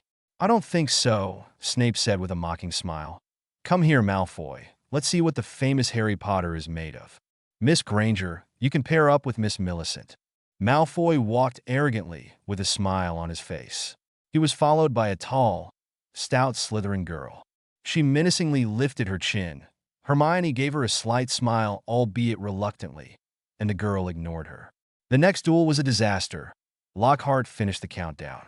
Harry and Malfoy were hit by each other's spells, and Snape quickly stepped in to help them. Neville and Justin were both on the ground, panting. Hermione and Millicent were still in action, the latter grabbing Hermione's hair. causing her to scream, their wands lying forgotten on the ground in the midst of their scuffle. Harry jumped up and pulled Millicent away. The worst duel was between Evan and Ron. Evan let Ron self-destruct, and Ron produced the same spell as Snape, but instead of the intended result, Ron went flying, although the effect was less potent than Snape's. In the next instant, something unexpected happened. A dark blue light shot out of Ron's wand. It was a spell Evan had never seen. Its glow made it look sinister. This wasn't the killing curse, but Evan felt a fear of death in it. He shouted loudly, "Protego!" The spell seemed to work. The dark blue light couldn't be bounced off by the spell, but it slowed down. It was as if the spell was made of acid. Evan saw the ground rapidly corroding, causing all the young wizards to gasp. "God, Ron, what did you use?" Evan exclaimed fearfully. "I don't know," Ron said as if just waking up. "I just used it but didn't know that." Snape hurried over, looking at the dark marks on the ground. Then he looked at Ron with a peculiar gaze. "Weasley, did you consult the restricted section books?" Snape said, his tone showing suspicion. No. Ron replied, stuttering and looking suspiciously. Ron remembered the potions book they had taken. "It must be your wand malfunctioning," Evan said. Seeing Ron's expression, Evan knew that if they questioned Ron further, he would reveal that they were brewing the Polyjuice Potion. So he quickly changed the subject. "Ron, I will never duel with you again until you change your wand." "But the spell is..." "Enough," Snape said. "If you allow yourself to duel with that empty head of yours, they'll probably bury you tomorrow." "That's right, Professor Snape. I believe it's better to teach them how to stop unpleasant spells like that," Lockhart said. "How about someone volunteers to demonstrate?" "How about Longbottom and Finch Fletchley?" "Not the best idea, Professor Lockhart." Snape swiftly approached Lockhart like a snake. "Longbottom is just like Weasley. We'd be sending Finch Fletchley to the infirmary in a matchbox." This made Neville blush with embarrassment. Snape said, "How about Malfoy and Potter?" "Excellent." Lockhart gestured for Harry and Malfoy to approach the center of the stage. The crowd stepped back to give them space. Harry and Malfoy stood on opposite sides of the stage. Lockhart and Snape imparted combat knowledge to their respective students. Lockhart didn't know what to say to Harry. He waved his wand, and it fell to the ground. It was just as Evan remembered. The long black snake emerged from Malfoy's wand and hit the stage with a loud thud. It then raised its head and prepared to attack. The crowd screamed and stepped back. Snape had intended to scare Harry a bit, but Lockhart made it worse. He cast a spell that sent the snake flying through the air, causing it to fall among the crowd. The snake was furious. It headed straight for the nearest person, which happened to be Justin, raised its head showing its fangs, and assumed an offensive stance. Everyone heard Harry speak to the snake in a hissing voice, causing everyone to hold their breath and remain motionless. The auditorium fell into a deathly silence. The snake stopped, and Harry looked at Justin with a smile. Upon seeing his gaze, everyone took a step back. Justin's face was filled with anger and horror. "What are you doing?" Justin exclaimed in horror, tears streaming down his eyes. Then he turned around and ran out of the Great Hall. Evan hurried with Ron and dragged the bewildered Harry off the stage. Chapter 39. No one cared about the Dueling Club. Evan, Ron, and Hermione led Harry out of the Great Hall, followed by Colin and Ginny. People quickly stepped aside as if they feared Harry might attack them. Harry looked somewhat puzzled, unsure of what was happening. No one explained anything to him as they dragged him into the empty Gryffindor common room. Then Ron pushed Harry onto a couch and said, "You're a Parselmouth. Why didn't you tell us?" "A what?" Harry asked. "Parselmouth. It means you can speak to snakes." "I know, it's the second time I've done it," said Harry. "I did it once in a zoo when I accidentally let out a large snake and my cousin Dudley. It's a long story, but I bet many people can do it." "They can't," Ron frowned. "It's not common, Harry." "Yes, it's bad," Ginny said, seated next to Evan. "What's so bad about it?" Harry asked. "What's wrong with everyone?" "Look, if I hadn't told the snake not to attack Justin then." "So you did say that," Ron interrupted. "Ron, what do you mean you were there just like Evan, Hermione, Colin, and Ginny? They all were there, they heard me." "I only heard a hiss," Colin mumbled. "I don't know what you said." "That's Parseltongue, Colin. It's the language of snakes, Ron explained. Are you saying I use snake language? Harry said, eyes wide. Yes. None of us understood you. You could have said anything. No wonder Justin was so terrified, and hearing you sounded like you were encouraging the snake. Exactly. Colin and Ginny nodded. Harry looked at them and said, but I didn't know I could speak another language. Ron shook his head. Colin and Ginny's faces reflected horror, while Hermione sat to the side and pulled out a book, reading quickly. As Evan immersed himself in his thoughts, Harry wondered what he was thinking. Are you going to tell me it's wrong to stop a snake from killing Justin? Harry suddenly shouted. Justin didn't join the ghost, so it doesn't matter how I did it. Brilliant! Hermione finally spoke, turned to a particular page in the book, and showed it to Harry. Look here. It says Slytherin could also speak to snakes. He was the first known Parselmouth. That's why the Slytherin house symbol is a snake. Harry's mouth dropped open in surprise as he looked at the book in front of him. Exactly, Harry. So now the whole school will think you're the heir, especially now that the chamber has been opened. But I'm not. I didn't open the chamber, Harry said in a panicked tone. We believe you, Harry, Ginny said softly. We all believe you, but it will be hard to prove to others, Hermione said calmly. Slytherin lived over 1,000 years ago, so you could be the heir. That's absurd. So that's why everyone was avoiding me? Harry said. Harry stood up and looked at Evan, who had yet to speak, and said, Evan, you don't believe I'm the heir of Slytherin or that I opened the Chamber of Secrets, right? Of course not. I'm not surprised you're a Parselmouth, Evan said.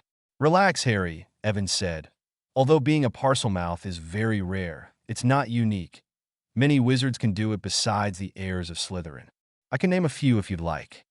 Harry felt relieved by Evan's words, although Evan didn't mention that wizards who were Parselmouths were all invariably evil. That doesn't really matter, but what I want to know is what spell Ron used, Evan said, turning his gaze towards Ron, who was beside him. Ron turned red. It was just a disarming charm. Maybe my wand caused it to change. Come on, Ron, Evan said impatiently. That's exactly what I told Snape, so he wouldn't ask any more questions. If a broken wand can turn a disarming charm into such dark magic, then dark wizards would be out there with broken wands. What did you say? Hermione exclaimed. Dark magic? Yes, the spell was definitely dark magic.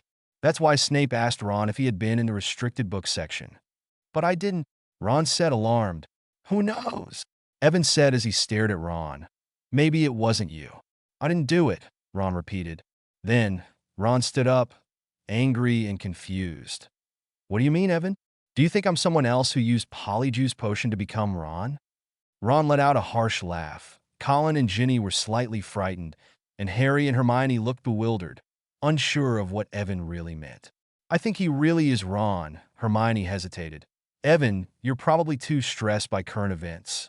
Yeah, this joke isn't funny, Harry said, shaking his head. Today must be April Fool's Day because I saved Justin and now I'm considered the heir of Slytherin, and now Ron suddenly turns into a dark wizard. However, for dark wizards, controlling someone's mind is a simple task. What the hell do you mean? Ron exclaimed loudly. Where were you on Halloween and when the first attack happened? Evan asked coldly. I was apologizing to Moaning Myrtle in the cursed bathroom. 1. Evan said, where were you when the second attack happened? In the hospital wing with Percy, because your spell made my brother's arm bones disappear. No, you weren't there. Evan shook his head and said, shortly after leaving the hospital wing, you left and no one knew where you went. What does that have to do with my absence?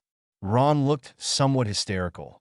If students are attacked and no one is with you when it happens, then every student is a suspect because they could be the heir of Slytherin. Only you can use a broken wand to leave a corpse, Evan said, narrowing his eyes. Isn't that right? Chapter 40. After Ron heard what Evan said, he stood up and stared at him intensely. You claim that I intentionally cast a curse I have never heard of? Ron shouted. It's amusing. You just used a powerful corrosion curse on me, and you're telling me you've never heard of it, Evan said while waving his wand and pointing it at Ron. Unfortunately, I've come across this spell in a book on dark magic before, and the description is exactly the same as the one you used. Evan, calm down, the others quickly said as they stood up. Haha, that's hilarious, Ron said as he drew his wand.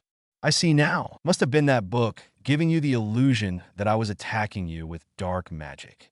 I am calm and know what I'm doing, Evan said calmly. Surrender, Ron, or I'll go fetch Dumbledore. No, I don't know what you're on about. Whatever it is, I'm not going with you. I'm off to bed. Everyone watched Ron lower his wand and head to his room. He had barely taken 2 steps when he suddenly stopped in his tracks, his wand trembling slightly. The common room suddenly grew dim. Ron, are you all right? Harry asked, concerned. There was no response, just an unsettling silence. I don't think Evan meant to do anything wrong, just... Before Evan's words could finish, Ron turned and aimed his wand at Evan, emitting an eerie green light. But before the spell could be completed, Evan instinctively cast a spell, interrupting it. Ron fell slowly, leaving everyone stunned. After a few seconds, Ginny's scream echoed in the common room, and she quickly ran towards Ron. Evan, what have you done? Harry said, entering into a panic. You attacked Ron. He attacked me first. You should have seen the green light his wand was producing. What was that? Hermione asked anxiously. If I'm not mistaken, it was the killing curse. He was trying to kill me, Evan said, recalling the green light that reminded him of the Avada Kedavra curse. A forbidden curse? That's impossible. Hermione gasped while the others were confused. Hermione, what do you mean by a forbidden curse? I've read in books that there are 3 unforgivable curses: the Imperious Curse, the Cruciatus Curse, and the Avada Kedavra curse, Hermione explained. They are extremely wicked dark magics. Once used, they land you straight in Azkaban. Azkaban. Colin trembled in his voice. Evan said Ron was about to attack him with the Avada Kedavra curse. I don't think it was Ron. Something must have been controlling him. Since Ron attacked him in the Great Hall with the corrosive spell, Evan knew it wasn't a spell a second-year student could master, especially with a broken wand. Was it a coincidence? But even if there was a mutation, there should be a limit. Thinking back on Ron's spells in the past, aside from setting fire to a few things or making him vomit slugs for a week, he couldn't do much. When facing me in a duel, he suddenly produced powerful dark magic. It's all too suspicious. But if Tom Riddle was controlling him, everything could be perfectly explained. As a student, Voldemort must have read countless books on dark magic. This also explains why Ginny knew nothing about the diary. Evan sighed. If all goes well, the Chamber of Secrets will be resolved soon. There will be no more attacks, and Riddle won't control Ron in front of Dumbledore. When he wakes up, he will know where the diary is hidden. The mandrakes will soon mature. Snape will use them to prepare an antidote. But I don't understand. Who would control Ron? Harry cautiously asked. And what is their connection to the chamber? That doesn't matter. The question is, what do we do now? Hermione gazed at the door anxiously. Evan held his wand. Ron lay on the floor like a lifeless body, and Ginny wept beside Ron. How would they explain this if someone else saw it? Let's go to Professor McGonagall or Dumbledore. They will know what to do. In the infirmary, Dumbledore stood by Ron's bed with an unusually serious expression. Beside him were Professor McGonagall and Snape, the latter leaning over examining Ron carefully. Albus Weasley, this is... Professor McGonagall said, worried. A powerful curse has been cast upon his soul. Poor boy. He must have been unaware of what he was doing, said Dumbledore as he observed Ron lying still. Obviously, that's why Weasley with that empty head of his could suddenly cast such a powerful corrosive curse, Snape said with a disgusted look. But fortunately, he hasn't been cursed enough to become an idiot who knows nothing. Snape pulled a bottle of potion from his chest and poured it down Ron's throat. At the same time, Ron woke up, looked at them with a confused expression. Where am I? He then noticed the professors beside him and in a surprised tone said, How are you, professors? Thank the heavens you've awakened, Weasley, said Professor McGonagall. You were under the Imperious Curse. Imperious Curse? Yes, it's a very dark and evil magic. People under this curse lose their free will. It allows controlling the minds of others. But I don't remember anything. What did I do? Ron asked as he shook his head. You used a corrosive curse on Mason, and then attempted to kill him with a killing curse, Snape said with a slight disdain. But obviously, you were unsuccessful. With your weak magical strength, even if you had hit him, I suspect it would have only caused a mild nosebleed. But Mr. Weasley, it's not your fault. Even some powerful wizards are susceptible to the Imperious Curse.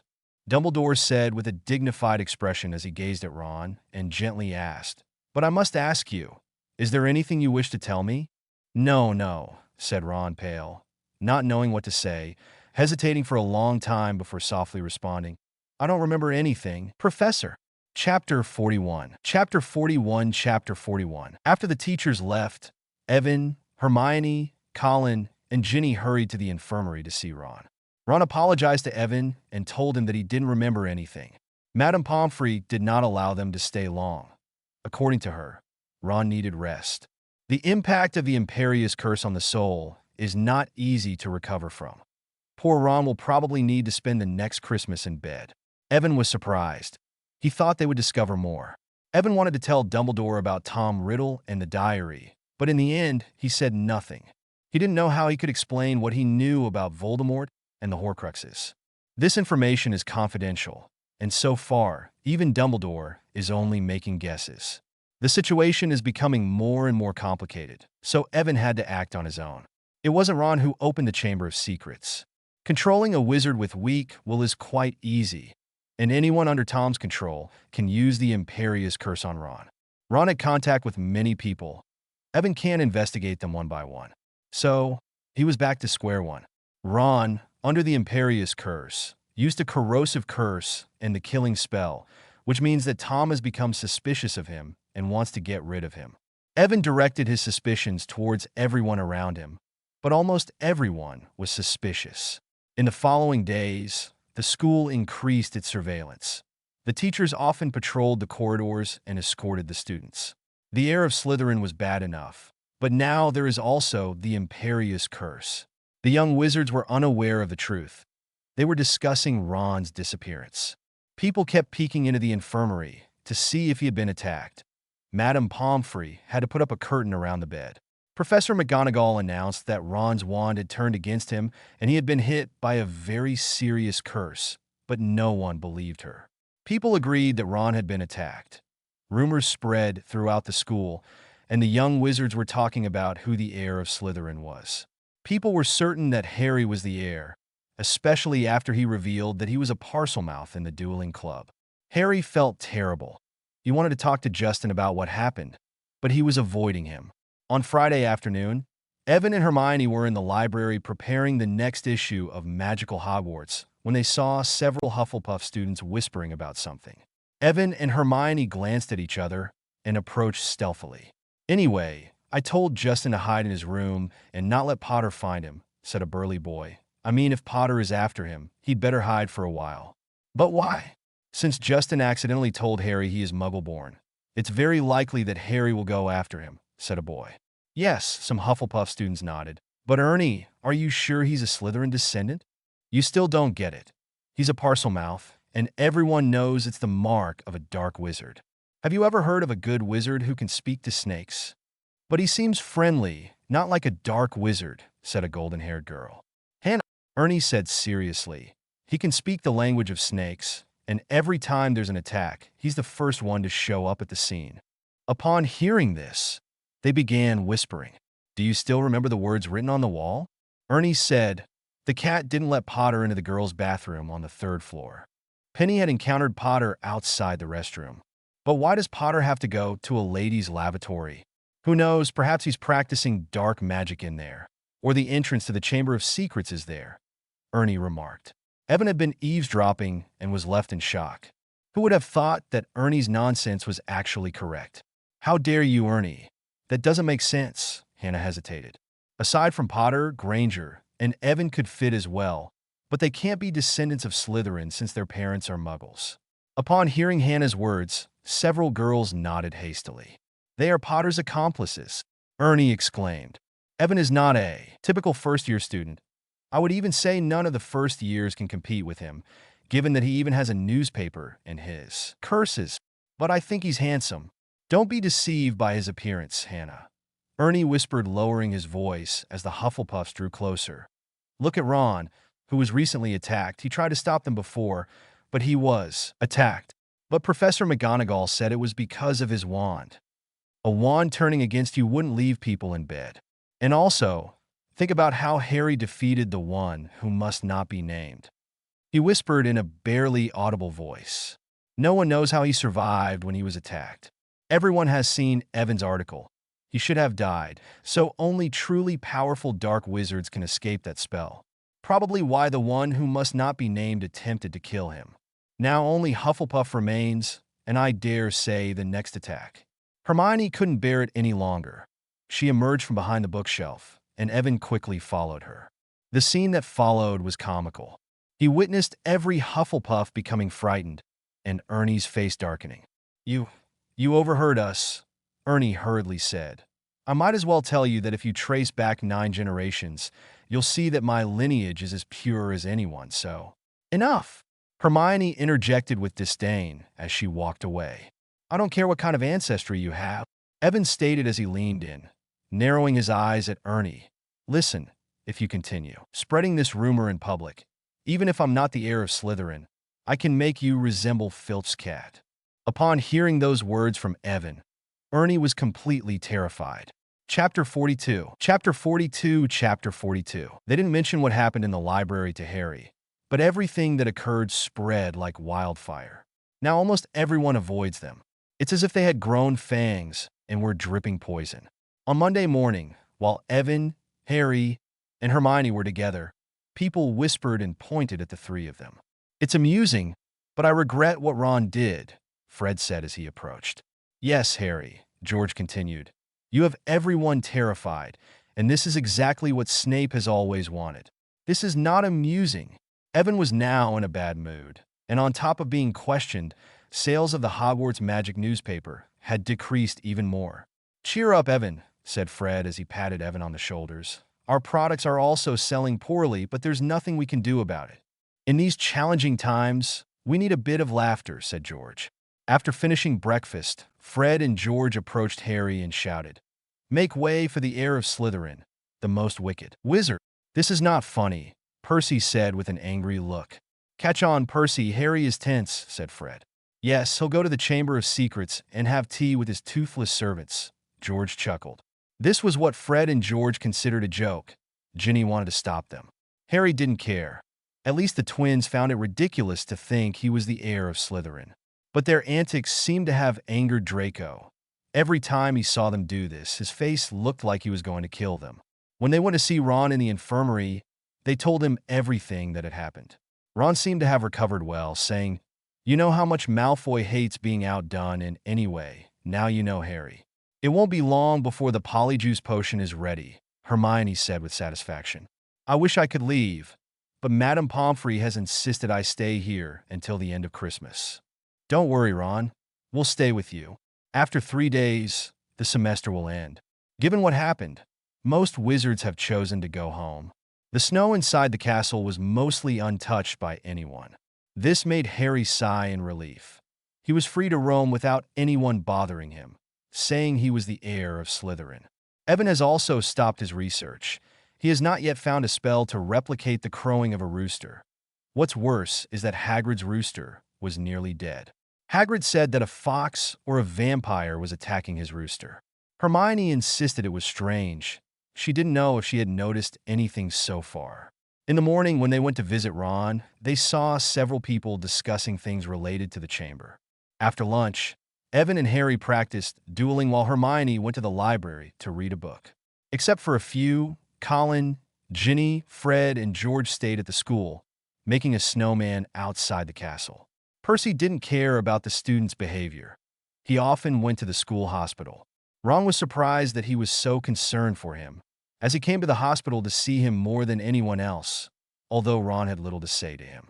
Percy was a regular at the school hospital and proudly told others that he stayed for Christmas only because he was an excellent student and he helped the teachers during this turbulent period, and seeing Ron kept him out of trouble. Justin looked dreadful, even more so after seeing them. It seemed he was still worried that Harry would attack him. Harry wanted to apologize, but he never succeeded. When Justin saw Harry approaching, he grabbed some slices of bread from the table and ran as fast as he could, causing Harry's mood to turn sour. The next morning, Evan was awakened by Colin. "Evan, thank you for giving me a magical camera. It must have been expensive," exclaimed Colin, surprised. Evan saw Colin sitting on his bed, opening his gifts. He seemed to have a few in front of his bed as well. His parents had ordered him a Nimbus 2001. It seems they want him to participate in sports. Colin gave him a picture of everyone who had helped with the Hogwarts Magic Newspaper. Lockhart's gift was also a photo, but it was a signed photo of Lockhart. Evan was ready to give it to Hermione. Hagrid gave him a large block of sweets, but it was almost as hard as a rock. Ron gifted him a book called Managing a Magic Newspaper Better, and Harry and Hermione also sent him a book, Basic Quidditch Rules, and The Secret of Duels, a detailed list of spells. It seems that the fact that he read a lot left a deep impression on their minds. Fred and George sent him some of their latest joke products, and as they had agreed in Diagon Alley, Ginny gave him an exceptionally high-quality black diary. Evan would have liked to make a Horcrux later. Mrs. Weasley predictably gave him a hand-knitted sweater with a card, thanking him for helping Ron. They had known what had happened from Dumbledore, and if Ron had killed Evan, the consequences would have been disastrous. When Evan finally finished opening the pile of gifts, Harry and Hermione had already arrived in the common room with the Polyjuice Potion. The three went to the school hospital to find Ron and review their plan. After making sure there were no flaws, they decided to act that night and get a clear response from Malfoy. Chapter 43. Chapter 43. There was a Christmas party in the Great Hall, and it looked magnificent. Beautiful silver Christmas trees adorned the room, and mistletoe and holly decorated the ceiling. The ceiling was enchanted to release warm, dry snowflakes at a touch. Evan and Harry had just finished their third pudding. Hermione led them out of the grand hall to begin their plan. Obtaining the hair of Crabbe and Goyle wasn't difficult. With 2 cupcakes laced with a sleeping potion, those two were at their mercy. However, the challenge lay in Evan and Harry hiding them in the hallway closet, ensuring nobody saw, and eventually plucking a few hairs and taking their clothes. The issue arose when Hermione, Evan insisted, argued that the black hair in her hand was not McGonagall's, but rather from a cat. "It's impossible, Evan," Hermione said stubbornly. "I got this from her clothing. But her animagus form is a cat. You have the hair that way, because it is almost identical to her, so be cautious." Finally, after Evan's insistence, the three had to return to the Grand Hall to seize the chance to obtain hair from someone else. When they saw Pansy Parkinson rise from the table and head towards Snape, Hermione quickly bumped into her and snatched a bit of her hair before she could react. As Hermione apologized to her, Evan and Harry saw Snape glare at them with hostility, prompting them to quickly rush to the bathroom without a second to spare. This is the best opportunity as students will begin returning after Christmas. After drinking it, they will have exactly 1 hour before returning to themselves. Our plan is flawless. People will only see Crabbe, Goyle, and Parkinson. Hermione then took the potion and poured it into 3 goblets. Her hands trembled as she placed Parkinson's hair into the goblet. The Polyjuice Potion made a bubbling sound and in a second turned into an unpleasant dark brown color. "It's up to you," said Hermione. Harry hastily tossed Goyle's hair, and Evan threw in Crabbe's. The 2 goblets began to bubble and fizz. Goyle's turned earthy yellow, while Crabbe's became dark brown. "What do we do now?" Harry inquired. "Of course we drink it," Hermione replied nervously. "Let's hope the taste isn't too dreadful." "Cheers!" Evan lifted the goblet and drank it down in one go, then turned and hurried to the nearest bathroom.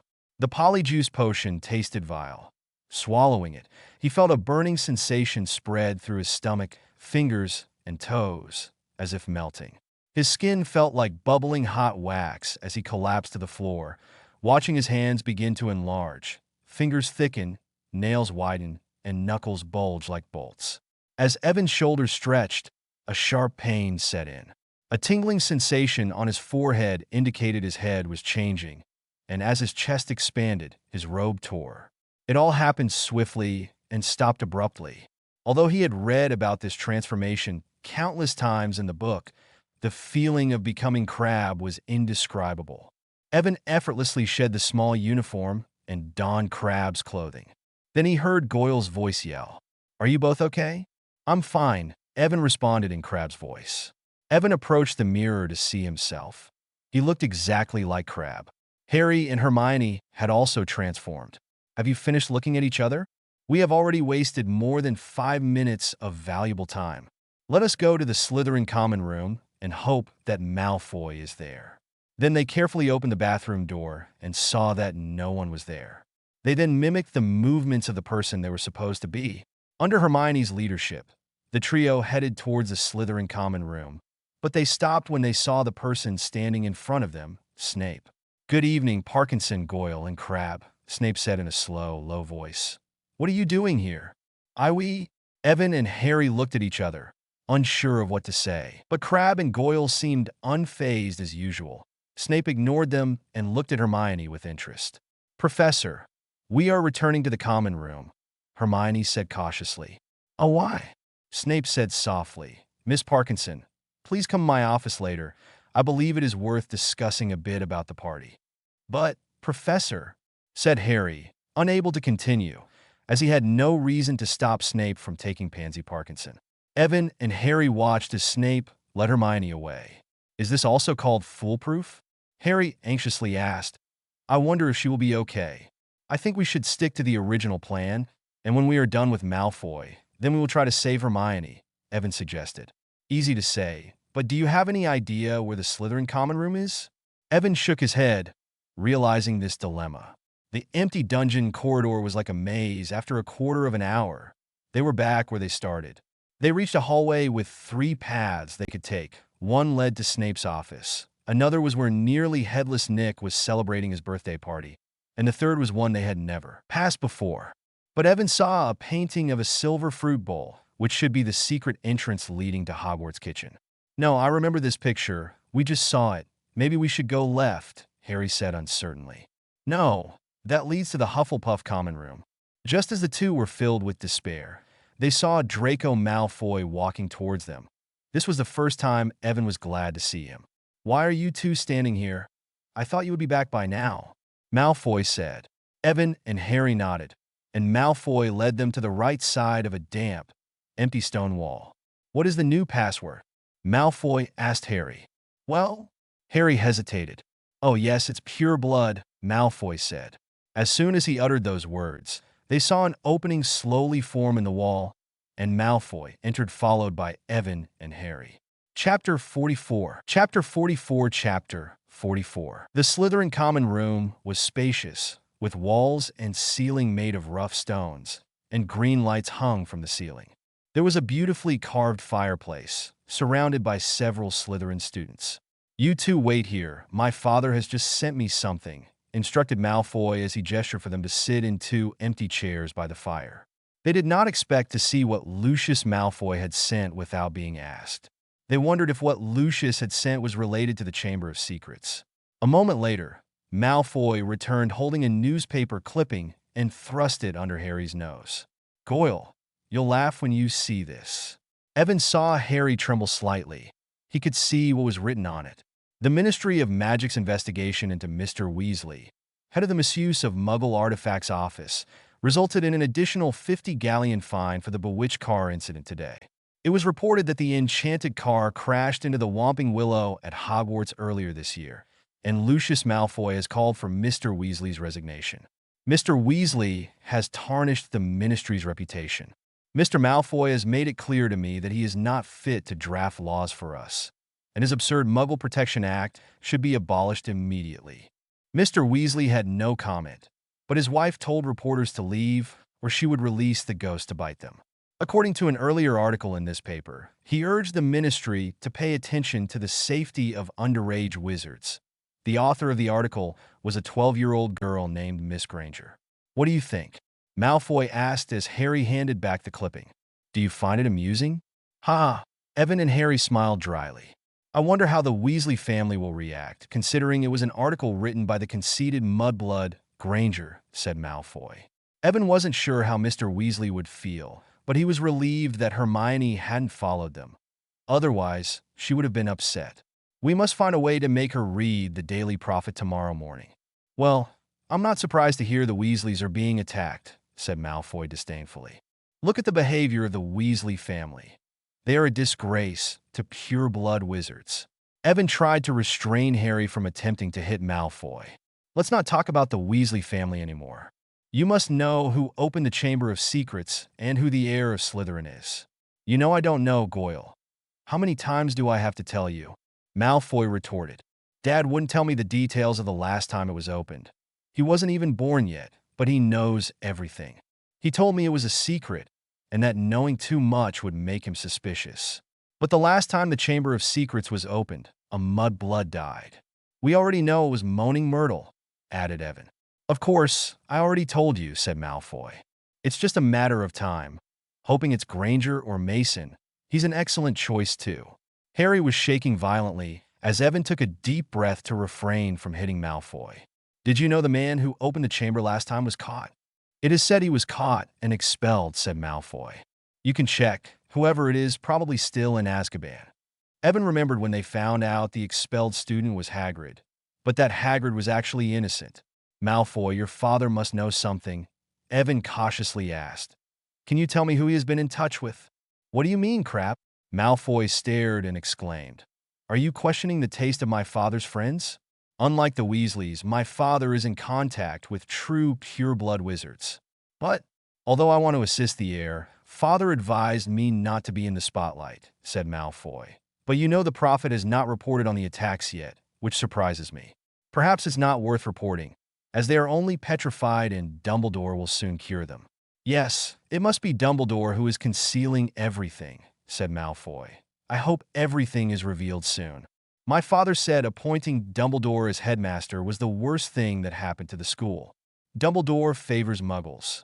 A decent headmaster would never allow people like Mason and Granger to attend the school. Dumbledore is the finest headmaster. Granger is top of her class, and Mason's spells are splendid. That's a typical Gryffindor.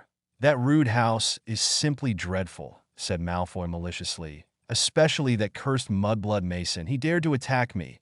I will make him pay sooner or later. Besides spells, he also runs a newspaper. I suppose the mudblood knelt down and licked Potter's shoes so that Potter agreed to let him publish that article about Potter's mother in that pathetic newspaper, exaggerated Malfoy. It was to lure people with Potter's mother's death, and all that woman can do besides giving Potter a ridiculous scar is show off. I must admit Malfoy is a headache. When Harry heard Malfoy insult his mother, he turned as red as an apple. What's wrong with you tonight? Asked Malfoy, looking at them strangely. Nothing. Just had enough of you, said Evan as he cracked his knuckles and glared evilly at Malfoy. Crab, what are you doing? Malfoy suddenly had a bad feeling. It's simple. I'm going to hit you. As soon as Evan finished, he threw a punch at Malfoy. Harry paused for a moment before throwing a punch as well. With both landing hits, Malfoy didn't even have a chance to defend himself. Chapter 45. Chapter 45. Chapter 45. Some Slytherin students sitting by the fire only watched as Goyle and Crabbe were hitting Malfoy. Goodness, what are they doing?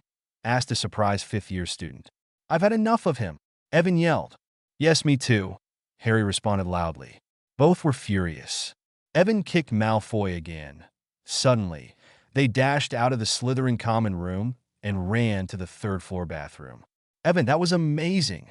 Make sure there's no one around, Harry smiled. That's been the best Christmas gift I've ever had, hitting Malfoy on Christmas. The look on Malfoy's face. I wish I had taken a picture and put it in the newspaper, Evan said. But we were a bit impulsive, Harry said as the excitement subsided. From brewing the Polyjuice Potion to impersonating Slytherin students and hitting Malfoy, everything is a serious breach of the school rules. If we get caught, we'll surely be expelled. Don't worry, no one knows we did it, Evan said. In the eyes of others, it was Crabbe and Goyle who hit Malfoy. As long as we act normal, we should be fine. Harry suddenly stopped and said, Wait, we can't go back yet. Hermione is still in Snape's office. I almost forgot. We have to find a way to rescue her. The two quietly approached the door of Snape's office, listening, but there was no sound inside. I can't hear anything, Evan whispered. Maybe we can cause a commotion to make Snape come out, Harry suggested. Just as he finished speaking, they realized they were reverting to their normal selves. Time was running out, and the two were gradually returning to who they were. It was horrifying. And what's worse, Hermione was still in Snape's office. Thinking of Hermione transforming back in front of Snape's cold gaze was dreadful to imagine. "No, there's no time," Evan said as he kicked the door open. Then they saw Snape sitting at his desk with a terrifying smile on his face and a vial of potion in front of him. Hermione was sitting across from him, pale as the moon. "Crab, Goyle, what are you doing here?" Snape glared at them menacingly. "Professor, something serious has happened. It's Draco. Someone has attacked him in the common room. He's lying on the floor covered in blood, and we don't know what to do," Evan exclaimed. "Yes, you should go check on him," Harry added hastily. "Attacked? You two idiots. Why didn't you take him to the school infirmary?" Evan stopped, then panicked and said, "We weren't sure if it had anything to do with the two previous attacks." Due to the dim light in the office, Snape didn't notice that Evan's face didn't resemble Crabbe's usual appearance. "Wait here. Watch over her until I return," Snape said, drawing his wand and rushing to the Slytherin common room. "Let's go." Harry and Evan set upon seeing Snape disappear, both grabbing Hermione and running. "Thank you," Hermione said, breathing a sigh of relief. "He threatened to give me Veritaserum if I didn't tell him the truth." "Veritaserum?" "Yes," Hermione nodded. "But he didn't. He probably suspected who I was, so he was just waiting for the effects of the Polyjuice Potion to wear off. But thanks to you barging in at that moment, the effects. We'd better hurry back to the third-floor bathroom." Harry felt his feet shrinking, so his shoes were now too big, and he had to hold up his robes as he ran. Then he seemed to trip over something and fell heavily to the ground. Evan and Hermione came to a stop, and in the dim candlelight, they could see what Harry had stumbled upon. The two were left astonished. "It's Justin. He's been attacked." Hermione brought her hand to her mouth to stifle a scream. Before them lay Justin on the ground, stiff and with a horrified expression. Scattered around him were the shattered remnants of the large mirror, glass fragments covering Justin's entire body. Harry stood up and noticed Justin petrified on the floor. Harry glanced hurriedly at each other, him with a terrified expression and a strange reddish hue. The three of them were now utterly flabbergasted. This was the worst possible scenario. The third attack had occurred, and they were the first to arrive at the scene once again. What would people think if they saw them? Imagine that Justin had a recent conflict with Harry in the Dueling Club, and there are rumors that Harry was planning an attack, and now he's petrified right in front of him. Especially, they had just donned the Slytherin uniform, so if anyone saw them, they would truly believe Harry was the heir. But Evan wasn't sure if Snape would receive them well. "Let's go, let's leave," Evan said anxiously. "We can't just leave him here. We need to find someone to help us," Hermione insisted. "Don't be foolish, Hermione. If we are present, could you not prove that Harry is not the culprit? Especially if we are wearing the Slytherin uniform. How do we explain it to others that we just took some Polyjuice Potion and attacked Malfoy? That's all. It's Christmas now. They may not find him for a while." Hermione hesitated. "Don't worry. Snape will return soon and send Justin to the school hospital," Harry said reassuringly. "But don't worry. We need to change into our regular clothes if we want to help him." After Evan finished speaking, he took Hermione's hand and began to run once more. Chapter 46. Chapter 46. Chapter 46. The three individuals ran up the stairs and headed to the closet where Crabbe and Goyle were, tossing the shoes inside. They exited and hurried to the third floor only in their socks. Then they saw Ron. "Ron, what are you doing here?" asked Hermione, surprised. "Madame Pomfrey said I could leave and suggested I should join the Christmas party, but I wanted to see you first," Ron explained. "So, what did you see?" Evan asked eagerly, as Justin was attacked when they weren't in the bathroom. "I had just entered as you guys returned," Ron stammered. "How did the plan go?" "Everything went well. We even hit Malfoy. But as we left Snape's office, we saw that Justin had been petrified. He was lying in front of the large mirror in the dungeon," Harry expressed, visibly disheartened. "Another attack?" Ron exclaimed, looking more frightened than the three. "Wasn't it Malfoy?" "My guess is no," said Harry. "He was with us in the Slytherin common room when the attack happened." Harry shook his head. "But it wasn't a waste of time. We got an important lead from him." "Harry, Ron and Hermione whispered among themselves, while Evan noticed a tattered black book under a cracked mirror behind Ron. Suddenly, his heart tightened, his pupils dilated, and he clenched his hands. God, this is Tom Riddle's diary. He had been searching for it for half a year at school, but now it appeared before him, just when it seemed he was getting nowhere. Evan took a step forward and tried to pick it up, but Ron suddenly reached out to stop him. "Don't touch it, Evan," Ron warned, pale and fearful. "What is it?" asked Harry, who also saw what was in the sink. "Don't be foolish. A book can't be dangerous." "There are countless dangerous books," Ron exclaimed as he observed the diary.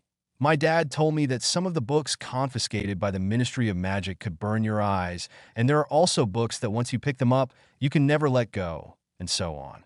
"I understand what you mean," said Evan as he tried to pick up the diary. "No, you don't understand," Ron exclaimed as the other three looked at him in surprise. Then he lowered his voice. "Believe me, Evan, it's dangerous, so let's not touch it. Being cautious is an excellent quality, but we have to read it to know what it is, don't we?" said Evan as he took the diary. As soon as he opened it, he could confirm if it was indeed Tom Riddle's diary. He opened it and saw a name written on it. Tom Riddle. Tom Riddle? Who is he? "I've never heard of anyone with that name at Hogwarts, but I feel like I've seen it somewhere before." "Tom Riddle won the special award for school service 50 years ago," Evan whispered. "I remember I read something about it before, but it didn't say why he had won it," Hermione mentioned. "Anything is possible. Maybe he saved 30 owls or rescued a teacher from a giant squid," Ron whispered. "Why don't we just throw this thing away? It looks dirty. 50 years ago was the last time the Chamber of Secrets was opened. Maybe this diary has something to do with that," Evan suggested as he carefully studied the diary in his hand. "Really, let me see," exclaimed Harry as he hastily took the diary and flipped through it. "There isn't a single word." He turned the diary around and saw that it was from a Muggle store called Vauxhall Road in London. He must have been a Muggle-born, he reflected, so he bought diaries from there. "Well, it's not very useful to us anyway," said Ron hurriedly. "Let's leave it here." "I think Evan is right," said Hermione as she narrowed her eyes, making her resemble Professor McGonagall. "Think about it. Since Riddle went to school here 50 years ago, he surely isn't at Hogwarts anymore. But why is the diary here, and who threw it away? We know from Malfoy that the person who last opened the chamber was expelled, and Tom Riddle gained special recognition at the same time. Could it have been for catching the air? His diary is our best bet to uncover the things we want to know. The man who orchestrated these attacks wouldn't want this diary out there, right?" "Excellent reasoning," said Ron as he slightly shrank back. "But he didn't write anything in his diary." "Perhaps he wrote with invisible ink," said Hermione as she took out her wand and uttered the phrase Apparitium. But nothing happened. Although Hermione wasn't discouraged, she then pulled out a bright red eraser. "It's a magical eraser I got at Diagon Alley." Then she rubbed the first pages with the date of January 1st, but nothing happened. "Anything else?" "This riddle," said Ron. "Maybe he simply didn't take the time to write in it." But Hermione was not willing to give up. "I feel as if he's a forgotten friend of mine. It might sound absurd since I never had a friend before coming to Hogwarts, and this Tom Riddle is someone who was at Hogwarts 50 years ago," said Harry. "Your mind is playing tricks on you. So let's leave it here and go to the Christmas party instead of staying in a girl's bathroom with a tattered diary with nothing written in it. There must be something hidden in it that we haven't discovered yet," said Evan as he took the diary again. "Well, since everyone thinks that way, I have an idea," said Ron, lowering his voice. "Evan, give it to me, and I'll send it to my father, who is an expert in dealing with these things." "No, Ron," said Evan, shaking his head and putting the diary in his bag. "I think it's better if I keep it, as I recently saw a potion in a book that could make it reveal its secrets. I don't know if it's an illusion or just the dim candlelight in the bathroom," but Ron's face seemed to grow paler.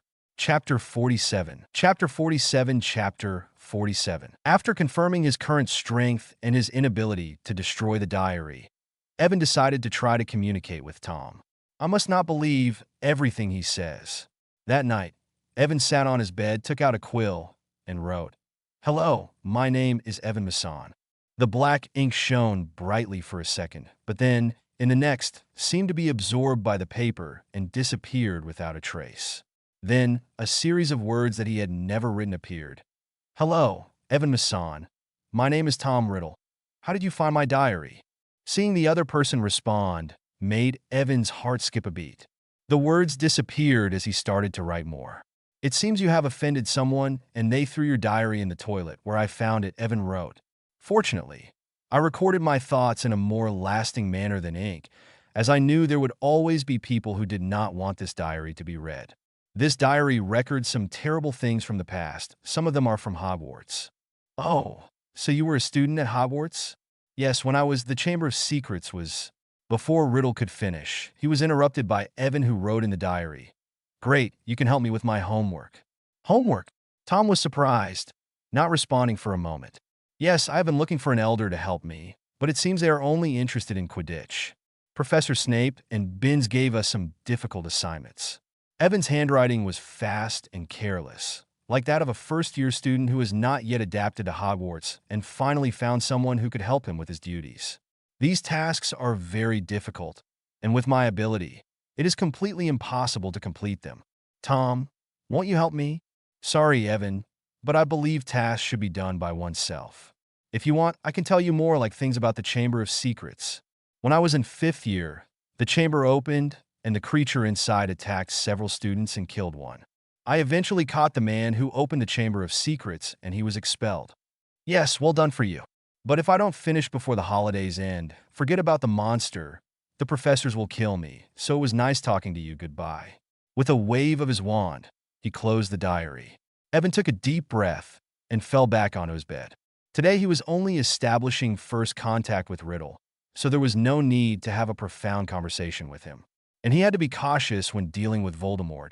He might be easily influenced by him, so Evan took the initiative in the conversation. Anyway, he has the diary, no need to worry about further attacks. For now, he still had time to communicate with Tom before dealing with the serpent. A few days later, all the students returned to Hogwarts. The news of the attack on Justin had already spread throughout Hogwarts, and the few joys that Christmas created vanished in an instant. The atmosphere was gloomy. Panic filled the minds of all the professors and students. Everyone became more vigilant and suspicious. As soon as there was the slightest hint of trouble, they would run away. Although Harry was not present for the third attack, that did not prevent suspicion falling on him. Especially when faced with questions, Harry could not explain why he had left the Christmas party early, which was very suspicious. More and more people began to whisper among themselves, and Ernest Macmillan from Hufflepuff said, since Justin accidentally told Pot. But the worst part of him saying this was that people actually believed him because they thought Evan and Hermione were accomplices of Harry, and this worsened his reputation even more. Peeves was of no help at all, as he kept popping up in crowded corridors and singing at the top of his voice. Oh Potter, thou dost not hesitate, killing students and finding it great fun. He also danced while he sang. Aside from Colin, Luna, and the Weasley family, hardly anyone dared to come near Evan, Harry, or Hermione. It also appeared that Malfoy had realized that Evan and Harry had defeated him on Christmas Day, so he was always accompanied by Goyle and Crabbe around them, taunting them, like a hyena looking for a chance to strike. In addition to classes, they spent most of their time in the library. Hermione was poring over books from 50 years ago, trying to uncover who had opened the Chamber of Secrets. Her only clue was that they had been expelled from school and had been in Azkaban. Until now. As for Harry and Ron, they decided to delve deeper into Tom Riddle and discovered an award for school services, who had been a prefect and head boy. It sounds a bit like Percy, frowned Ron. He seems to have been an excellent student, said Hermione. Yes, I never thought he would be that kind of person, replied Ron, then turned his head and nervously looked at Evan. How is your research on the diary going? I haven't found anything. Evan shook his head, thinking it best not to tell them anything about Riddle for now. Just as I said, it's just an ordinary diary. I can hardly call it ordinary. I made sure it was waterproof, fireproof, and spell-proof. I can't find a way to destroy it. It's good. Riddle must have wanted to protect his diary, said Ron with an unnatural expression. Chapter 48. Chapter 48. Chapter 48. Time flies in the blink of an eye. It was already February. After his brief conversation with Tom Riddle at Christmas, Evan did not attempt to contact Tom again. He thought it necessary to ignore him for a while. The atmosphere at the school remained tense even though the attacks had stopped and the Mandrake had matured, but most of the students were still in a panic. Lockhart seemed to believe that he needed to do something. "You need not worry. The Chamber of Secrets will never be opened." That's what Lockhart said at the end of each defense against the Dark Arts class. "The culprit must have known that eventually I would catch them, so they cleverly stopped before I did. What is needed now is to erase the bad memories," said Lockhart. "I don't have much to say, but I believe I have the answers." By the time they had breakfast on February 14th, everyone knew what Lockhart was doing to boost morale. When Evan entered the Great Hall early that morning, he saw that all the walls were covered with large, bright pink flowers.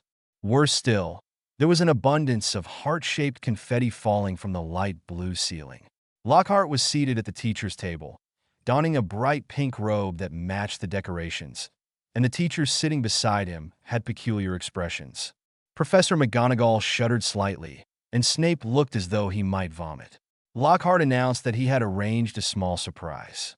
Moments later, 12 dwarfs entered through the doors. Unlike regular dwarfs, they all had golden wings and a harp on their backs. Lockhart referred to them as charming little cupids. He told the students they could use them to deliver Valentine's cards or seek advice from Snape on how to brew a love potion.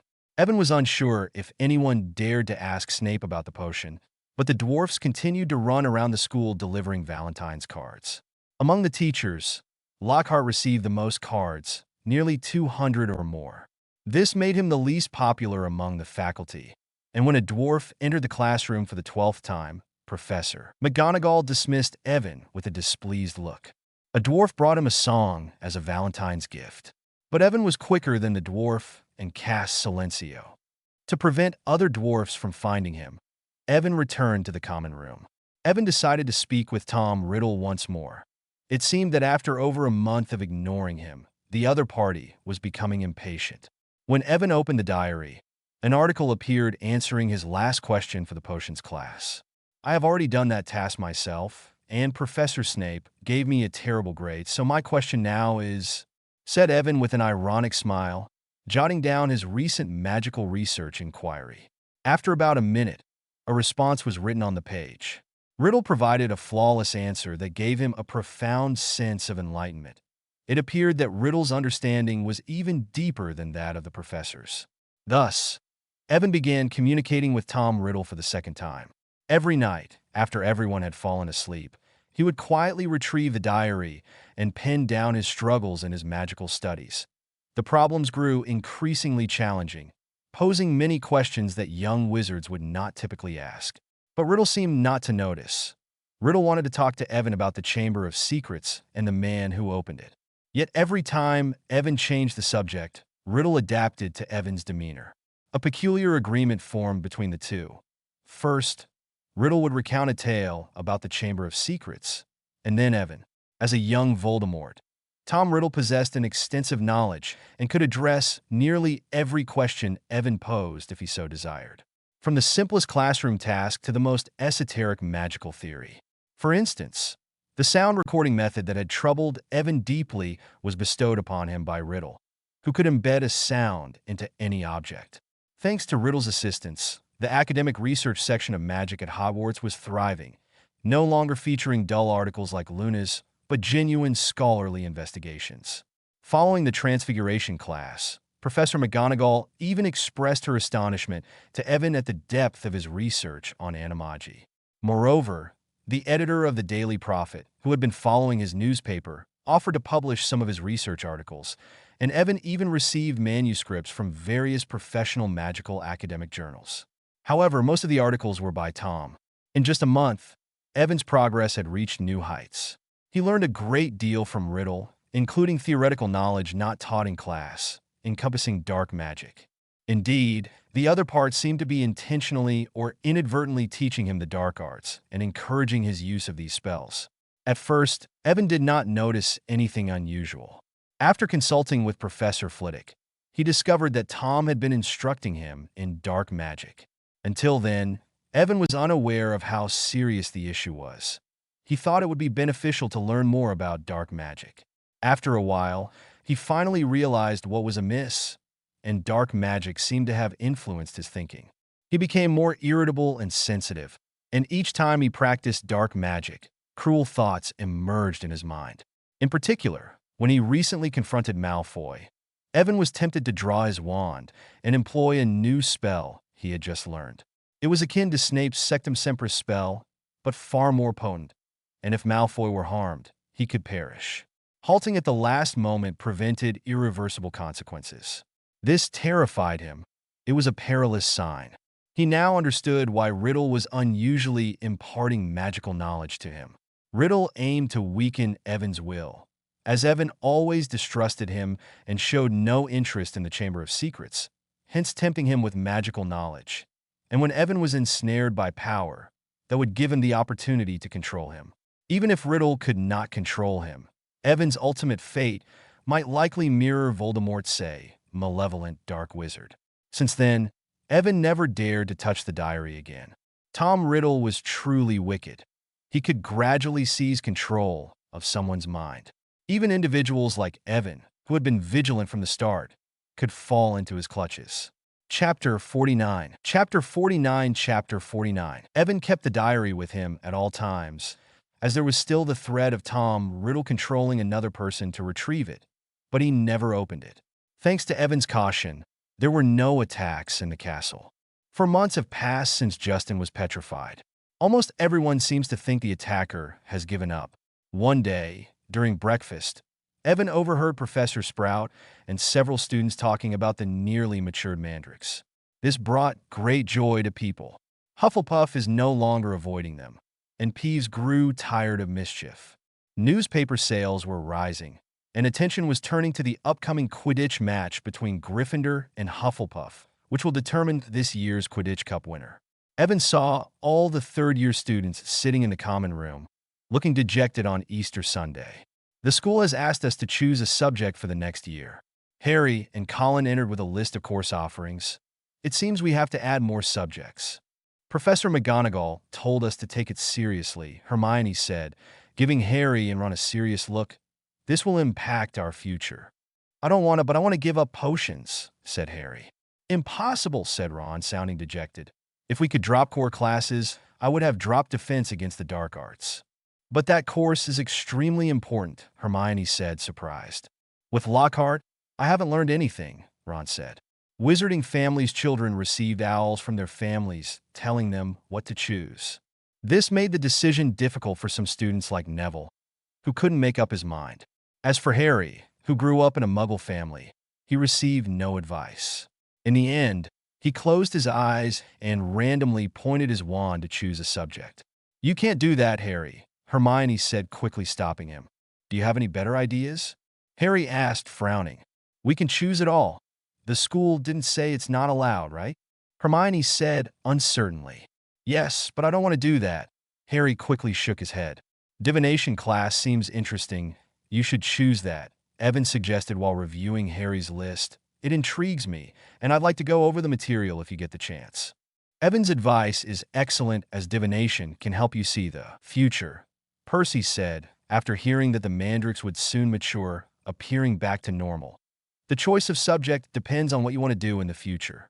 They always say choosing Muggle studies is stupid, but I personally believe that wizards should have a comprehensive understanding of Muggle society, especially if they want to work closely with Muggles. For instance, my father did so and handles things related to Muggles. My brother Charlie loves nature, so he chose care of magical creatures and now works with dragons. So choose classes that will help you in what you want to do. Percy's advice didn't have much impact, as beyond Quidditch, Harry didn't know what he wanted to do. Professor McGonagall wants our choices by tomorrow, so think about it, Harry, Hermione said while going through all the subjects. You too, Ron.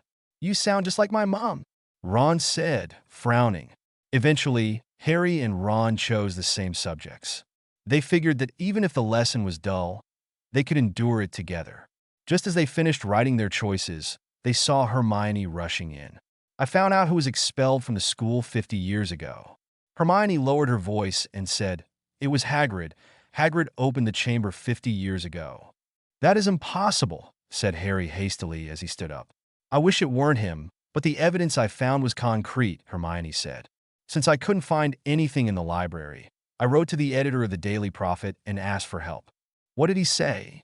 He sent me a newspaper from 50 years ago, Hermione said as she pulled out a newspaper. Look here. It says that Hagrid was expelled from school after a serious accident. We already knew that Hagrid was expelled, said Harry, reluctant to accept the truth. Look at when it was reported, Harry, said Hermione. There was an article reporting Myrtle's death, and shortly after, this article about Hagrid's expulsion.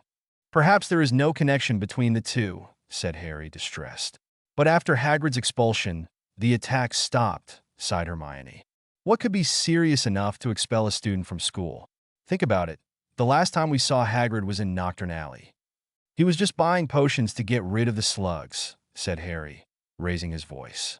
Hermione, Hagrid would never intentionally harm anyone. He certainly wouldn't. But what about the creatures he has? Hermione hesitated. Hagrid likes to have dangerous creatures, and he thinks they're all wonderful. Think about the three-headed dog and the dragon. Should we go ask Hagrid about these things? That would be a pleasant visit. Hello, Hagrid. Have you recently put anything terrifying in the castle? That's not funny, Ron. I think... No, Hermione. Hagrid must be innocent. I trust him, said Harry stubbornly. The four fell silent, the atmosphere tense, and for a moment, no one spoke. Chapter 50. Chapter 50. Late that night, only Evan remained in the common room. He looked at the diary in front of him and realized that he could not continue distrusting everyone or he would not get anywhere. Although there had been no further attacks, his issue with the Chamber of Secrets was not yet over. Perhaps he should give it to Dumbledore. He should be able to recognize this as a Horcrux and know exactly how to deal with it. Before Evan could decide what to do, he saw Harry enter. Evan, why haven't you gone to bed yet? Said Harry, surprised. I should ask you the same, said Evan. I can't sleep because I'm thinking about things related to Hagrid. He is undoubtedly innocent, but I have to go confirm it. Harry looked at Evan with expectant eyes. You believe that too, don't you? Yes, nodded Evan. Then let's go, whispered Harry. Go where? Harry took Evan's hand and said, I was going to go alone, but I didn't expect to see you. Evan felt like crying because he knew he should have gone to bed. He didn't want to sneak out of the castle to find out what he already knew, but Harry didn't give him a chance to refuse. He pulled him out of the Gryffindor common room. Before they left, they saw Hermione standing beside them, looking at them with a serious expression. Hermione, said Harry, surprised. Don't look at me like that, Harry. Did you think I would let you go alone? Said Hermione. I said we needed to talk to Hagrid, but I don't think he has done it, though he must know something. Well, since everyone is coming, said Harry as he covered them with the cloak. The castle that night was exceptionally gloomy as they walked through the empty corridors. It was clear that Harry had wandered the castle at night countless times as he guided Evan and Hermione to the castle's exit. The three hurried to Hagrid's house, reached his door, and took off the cloak. A few seconds later, they knocked on the door. Hagrid opened it abruptly, and the dog barked loudly behind him. Oh, it's you, said Hagrid as he looked at them. Why are you three coming so late? We have something to ask you, said Harry as he entered the cabin, but hesitated. Can you tell us about what? Asked Hagrid as he took a teapot and served each a large glass of boiling water. Can it wait until tomorrow? You three should quickly go back to bed now. It can't be so important that you have to sneak out of the castle. But, Hagrid, we would like to ask you about the Chamber of Secrets, said Evan. The Chamber of Secrets, said Hagrid as he accidentally knocked over a teapot, causing it to fall to the ground. Hagrid, you know someone was attacked by a monster about 50 years ago, Harry said quickly. What do you want to ask? Hagrid asked as his face paled, and he started sweating. 50 years ago, when the chamber was opened, you were expelled from school for something, Hermione said as she pulled out the newspaper. Hagrid, we don't doubt you, but do you know anything? I don't know anything, Hagrid shouted, looking restless and almost causing the teapot to extinguish the fire. Harry and Hermione found this suspicious. We need your help, Hagrid. When the chamber was last opened, the monster... No, Aragog didn't attack anyone, said Hagrid. Who is Aragog? Harry asked hurriedly. He's an acromantula. A traveler gave him to me when he was just an egg. He was terrified when the chamber was opened. He just told me he was an ancient creature that all spiders feared, Hagrid said as he wiped away tears with a large handkerchief. An ancient creature. What could it be? I don't know, although I asked countless times. Aragog never told me. And after a Ravenclaw girl was murdered, the one who must not be named blamed Aragog for everything. Hagrid, don't you mean Voldemort? Said Harry, rising to his feet, looking pale. Hagrid appeared visibly agitated, as if he had just woken from his thoughts. I'm sorry, it's not something you should know, said Hagrid regretfully. You should go back to bed immediately. Don't ask any more questions. I won't tell you anything. They were then escorted out by Hagrid, Harry and Hermione whispering as they walked. Hagrid said Voldemort blamed his spider for everything, but I think it must have been Voldemort who opened the Chamber of Secrets 50 years ago and killed Myrtle. So then Hagrid was wrongly accused, said Harry angrily. I knew it wasn't him, but who opened it this time? It can't be Voldemort, can it? Suddenly, Harry remembered what happened last year. Voldemort infiltrated the school to steal the Philosopher's Stone, but thanks to him and his friends, they stopped Voldemort. I don't know, said Hermione with a trembling voice, shaking her head. Maybe, like last year, Voldemort infiltrated someone's mind. Do you remember the curse that was on Ron? It must have been him who did it. Where could he be hiding, and what creature lurks in the Chamber of Secrets? Said Harry. Hagrid said it was an ancient creature that spiders fear. I feel like I've seen similar creatures somewhere, said Hermione, trying to recall. Then she turned to Evan and asked, Evan, do you know anything? That's simple. The creature hiding in the Chamber of Secrets is a basilisk serpent, the mortal enemy of spiders, Evan said. Evan had decided to hand over the diary to Dumbledore. It was time to put an end to it. As for the person Tom Riddle was controlling, whoever it was, as long as there was no Horcrux, they should return to normal sooner or later. Chapter 51. Chapter 51. Chapter 51. Basilius, what is that? Upon seeing Harry and Hermione looking at him with curiosity, Evan pulled out a sheet of paper torn from a very ancient book. This was the information he had prepared a few days ago, keeping it with him to face this moment when it arrived. This is the introduction to the Basilisk, but don't tell the librarian. If she knew I was destroying books, she would never let me in again. Harry and Hermione couldn't wait to read. Among the fearsome beasts and monsters that wander our land, none are more curious or deadly than the Basilisk, also known as the King of Serpents. This serpent, capable of reaching gigantic sizes and living for hundreds of years, is born from a chicken egg, incubated beneath a toad. Its methods of killing are wondrous, for besides its deadly venomous fangs, the Basilisk possesses a lethal gaze, and all who meet the lightning of its eye will suffer instantaneous death. Spiders flee from the Basilisk, for it is their mortal enemy, and the Basilisk flees only from the crowing of a rooster, which is fatal to it. The Basilisk is the mortal enemy of spiders. That's why Aragog feared it. I understand, Evan. It was as if someone had suddenly switched on a light in the darkness, Harry said with excitement. No wonder every time an attack happened, I could hear a voice. Look at this. It says the Basilisk's gaze is lethal. Hermione pointed to the page. But the students aren't dead. That's because no one looked directly into its eyes, explained Evan. Remember that the first time it attacked, there was water on the ground. So Filch's cat must have seen it in the water's reflection, which is why she was petrified. So, when the second attack happened, Penelope saw the Basilisk through moaning Myrtle, said Hermione. And Myrtle can't die. Again. As for Justin, he must have seen it when looking into the mirror. Wait a moment, I still don't understand if the Basilisk is really as large as the book says. How can it move around the school without being seen? It must move through the pipes, Harry. That's why you can always hear it. Hermione looked at the page in her hand. The crowing of a rooster is fatal to it. That's why Hagrid's rooster was killed when the Chamber of Secrets was opened, because the heir would never want a rooster near the castle. And now we know everything. Except for one thing, we don't know who the heir is. Seeing Harry and Hermione suddenly looking at him, Evan smiled and said, Don't look at me, I don't know either.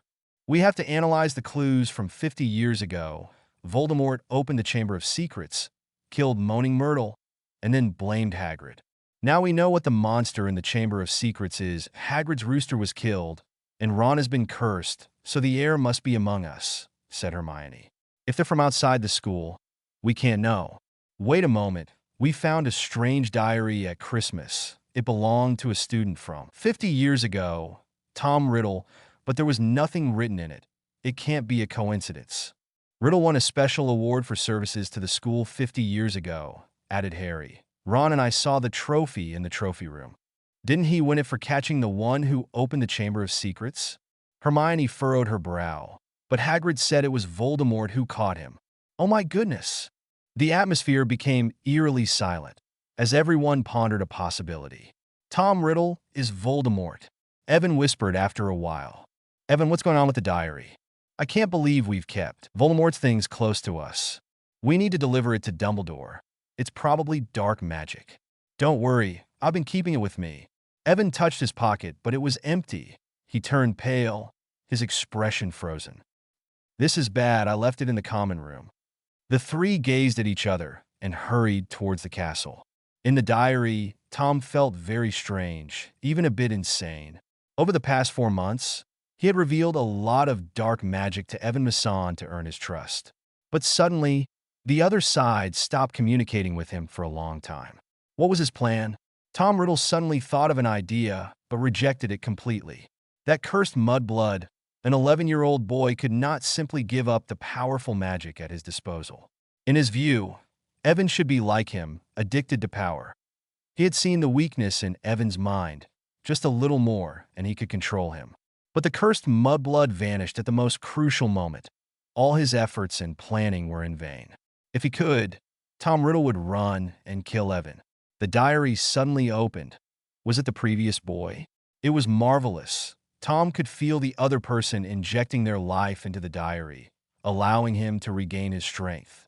It's time to end this, said Tom with a mocking smile, devising a new plan to kill the abominable mudbloods.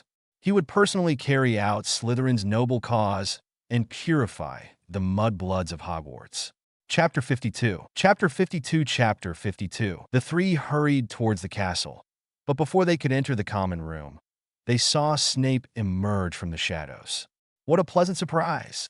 Snape said disdainfully as he looked at them. Potter, Granger, Mason, I thought using Polyjuice Potion to disguise yourselves as Slytherin students was quite bad, but I didn't expect wandering at night to become a habit. Professor, this is an emergency. We need to go back to the common room, Hermione said hurriedly. Tisk, TSK, TSK. Snape had a smug smile on his face. I'm afraid you are not going to the common room. Gryffindor loses 150 points. Let me think. You don't understand, Professor. It was Voldemort. He opened the Chamber of Secrets. We need to stop him. There's a diary, said Hermione. Silence, Miss Know-It-All. Snape glanced at them for a moment and then said slowly, This is Hogwarts. That person cannot be here. Come with me. I want to see what Dumbledore will do with you. Harry looked down, unsure of what to do, knowing Snape would not believe him no matter what he said. The other side just wanted to find excuses to punish him. Harry was already filled with anxiety, but when he heard a voice, he decided to say something. It's time to kill. Let me tear. I hear the voice again. It's the Basilisk. It's heading towards the common room. Harry's heart sank.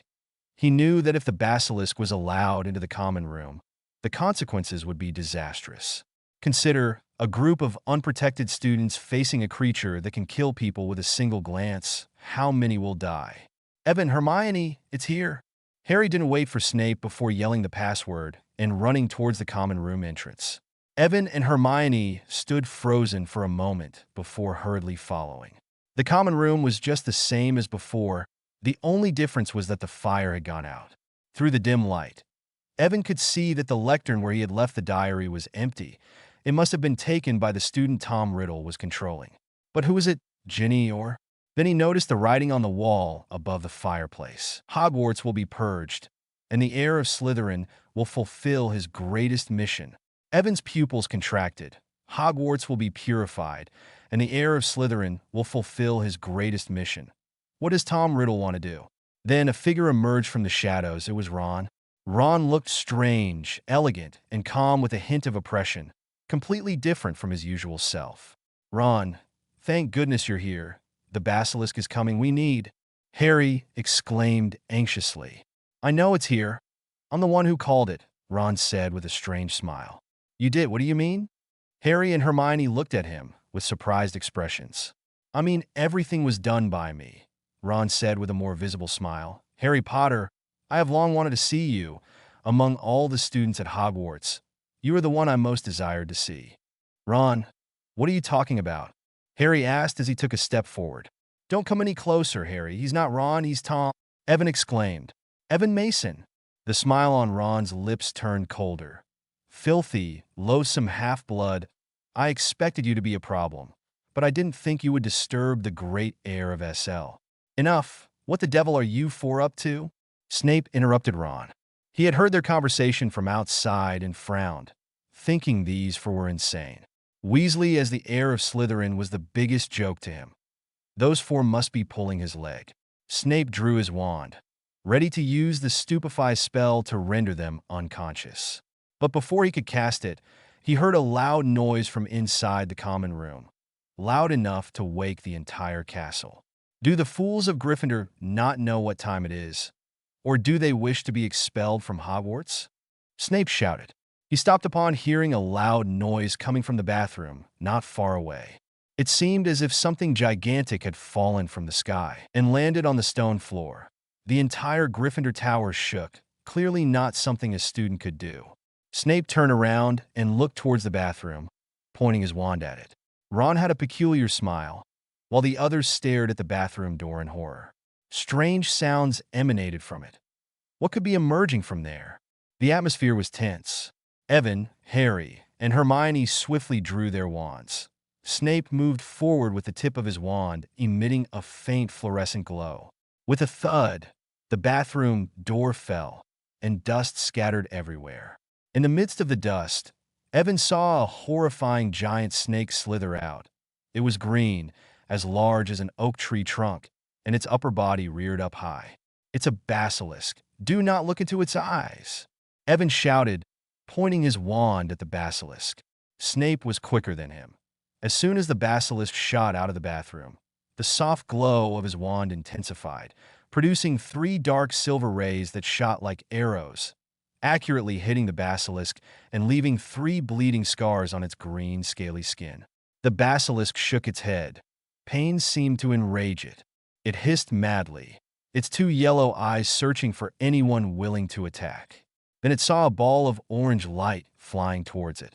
Evan's conjunctivitis curse struck the basilisk, forcing it to shut its eyes in agony. Chapter 53. Chapter 53. Harry and Hermione cast some spells, but all rebounded off the basilisk scales. Only Snape could inflict a wound on its body. Threads of black blood splattered the floor.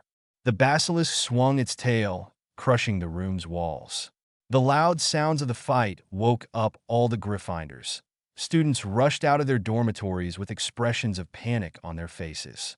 Oh my goodness! Colin wiped his eyes, unable to believe what was happening before him. Then, a brilliant idea struck him.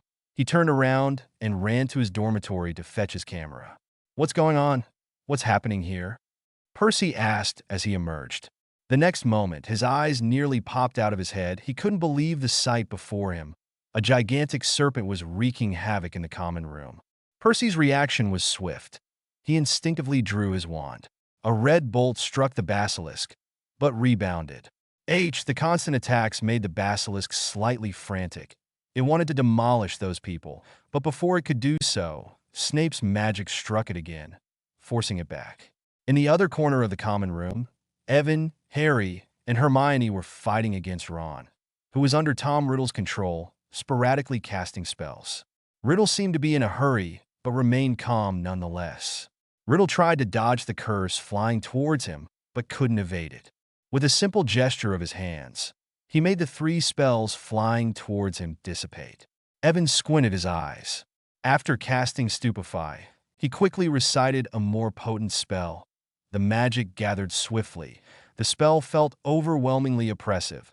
The wand emitted a pale blue light. It's amusing. You want to use the dark magic I taught you to attack me. However, I'll admit I despise you, Mudblood. I would love to keep playing with you if it weren't for this wand, Tom said, glaring at Evan. Suddenly, he turned and uttered some words to the basilisk. When the basilisk heard the call, it ignored its fight with Snape and lunged towards Evan. Its mouth was enormous, big enough to swallow them whole. Its fangs were like silver swords, thin, shiny, and dripping with venom. It lunged at them.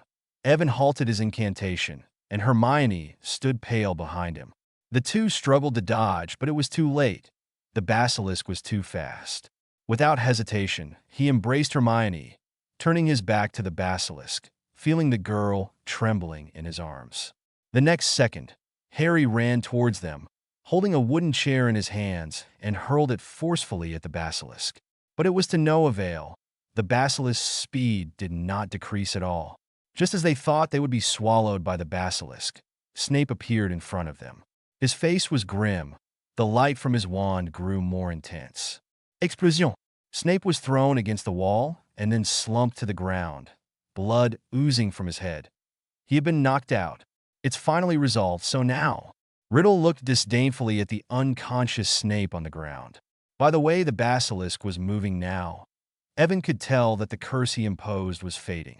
Evan's heart squeezed. If he could undo what he had done days ago, then the basilisk problem would be resolved.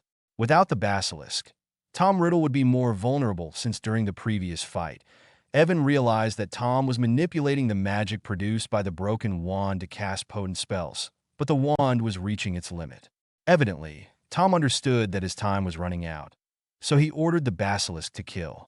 Just as Tom Riddle spoke with a hiss, a red-haired girl ran down from the upper floor. It was Ginny. "Ron, what are you doing?" She looked pale with a fearful expression, yet her eyes gleamed with determination. She was still in her pink pajamas, gripping her wand as she cast a spell of crimson towards the serpent. Her spell interrupted the conversation between Riddle and the basilisk, which dodged and lunged towards Ginny. "No!" exclaimed Harry and Hermione, horrified. Evan hastily cast a spell, but to no avail. They tried to save her, but Ginny was too close to the basilisk. Just as everyone closed their eyes, too afraid to look, Ron suddenly leaped forward and rescued Ginny. Ron seemed to regain his composure, tears streaming uncontrollably from his eyes. Run, I will hold him off. It's my fault for trusting that man. I never should have." Ron's pallid face contorted with pain, as Tom seemed to be regaining control. Soon, Tom was back in charge, a look of disgust on his face as he flung Ginny, who was in his arms. He took over unexpectedly, but he is too feeble. His body has little life left. It is time to end this ridiculous charade. I will embody Salazar Slytherin and cleanse Hogwarts of all mudbloods and sympathizers. Those within this body shall perish. You stand no chance, Tom Riddle. Evan raised a music box, a magical device he had finished a few days earlier, which recorded sounds. As soon as he opened it, the crowing of a rooster filled the air. The colossal body of the basilisk trembled violently upon hearing the sound. Terrified, it wanted to flee, no longer obeying Tom's commands, seeking to retreat to the bathroom. "No, accursed mudbloods!" Tom raged, mounting the basilisk's body. "You will regret this. The boy's body shall forever remain in the chamber." "You cannot take Ron." As the basilisk tried to escape, Harry grabbed Ron's body, while Evan paused before grasping Harry. In the next moment, like a speeding car, they were whisked out of the common room and vanished into the dark pipes of the bathroom. Chapter 54. Chapter 54. Evan and Harry held on to Ron tightly. It felt like they were on a roller coaster ride. Due to the narrow pipes, Evan had to stay close to the basilisk. Every time they turned, he felt pain throughout his body. He never envisioned Hogwarts having such intricate plumbing. Soon they turned and entered a very ancient-looking pipe. Evan estimated they were near the Ravenclaw Tower, the highest point of the school. The basilisk led them to a strange oval room, with light blue curtains, books on one side of the room, and thick dust coating everything. Surely, no one has been here for centuries. Tom Riddle, still controlling Ron, was visibly astonished and had no idea where they were. "Damnation!" Tom hissed.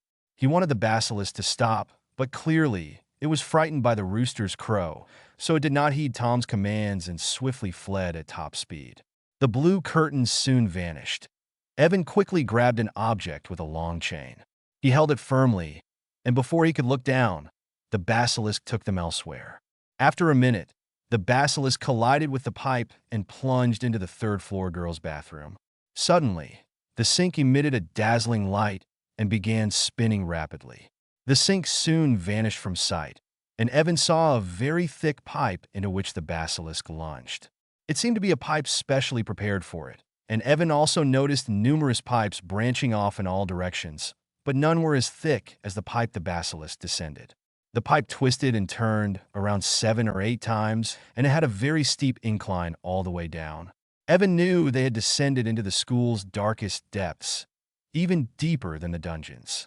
Just as he was getting accustomed to the sharp turns, they landed on damp ground. They emerged from the pipe. Harry and Evan lost their grip and fell to the ground, watching the basilisk and Tom disappear into the distance. They were in a large, dark stone tunnel. "Where are we?" Harry said as he got up and rubbed his backside. "We have been taken several kilometers underground."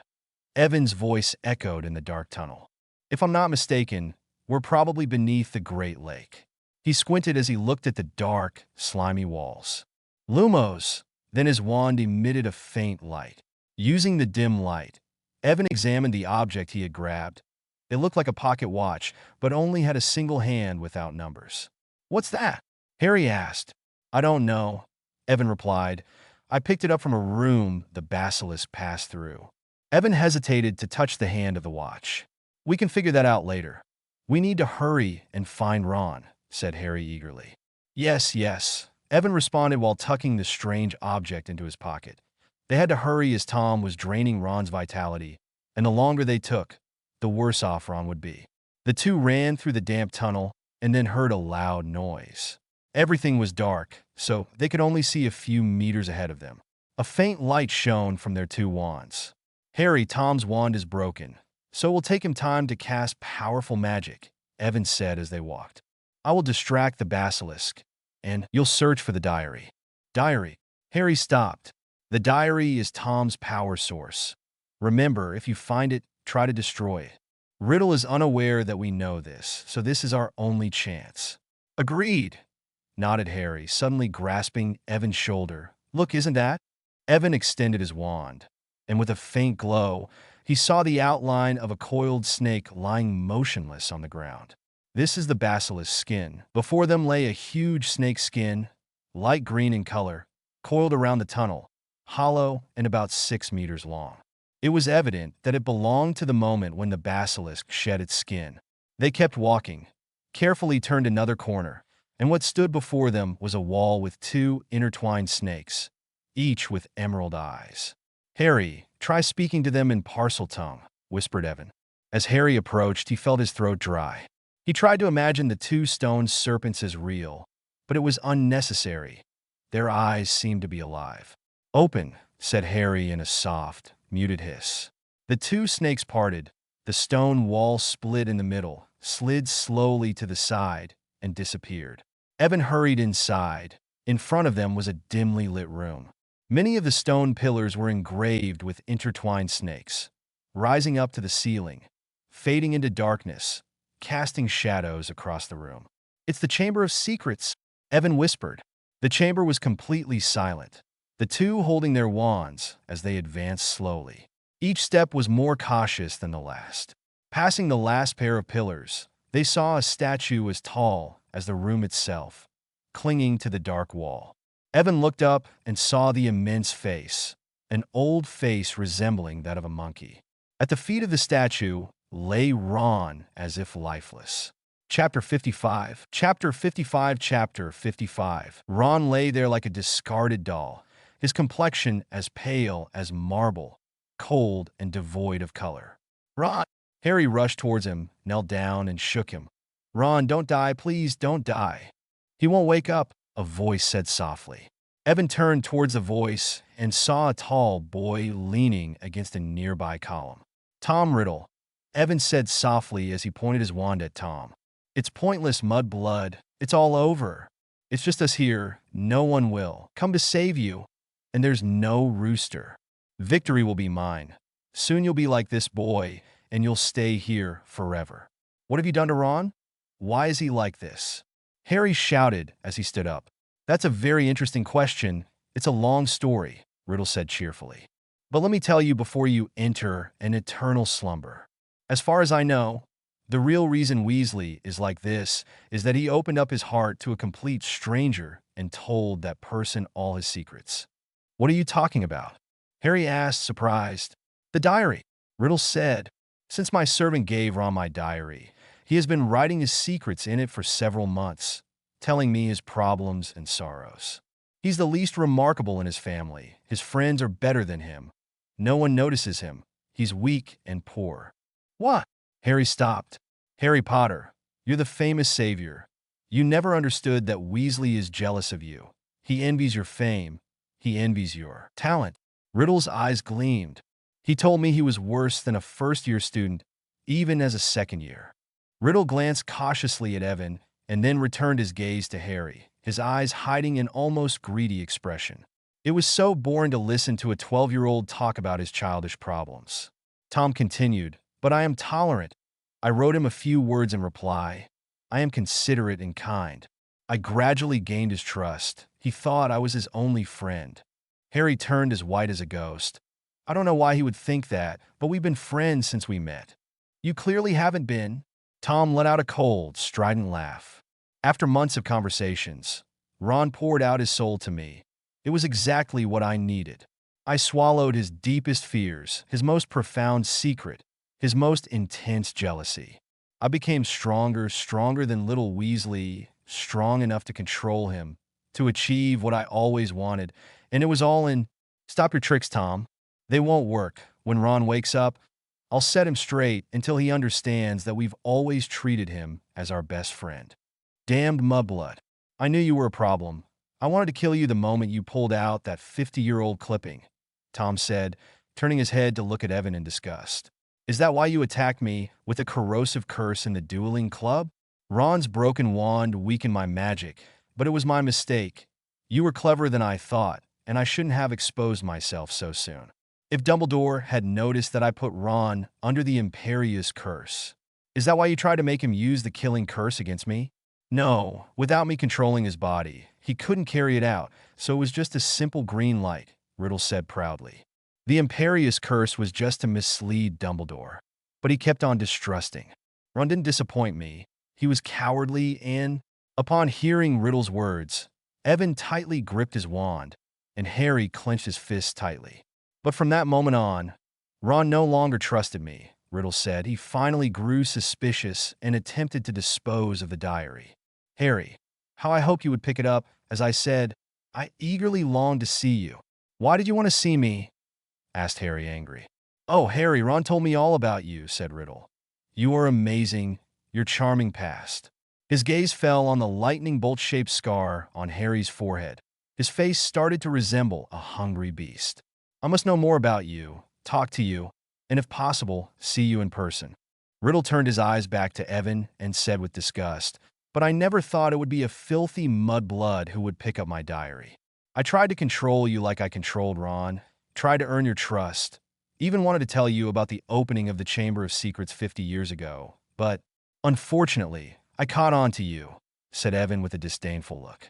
Indeed, you are a cunning mudblood, a nuisance, as I initially thought. Riddle's voice soon calmed down. I felt you were guarded against me, but you had a powerful craving for magical knowledge, so I changed my plans, decided to slowly entrap you with the promise of power. You failed once again, Tom, said Evan as he began to gather magic. Obviously, but can you tell me why? Asked Riddle anxiously. Once a girl told me that intelligence beyond measure is man's greatest treasure, said Evan as Luna's figure came to his mind.